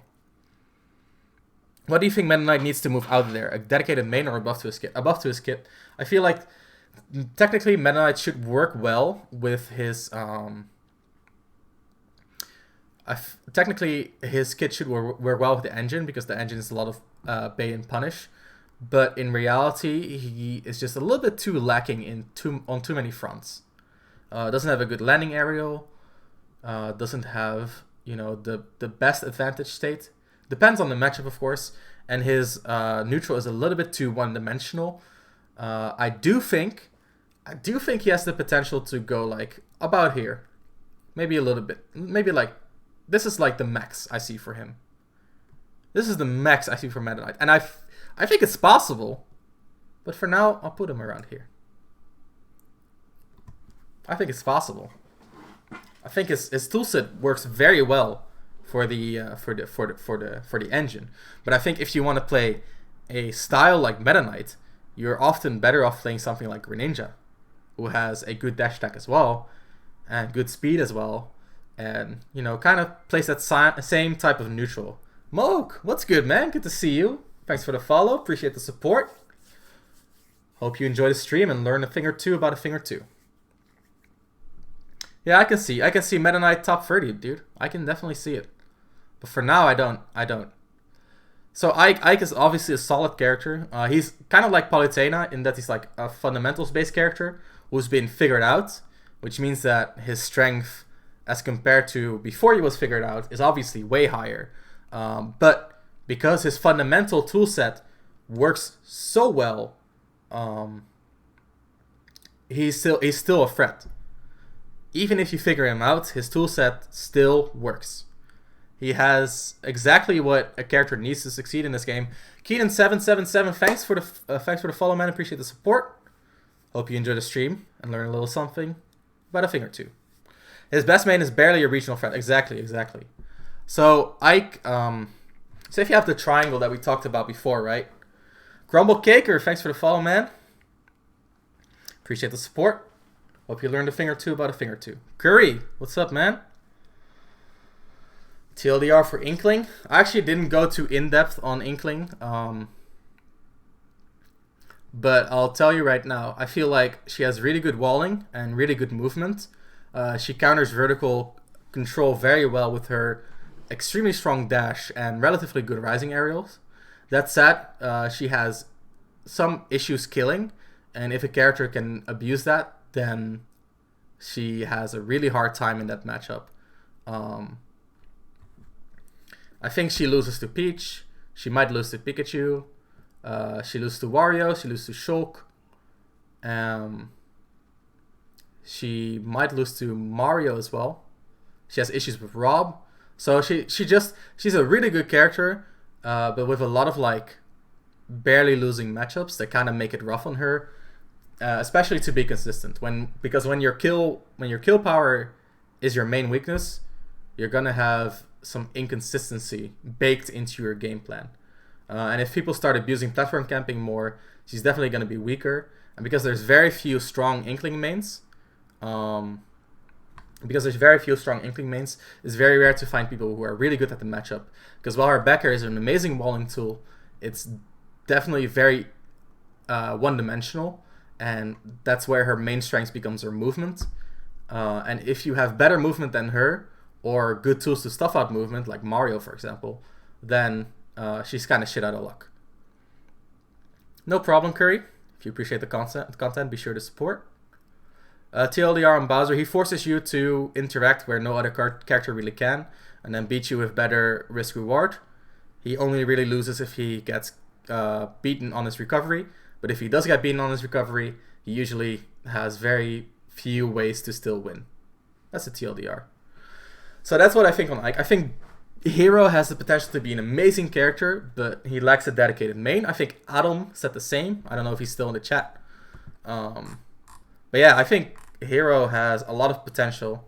Curry, thanks for the follow, man. Appreciate the support. Hope you enjoyed the stream and learn a thing or two about a thing or two. So Hero has really good hitboxes, which is pretty rare for a mid-tier, right? Adam will always be lurking, exactly. But that's not what I want to talk about. If you want to talk about good mid-range, bro, Hero is your boy.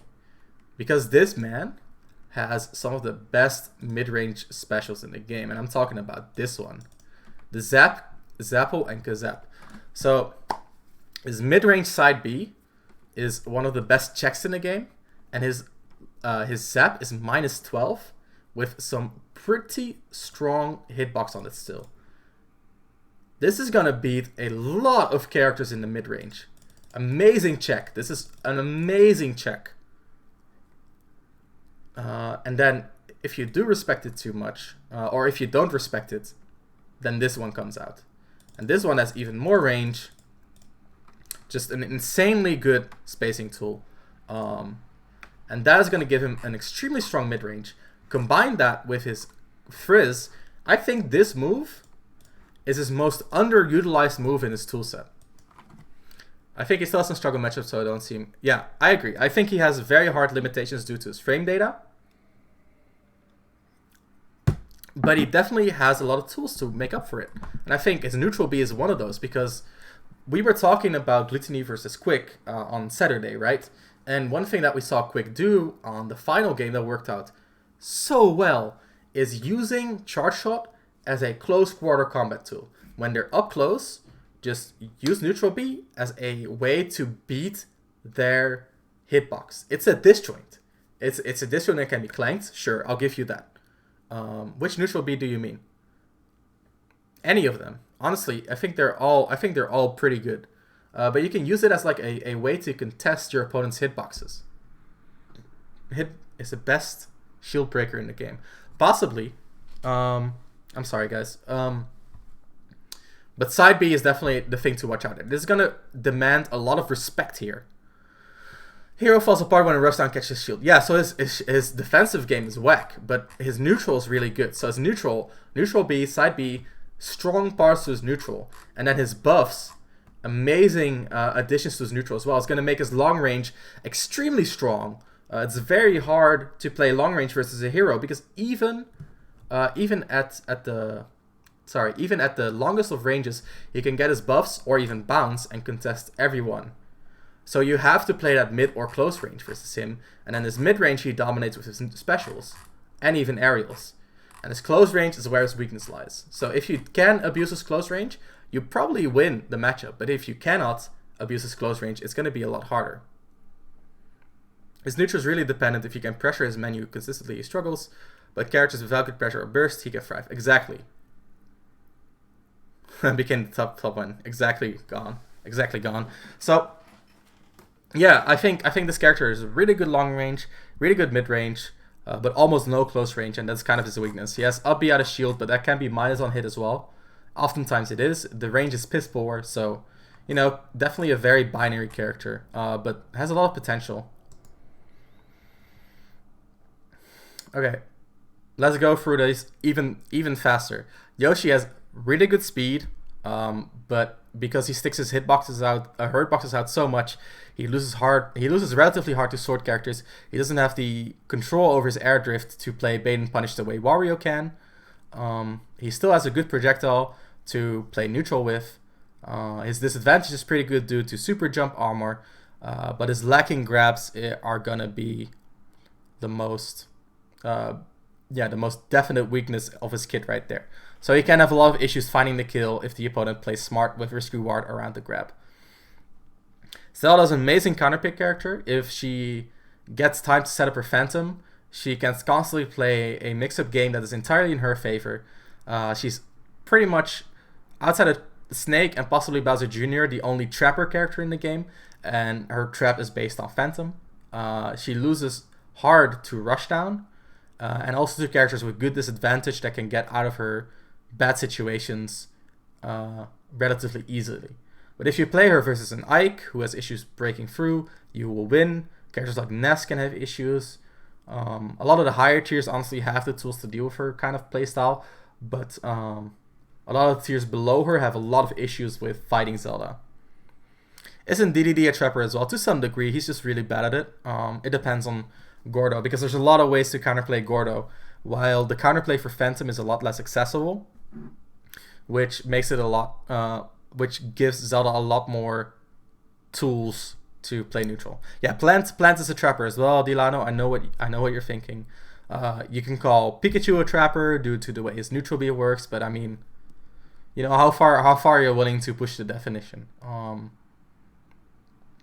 Wii Fit, I think, is really underestimated. Charged projectiles are extremely strong in this meta because it forces the opponent to interact. Plus, he has healing. Plus, deep breathing is really broken. That said, their advantage isn't that good. Their neutral is pretty lacking as well because they don't have the close range options to complement their long range options. If you know how to deal with header and you play patiently around Sun Salutation and you don't play aggressive versus deep breathing, the character becomes a lot less threatening.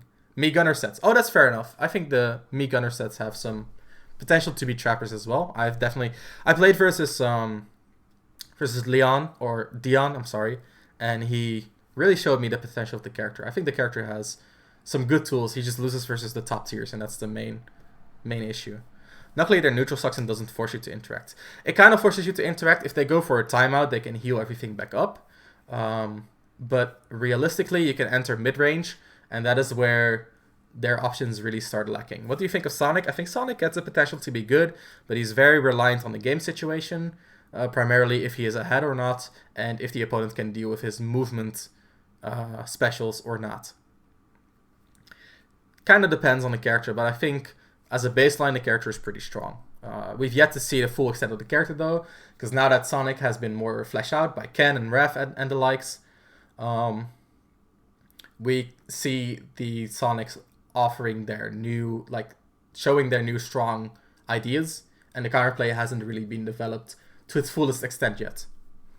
Why do you not think Sheik is high tier? What would be nerfed to convince you of her being good?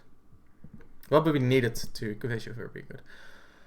I think the main issue with Sheik is she has a really good neutral and a decent advantage state and a decent disadvantage, but I'm gonna be that guy and I'm gonna say her kill issue is definitely a big problem. And while in an individual match basis it might not be as big of a deal in a whole tournament. It could be, because when your opponent lives to 200, they're going to kill you that much easier with their rage. And meanwhile, a smart opponent will definitely play around your strongest kill setups and avoid you from killing earlier. So basically, she's really good, but kind of like Squirtle or Pikachu, she's very sensitive to risk. She has a lot of kill confirms, but they're relatively easy to play around, in my opinion. And with the nerf to ledge trapping, her advantage state has also taken a massive hit, in my opinion. Why is Mac better than a low tier character? Surely his potential is almost zero for anyone just willing to run or climb with a lead. I think there's a lot of good results from Little Max in Japan, and I don't know enough about the character to say he is, to place him very accurately, but based on what I've seen, I think this is about right. I think his speed gives him a decent neutral. His neutral is very much based around waiting for the moment your opponent leaves shield. A lot of Little Mac players say, you can just wait and shield, and eventually he's gonna have to hit your shield, and his moves are not safe.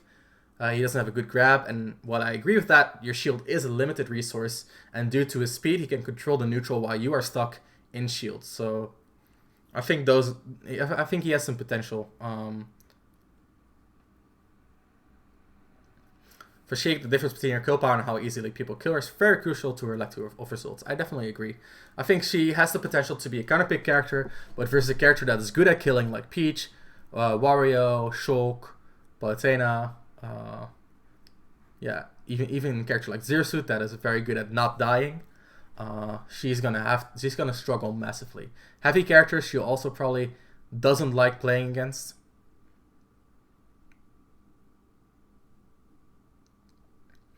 It's terrifying when in disadvantage. How would you land a neutral air, forward tilt or down tilt or needles when your opponent is in disadvantage? I don't really see that happening unless you cover their ledge option. But covering a ledge option with a landing nair is very rare, and the tilts you will not be able to hit those on, for example, like a ledge jump. But yeah, I'll get to Ridley in a little bit. I feel like let's just keep going for now. I'll keep answering questions. Or ledge trapping for grounded needles off stage. I can see it. I can see it. I think a lot of people versus Sheik should not even go to the ledge and just try to land on the stage, because if you do that, there's very little risk of dying. Whereas you go to the ledge, you'll put yourself closer to the blast zone, and as such, you'll be at a greater risk of dying.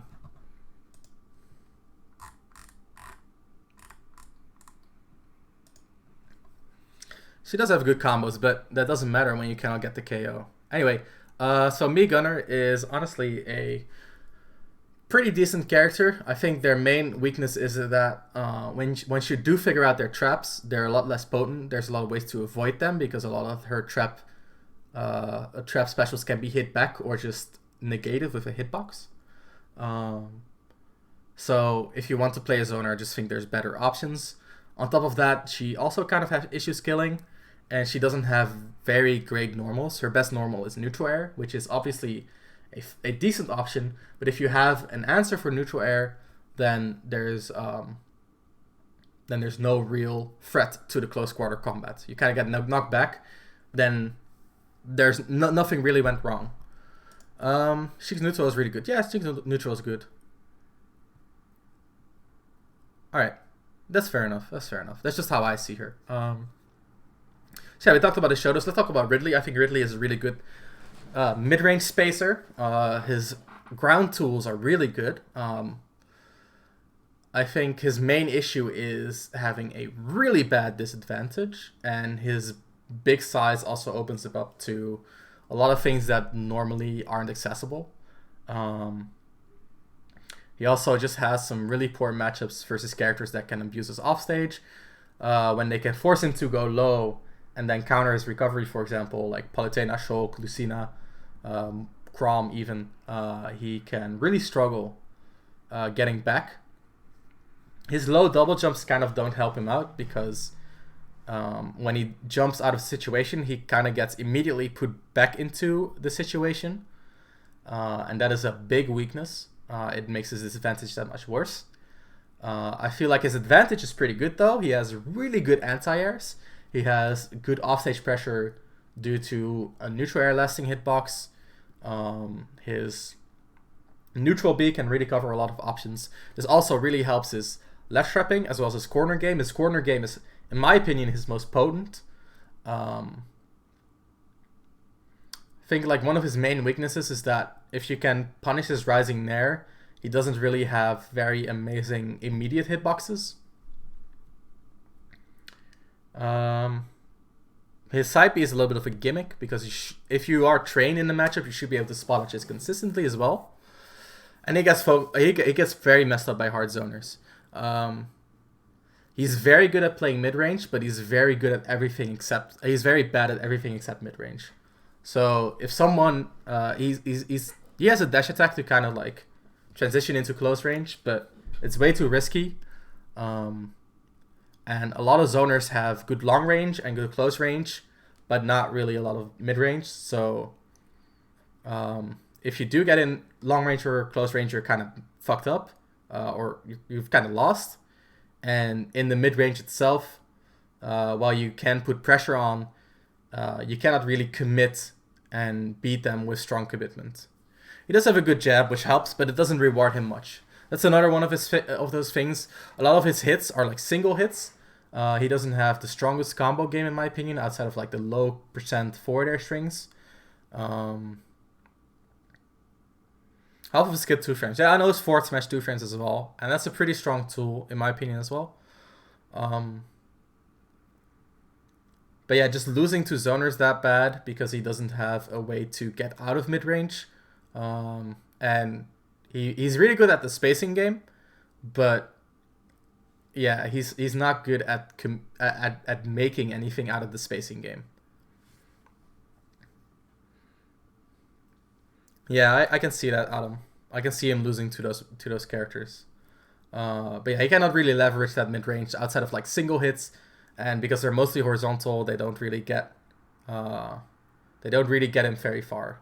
He relies on solid coverage. Yeah, he has a lot of ways to just kind of like play the footsie game, and he's really good at that. But his advantage state kind of requires specific situations to be really strong. Horizontally, his advantage state isn't as good unless they're at the ledge, where you can charge your neutral B or forward smash, stuff like that. Whereas like Shulk hits you with forward air, just strings you all the way across the stage. A very, very, very strong. But yeah, dash attack covers. It does cover, but it doesn't lead into enough, and it's pretty high risk still. So Pit kind of falls into the jack of all trades territory, as most of the people know. I feel like he has tools to cover a lot of situations. He has projectiles to kind of poke out non-projectile characters like Shulk, Lucina, stuff like that. He has a reflector as well, which can help here and there. But I feel like his lack of strong options means that he always has to play according to the opponent's game plan, and that means that he always has to adapt to what the opponent is doing. And that means that if the opponent decides to change up what they're doing and he's not ready for it, he's gonna definitely lose out in that kind of scenario. So Pit really enjoys a slower game pace where he can keep up with what his opponent is doing.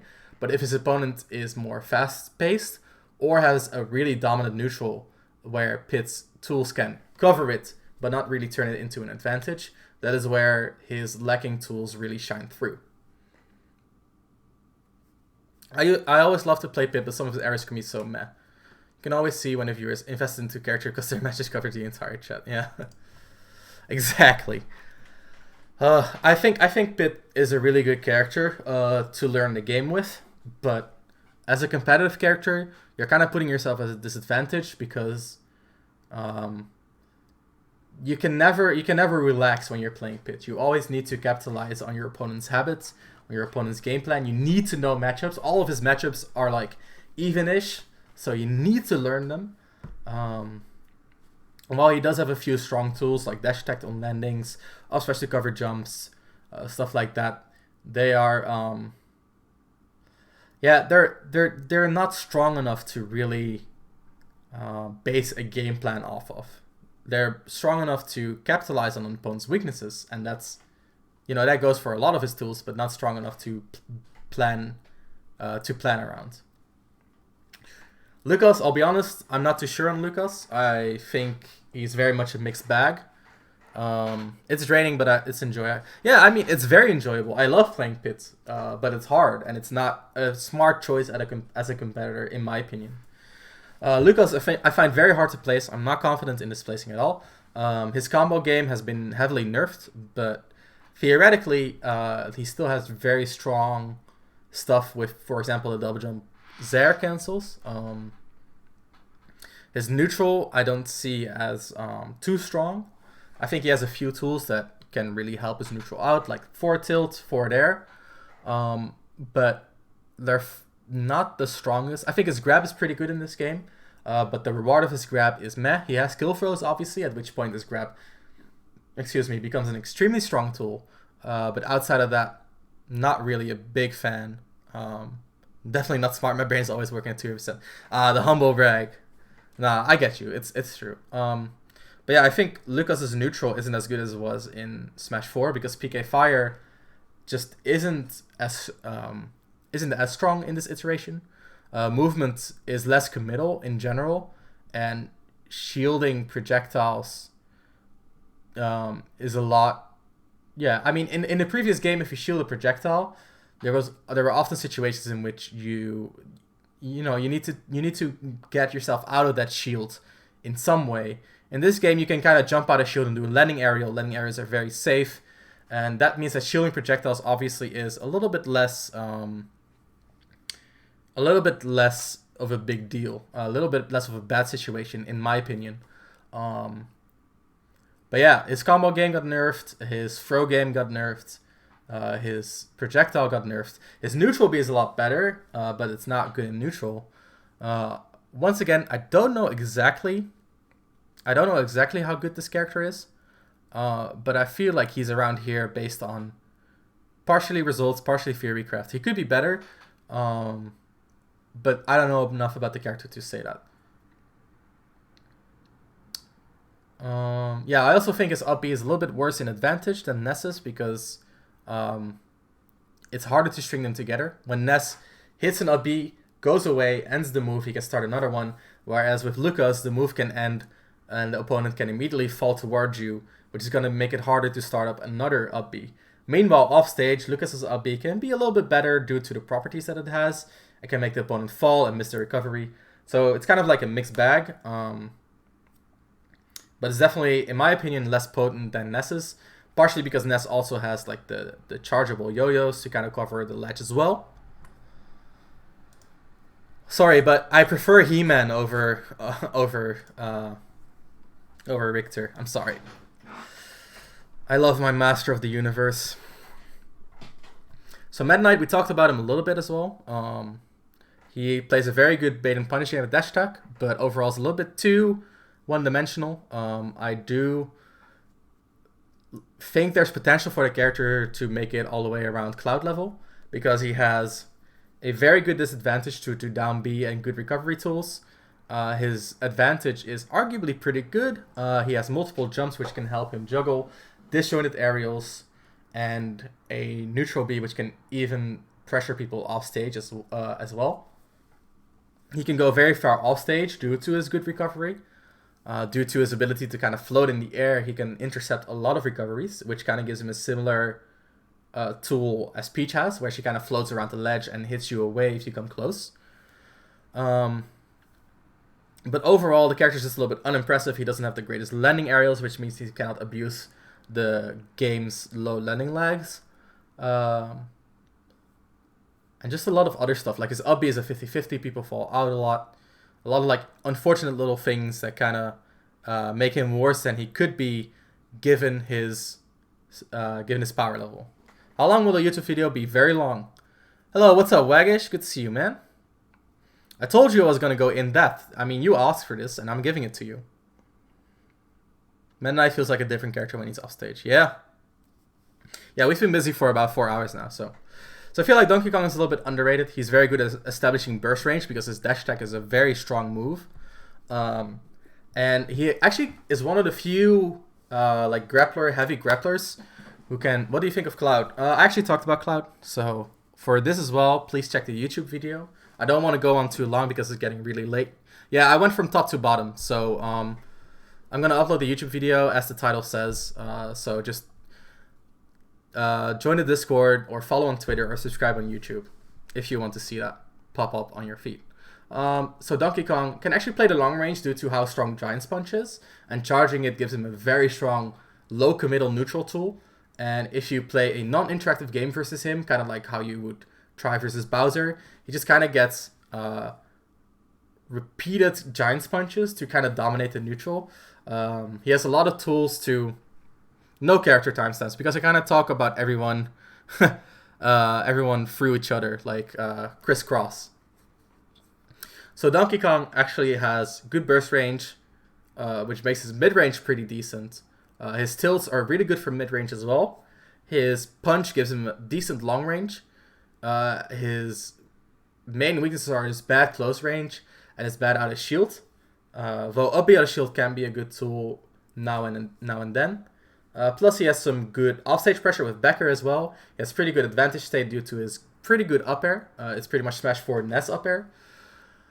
What more? His disadvantage is horrible. If you can, he's kind of the same as Bowser in that if you can, he's kind of the same in Bowser. If you can juggle him or gimp him off stage, he's gonna be dead. He's gonna be just straight up dead. So yeah, weaknesses. Thinking what more do I want to say? Right, he has a shield break move on side B, which is pretty good as well. Can be a good reversal tool or kind of like a way to win out a game. And of course, he can drag people off stage and kind of kill them at stupid percents if you don't have the recovery to deal with that. So his risk reward at the ledge is very strong, which makes him good at reversals. And being good at reversals means that he is better at getting out of the corner, and that is a very strong aspect to have. Hi, if we talked about Robin already, you are right on time. We're talking about Robin now. So Robin, actually a character that is very... I'm not going to repeat any more characters. I'm sorry, guys. All the repeating of all the characters have made this go on for 4 hours. So I'm going to just stick to, if you want to know more about my reasoning, watch the YouTube video, which I will upload. Join Discord, Twitter, or subscribe on YouTube to see it pop up. So Robin, I think, is a pretty underrated character. I feel like they are... they have very good hitboxes with forward air and up air and neutral air, especially in Levin's sword. I'm not gonna do everyone. You don't need to. Nobody needs to. And these force you to shield, and then his specials are amazing answers to shield. On top of that, he has a charge projectile, which forces you to interact, kind of like the other characters. So this means I'm out, Ramses. Good stuff. I'll watch that later. Thanks for the watch, Yuffie. I appreciate the view. Hope you have a good night. So he does very, very good in the long range due to his charge projectile. He does good in the mid range due to his sword. And then he has a good mix-up off of that pressure due to his tomes. His big issue is that you can camp him out and get rid of the tome stacks. And he is very good, very bad out of shield. Plus he's very bad offstage and in the air. So a good character in some regards, but a very weak character defensively. Very similar to Hero in a lot of ways, but a little bit more straightforward than Hero. Young Evie, thanks for the follow, man. Appreciate the support. How you doing? Hope you enjoy the stream and learn a thing or two about a thing or two. So Plant, another character I think is underrated. I feel like the way Plant plays neutral is a very clear like rock paper scissors, where he covers the high area very strong with Patui, and has some strong burst range options to establish horizontal control. Yeah, I feel like the character has a lot of potential to become better, but some characters just kind of approach in ways that dismantle his game plan. And if you face that type of character, he doesn't have the toolset designed to deal with, with that type of approach. And that is the main weakness in my opinion. I think Patui is really good, really strong anti-approach. His cloud is going to force his opponent to interact, kind of like the other charge moves we talked about. His close range, kind of meh. His jab is okay. His grab is not too great. His advantage state is pretty good. He has one of the best. He's one of the best ledge trapping in the game. And that's another one of those things. If you're good at getting out of ledge traps, you're also pretty good versus Piranha Plant.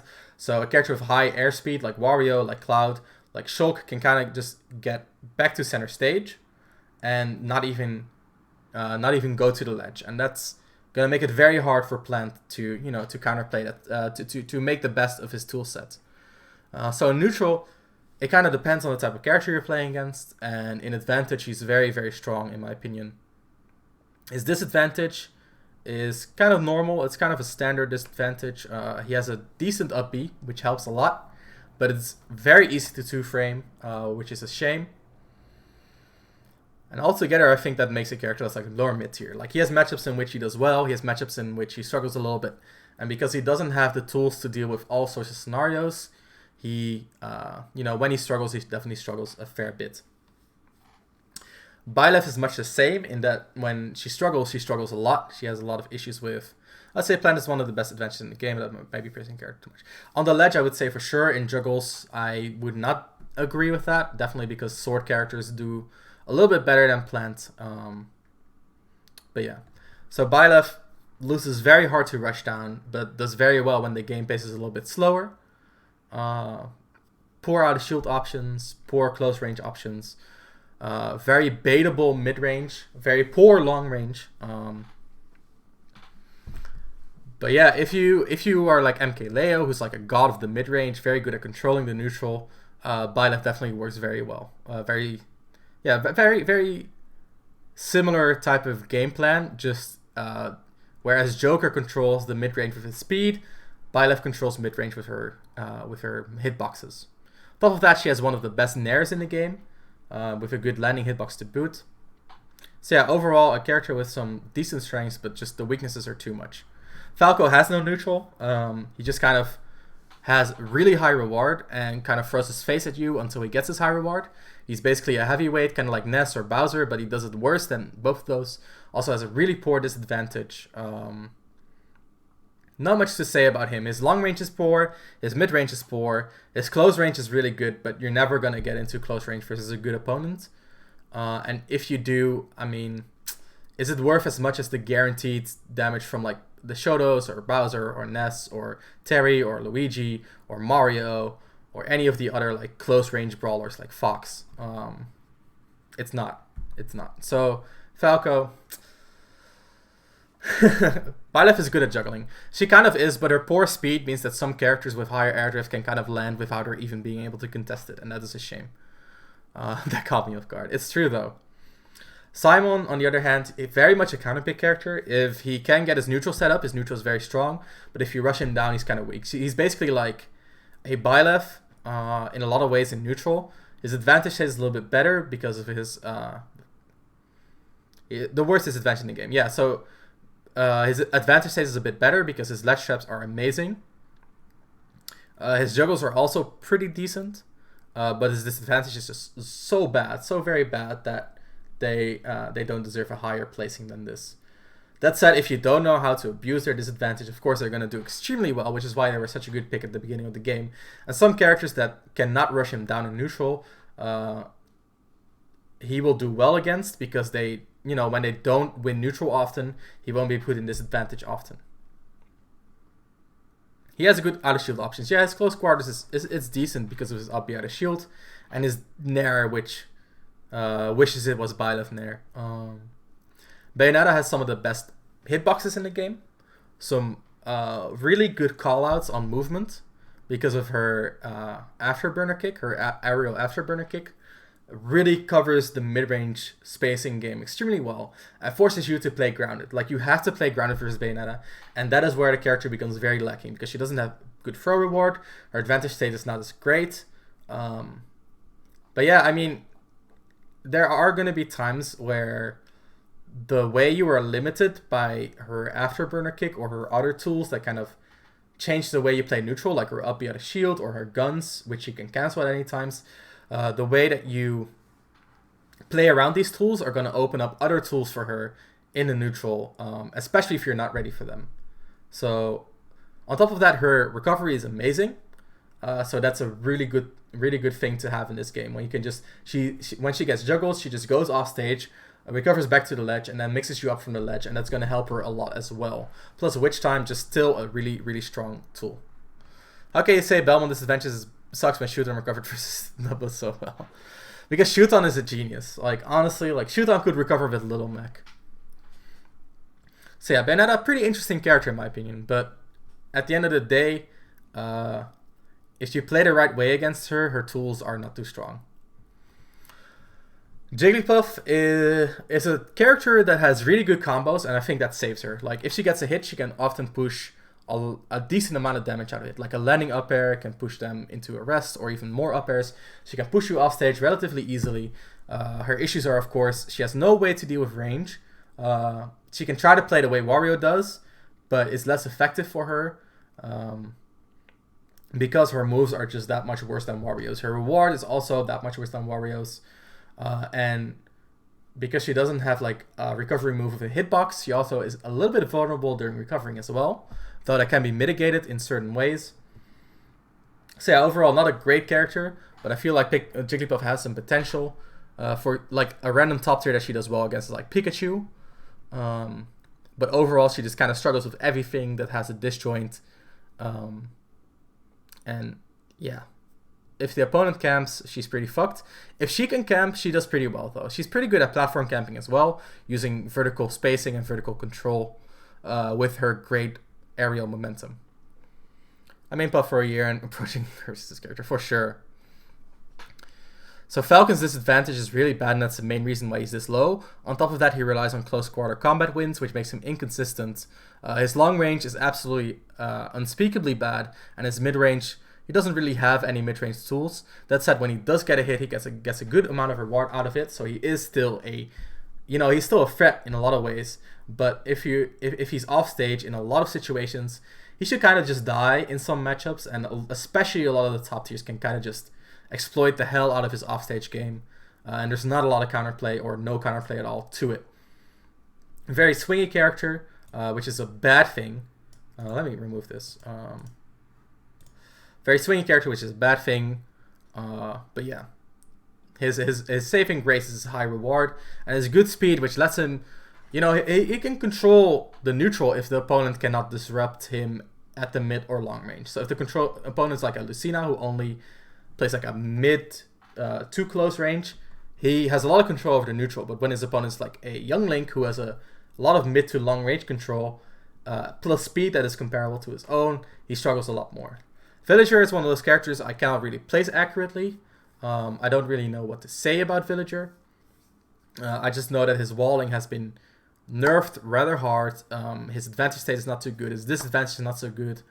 And basically, if you can deal with his neutral, there's excuse me guys, if you can deal with his neutral, there's not much left of the character, and there's a lot of characters in this game that are fast enough to deal with his neutral, because landing aerials are now so low committal. You can often throw them out to kind of clank out the pellets as well. Have you seen the Lloyd Jacket Villager deck? I have, and it might make him a better character, but I'm not sure about that. It looks extremely stupid. I'm actually gonna move Jigglypuff down. I think she's a low tier. It does look extremely stupid. I'm having so much fun playing Puff and low GSP. I mean, I can imagine. She has a lot of movement, and it's very underrated about her. But at the end of the day, movement doesn't matter. Advantage state, no good. I think his advantage is lacking if the opponent doesn't recover low. Like, the bowling ball can cover low recoveries and get extremely high reward. But when someone recovers high, it's very hard for Villager to really cover that efficiently. I think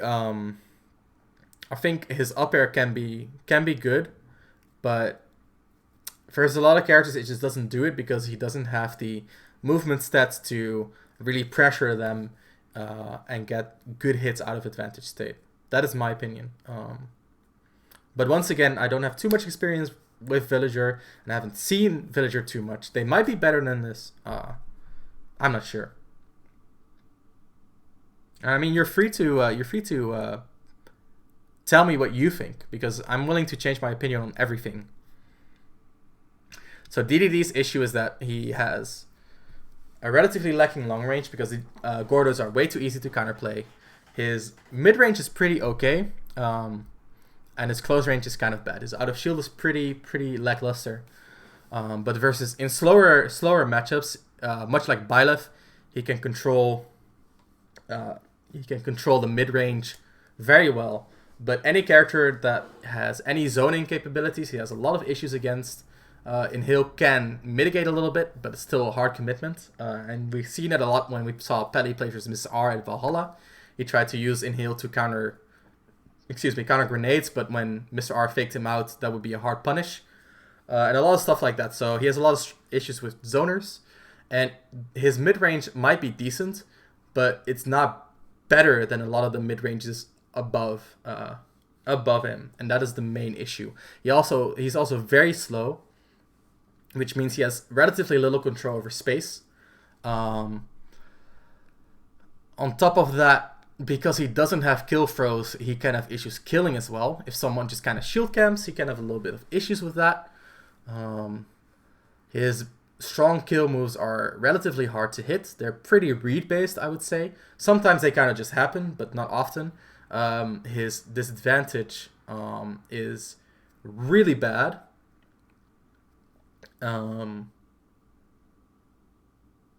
Yeah, I feel like even if he recovers back to the ledge, which, I mean, due to his uppy is relatively easy, he's still relatively bad at getting off of the ledge if people are used to dealing with his multiple double jumps.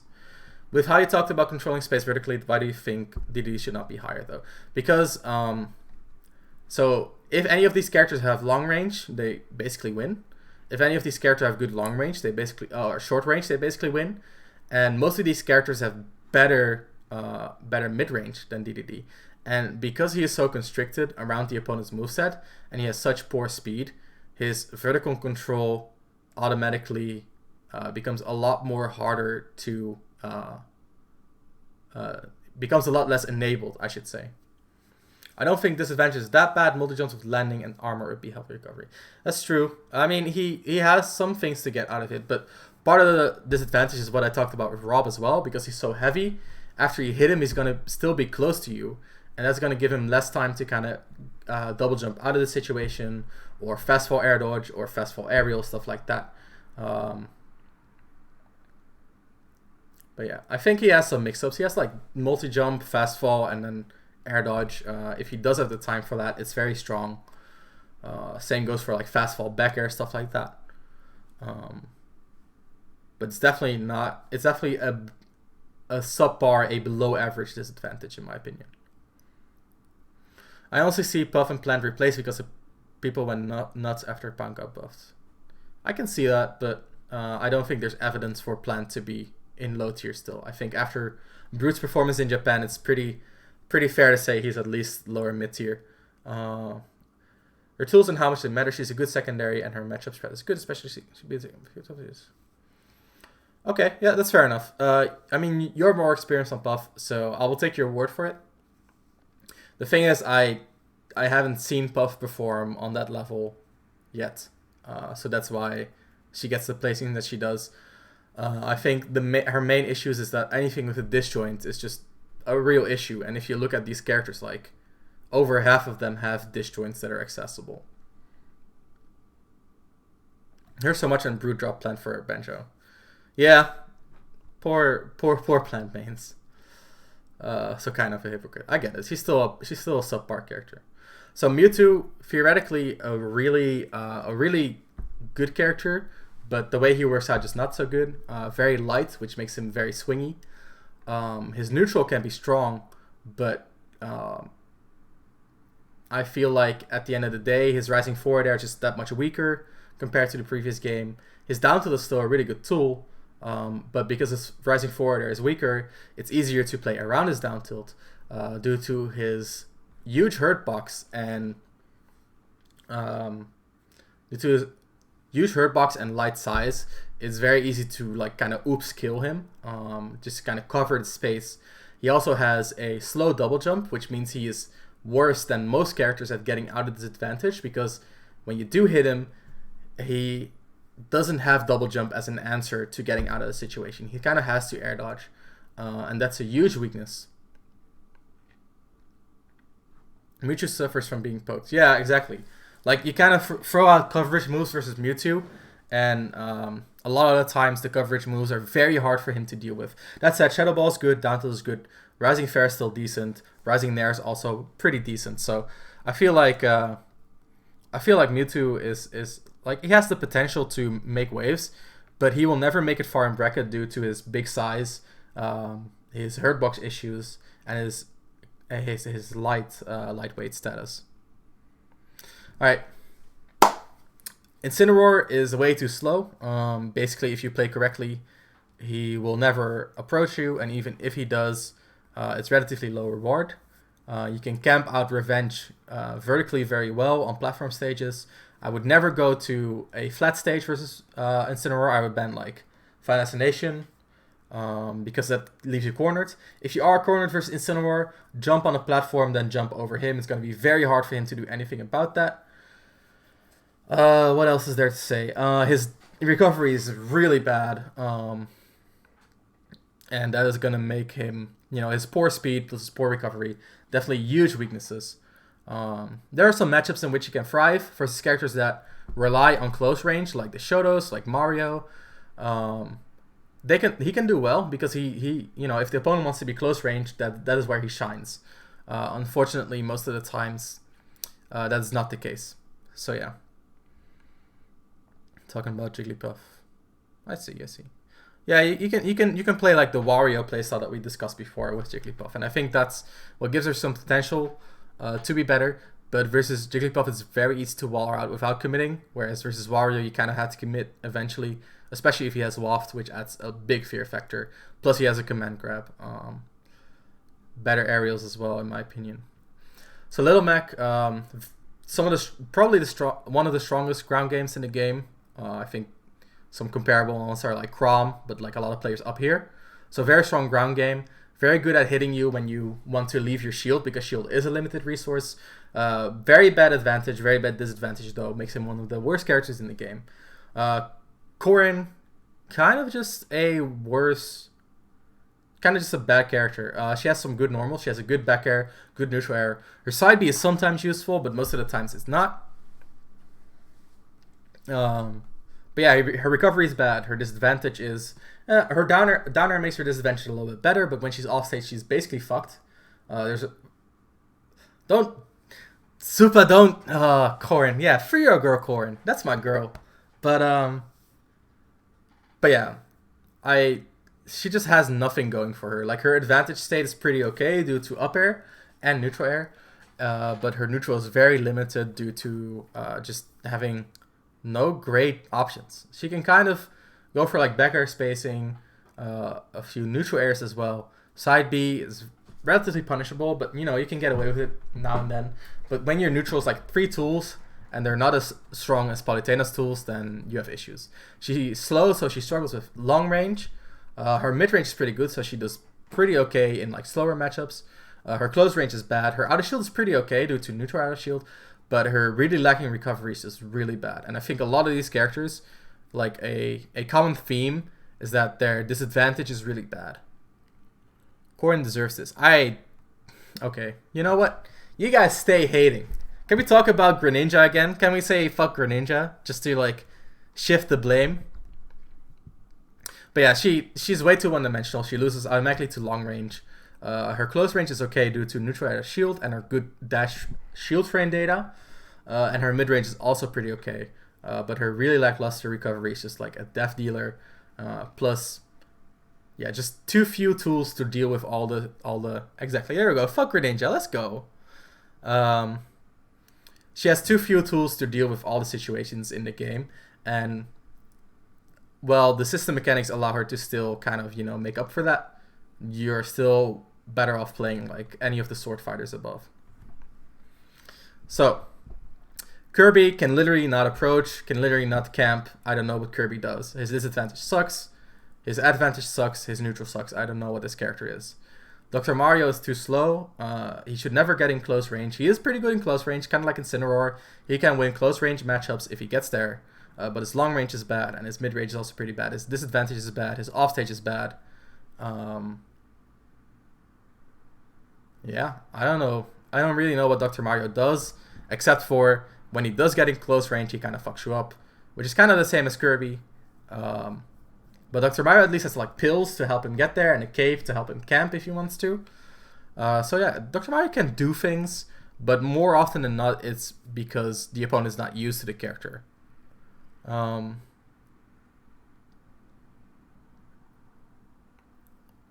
Yeah, his advantage relies on fall speed for sure. Dr. Mario Tornado is broken. It is a really good move, but you don't get hit by it often. But yeah, I feel like the main thing is his disadvantage is so bad. Like his offstage is absolutely horrible. K. Rool also has a bad recovery if you're used to it and if you have some sort of tool to beat it. His neutral is very one-dimensional, and I feel when I'm a core main. I used to be a core main. I know how you feel. His recovery is pretty bad if you can deal with it. If you cannot deal with it, it's pretty much a free recovery though. His neutral is very one-dimensional. If you mash well, he doesn't have a lot of grab reward either. So overall, like K. Rool is just kind of like, I think for K. Rool design-wise, they tried to make like a heavy zoner because he has a lot of like projectiles, but all of the projectiles are like pretty insignificant. And if you play a defensive game style, he just cannot accomplish much. He thrives off of the opponent going aggressive, and when the opponent doesn't, he kind of loses. There are matchups in which he can do well, but overall, I feel like if the opponent knows the matchup, there's almost no way that K. Rool wins. Tornado is dumb and stupid and also dumb, but the character still sucks a lot. Maybe you don't get hit by it often. Maybe I'm just good. I assume Kirby was just going to be, if you run away, you won't touch it, which is valid. I mean, that's basically what I said. He doesn't have a neutral. He cannot approach, he cannot play defensively. Marth is just worthily seen out, but not bad, probably high tier. I don't know about Marth. I've never seen a Marth.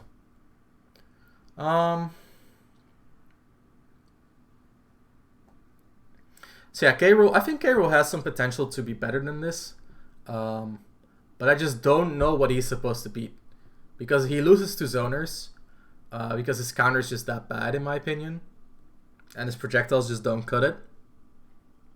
He loses to Rushdown because he doesn't have defensive tools. And his mid-range can contest other mid-range. But other mid-range players that focus more on movement and more on waiting, they kind of just beat his mid-range. Cloud and low high. I think this is a pretty accurate placing for Cloud, but you know, it's cool. You dropped Wolf for Cloud. You dropped Ryu for Anime Boy. Mega Man should be higher. I disagree, but you know, I think Mega Man's issue is his lack of reward and his relatively binary neutral. Hello everyone. I mean, I'm about to wrap up because we got Isabelle. Basically everything I said about Villager goes for her, except because a difference in specials. She has less control over the neutral than Villager does, and the entire thing that these characters do is control the neutral. So that's why I feel like Isabelle is basically a worse version in a lot of ways. Isabelle's so shit. Yeah, her fishing hook doesn't even work half the time. It's really depressing. But that's just how it is, man. I haven't seen a lot of Isabelle, so I'm not super confident on this placing. Same for Villager, of course. And Ganon. I feel like Ganon has some potential to, like, Isabelle's Villager without side B. Exactly. But yeah, I feel like Ganondorf has potential to get some wins, but once you get good at abusing his disadvantage, there's not much merit to Ganondorf in general. His long range is shit, his mid range is shit, and his close range is it's okay. I think his neutral is actually a really good tool, and his grab is pretty okay. His mid range is a little bit better than Captain Falcon because I feel like his dash attack is a little bit better and his down tilt is also a little bit better. Yeah, exactly, Adam. He has decent burst options, but he has to rely on establishing his burst. And that that is risky in and of itself because of how laggy his moves are. He suffers from being inconsistent. He has no reliable kill confirms, which strangely enough makes him suffer from a kill issue when normally he wouldn't. But yeah, I feel like he has a few good tools, like down tilt, dash tech, neutral air especially. His grab is still pathetic. And choke never confirms. Poor you, poor you. Cannot believe that they nerfed his tools compared to the last game. But yeah, I think that's his main weakness is just his disadvantage. He has a halfway decent advantage, but it's nothing to write home about. That said, the reason why Ganon is better than these characters is because if you have a read with Ganon, you can do a lot with that read. These characters can as well. Like, these characters can do a lot with reads, but these characters cannot really do anything with them. But Ganon kind of can. So Ganon, you get to be the best of the worst. The best of the worst.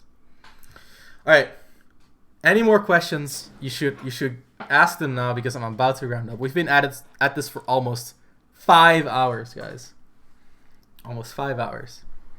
I told you I was gonna go in depth, and even then I skipped like half the mid tier, low tier, and bottom tier.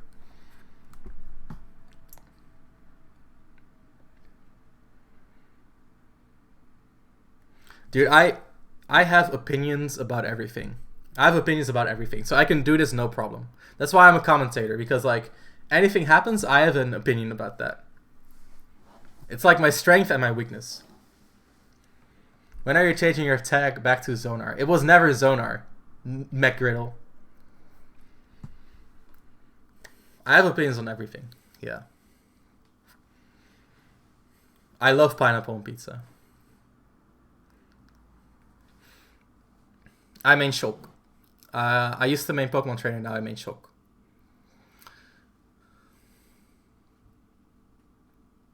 Low mid tier you could see rising the most in the future. Let me take a look. I think Lucas has a lot of potential to rise. Robin as well. Think, yeah, maybe like Jigglypuff, but not any higher than lower mid tier. Meta Knight has some potential as well. Maybe Donkey Kong if people start camping more for Giant Sponge. Cloud Grab, speak to me, Ramses. What does it mean? It doesn't mean anything. I don't speak trash character.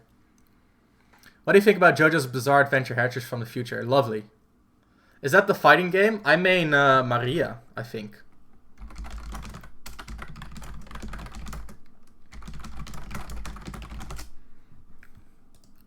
Yeah, I played this with Yessa. I main the girl who drops the electrical cords.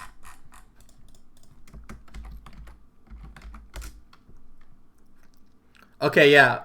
She sucks. I only played this like 5 times, guys. Come on. Go easy on me.